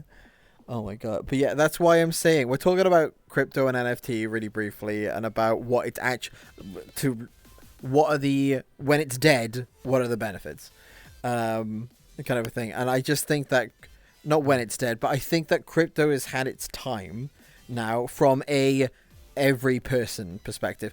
I've bought fucking Bitcoin at some point. I've bought, what is it, that what was one that was super popular early on, like 4 years ago? It was like not Litecoin, it was something else. It's one of the other ones, and it's not Ethereum either. I just think it's gonna become a hobbyist thing. I think it's gonna end up being a thing that only people who like crypto, which is gonna be a very small minority, are gonna get into, and people are just gonna forget. It's gonna be treated like Pogs. It's gonna be treated like a collection thingy that no one cares, like no one really cares about. They're gonna think, oh yeah, I remember when people like bought crypto years ago. People still do that. Like, someone will say that in the year fucking 2030. Remember when you could still mine with your home PC? Yeah, people are going to talk about that too. Are we going to get Alf Bitcoins? Oh my god. I'm sorry for crypto and blockchain to go away forever. It's not, that's the thing. It's not going to go away forever. It's going to get absorbed into other things, and we're just going to forget that the terms of them ever existing. NFT will get renamed. The technology will get used, but NFTs will go away. The technology, the whole blockchain stuff, it's going to get utilized in some kind of capacity, but the way that we look at crypto now is going to go away. I'm debating with you nicely. I understand where you're coming from with the knowledge that you have. You have things to learn, but you do know some things. I'm not, I'm not like fighting with you. I'm just like, I have a distaste for how, what I liked about crypto when it first came out, this whole like unregulated like thing, it was interesting. It was interesting, and what ended up happening, this whole like, we've made money fair. It's deregulated. The problem is, like anyone can get involved. That whole mentality that crypto was back in like 2014 was interesting, and anyone could get involved. The problem then became that the rich people went, oh, money? All right, let's throw our power and wealth into the system and take over it. Because that's what happened. Anyone could mine. And then they go. But then everyone who had money already put system. money in it. What was that, sorry? Yeah, and then you have the official going in, like you can buy stock shit and stuff like that, and holy billy-ho, it goes up and down like crazy. I don't know, you can just use any other money like that. The only thing is with Bitcoin you could make really fast money because it goes up and down. Yeah. But nowadays, why even? It's like investing in Zoom back when really it got like massive. anymore. It's just people got into the trend. And it's very easy. Yeah. Crypto was never going to be long-term investment. That would have been silly.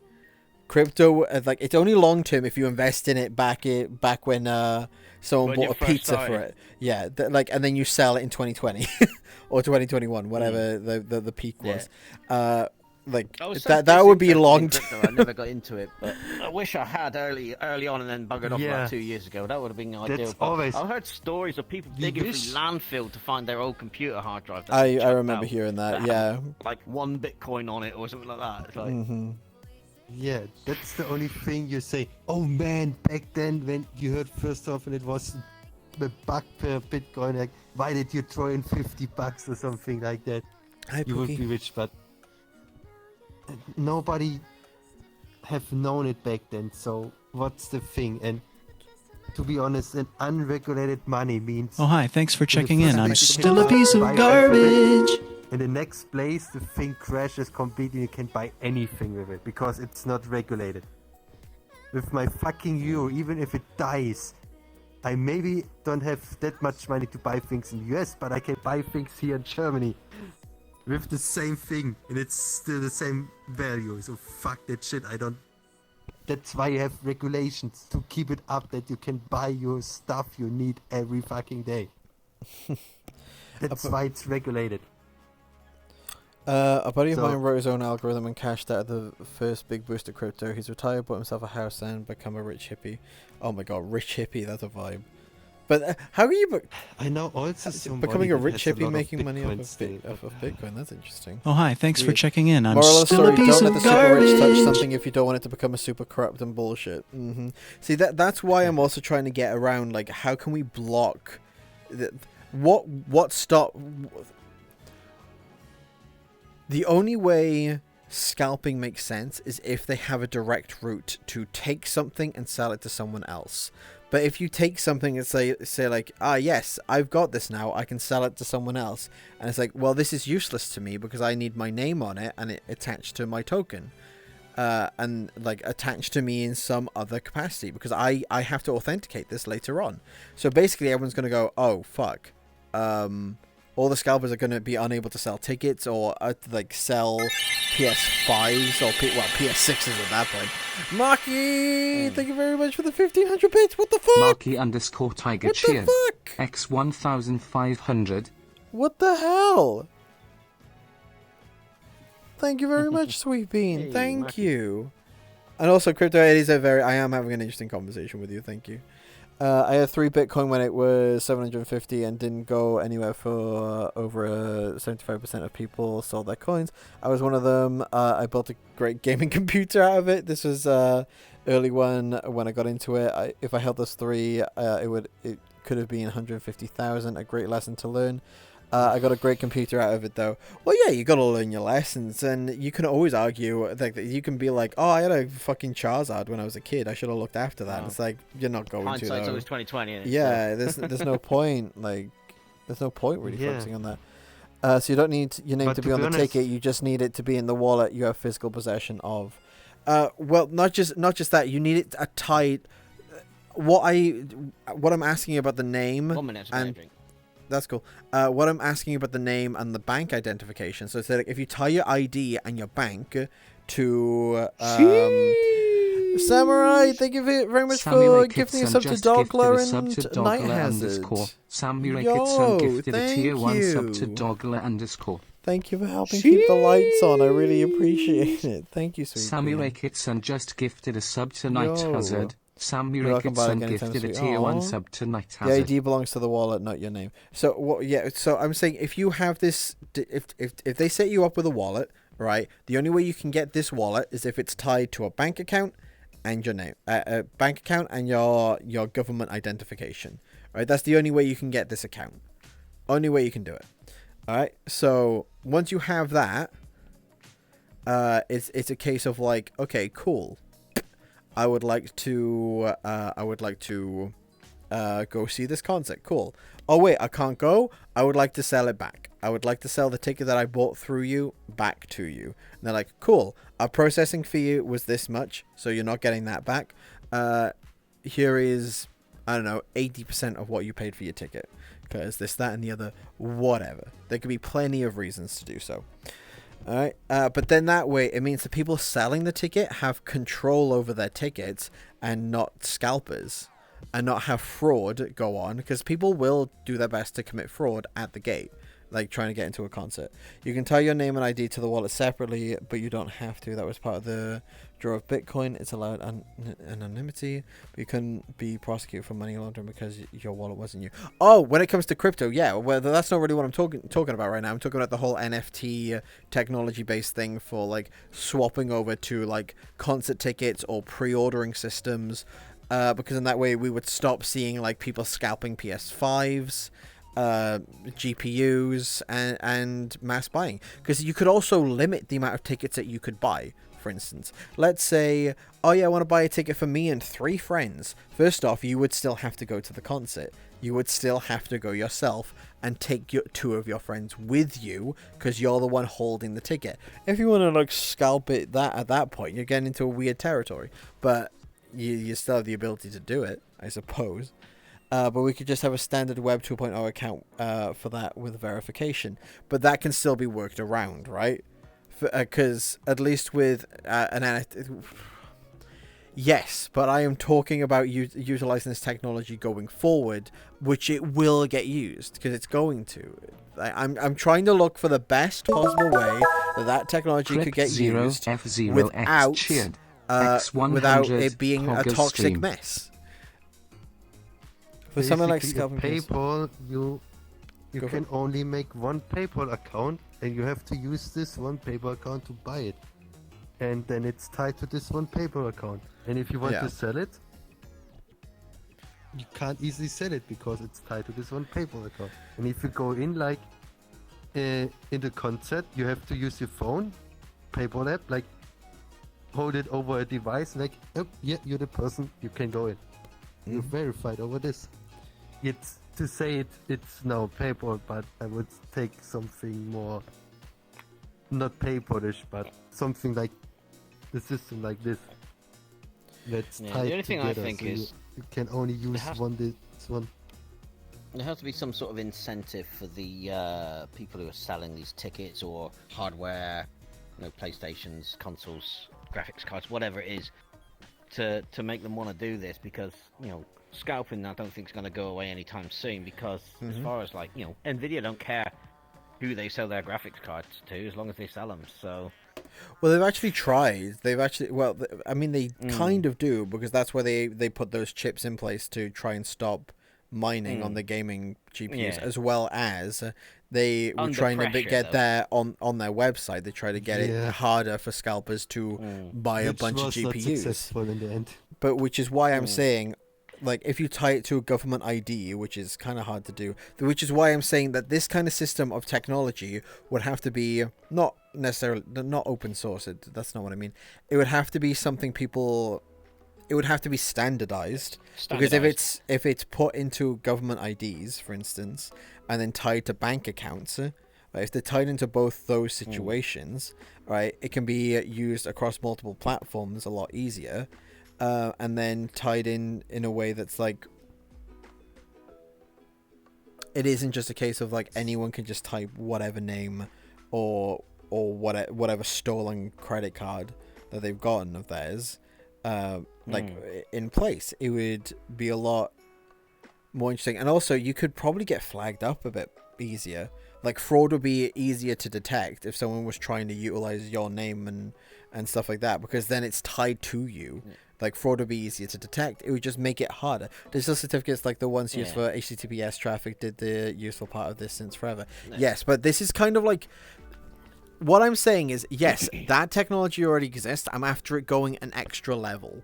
All right. Some people can get annoyed about privacy or like gifting and stuff like that.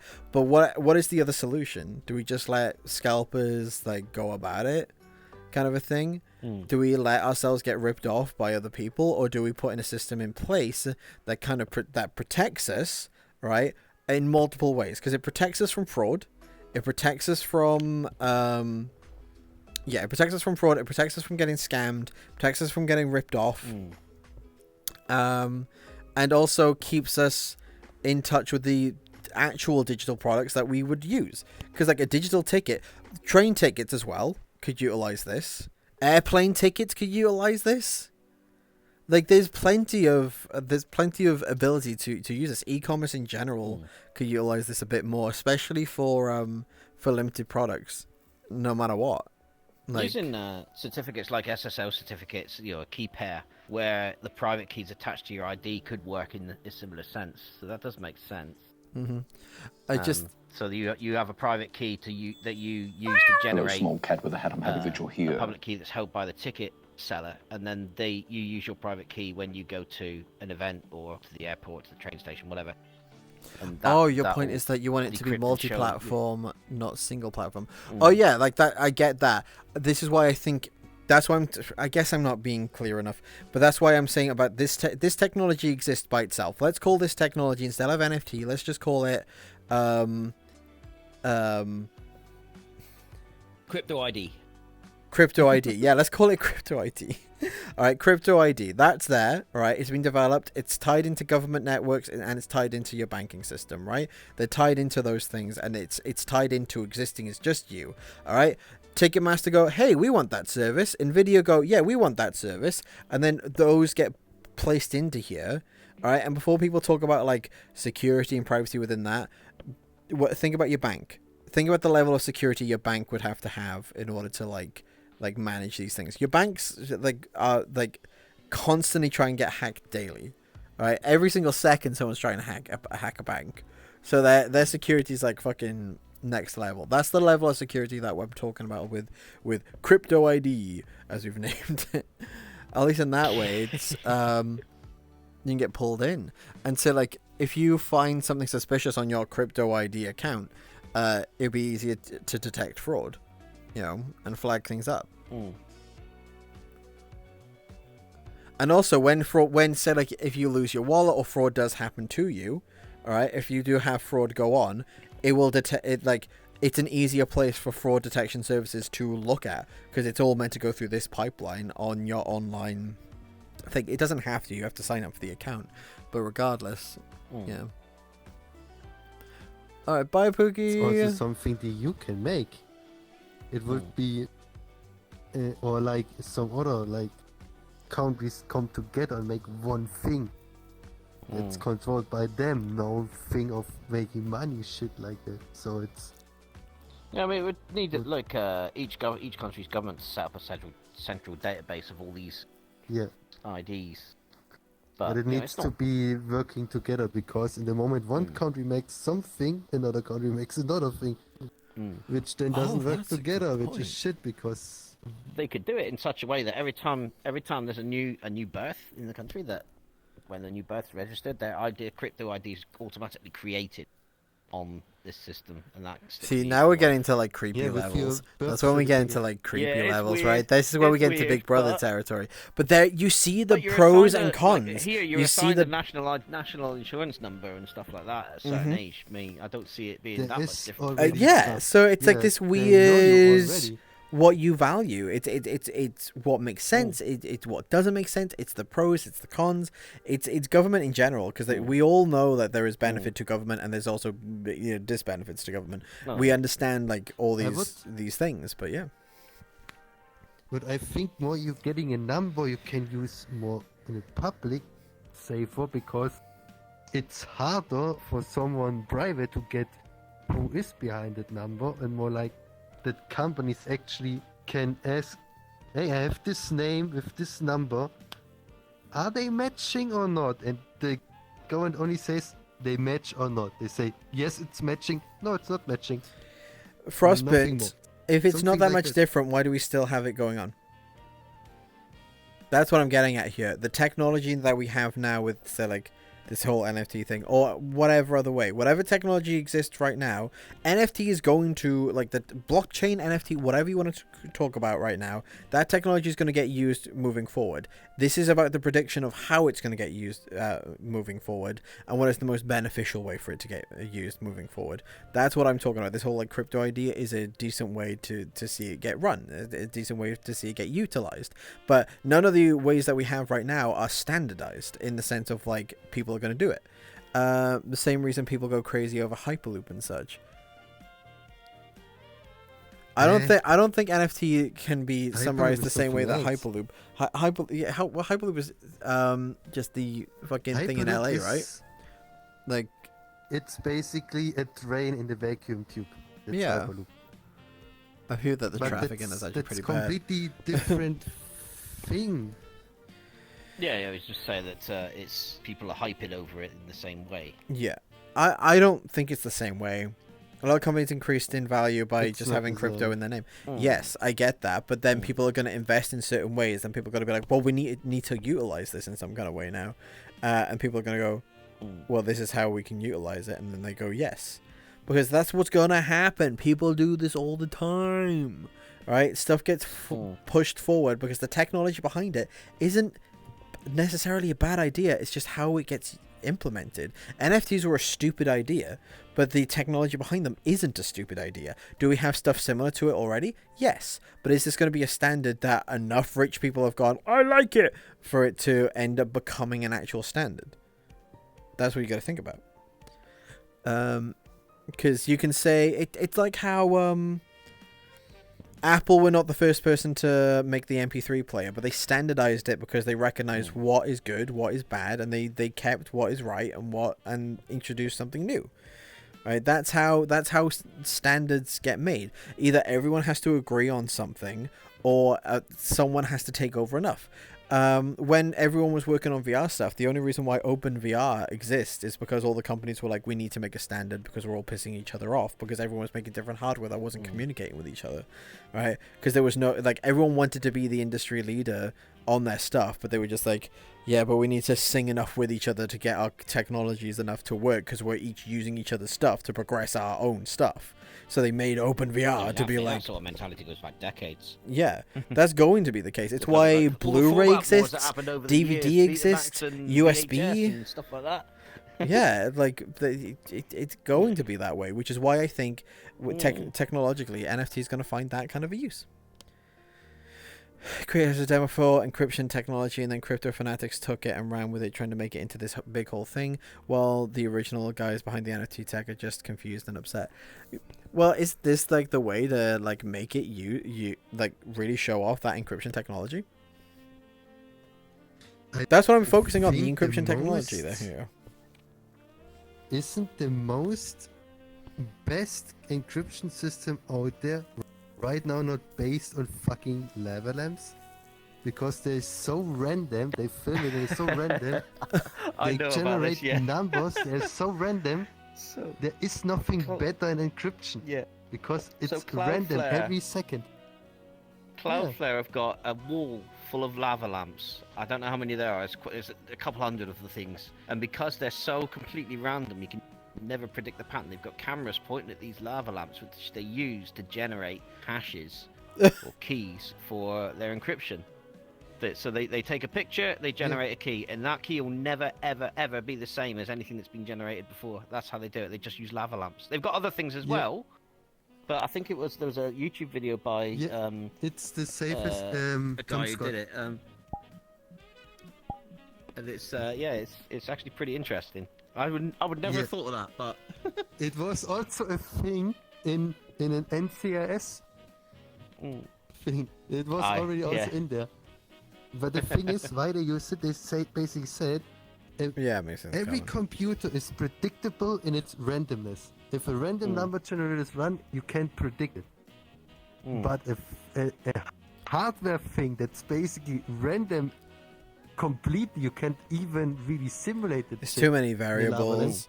Like, even if you could go, okay, they're all set to to an atomic point. Even if you could calculate to an atomic point, like all of this, and know exactly like the temperature that they're all going to get equally somehow, right? Even if you could calculate all that, you don't know the variables of like someone opening a door, which changes the temperature of the room ever so slightly, which will still affect that. Someone walking by, which, you know, wind patterns or slight vibrations, slight vibrations. Yeah, that would still utilize that. You can't predict that. How long are they running it already? They said they never had anything similar ever in this level. No. They were all the time different since they're running.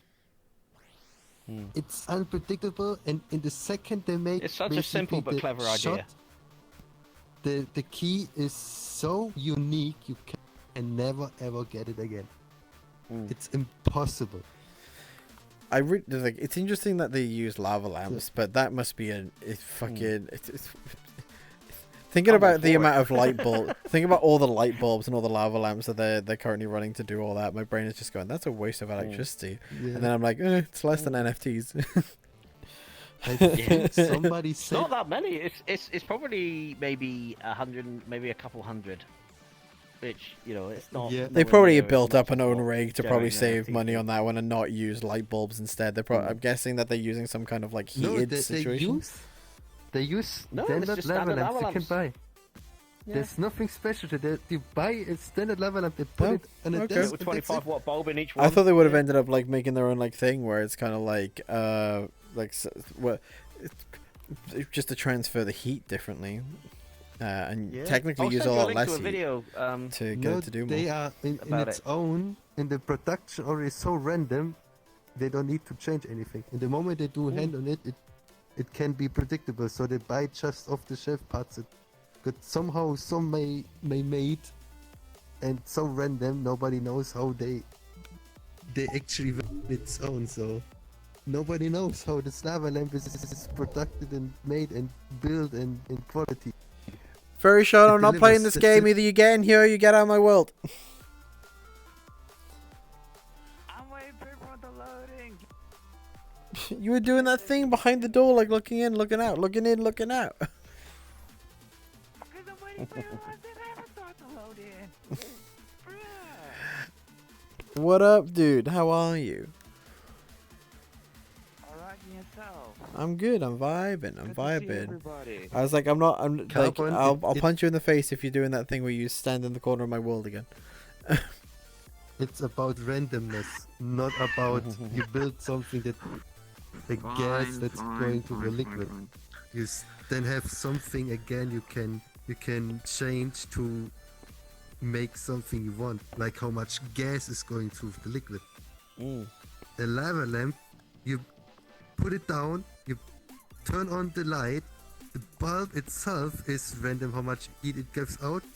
The lamp, the liquid and the wax stuff, it's random Even in the itself. length of the power cable to the lava lamp makes a difference because you get different Yeah, voltage and- drops. No two bulbs and are the how same. thick the all sorts of glass differences. is, the glass wall, how much liquid is it in, all this is so random that it's safe. You buy it, you put it in, what, 15 bucks for the thing, place it down, the safest thing to get a random number out of it.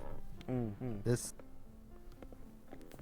And yeah, then you place all the lamps together and you have so much randomness that's no supercomputer on this world can predict it at all. It's impossible. Let's go. That's the key about it.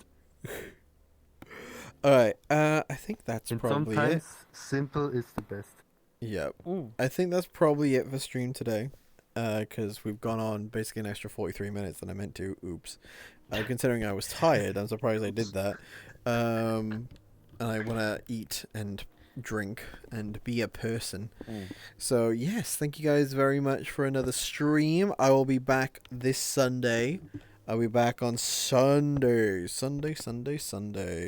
Apparently, I'm streaming with Rael tomorrow for a VRC stream. So, if you subscribe to Rael the Project, not subscribed, following, oops,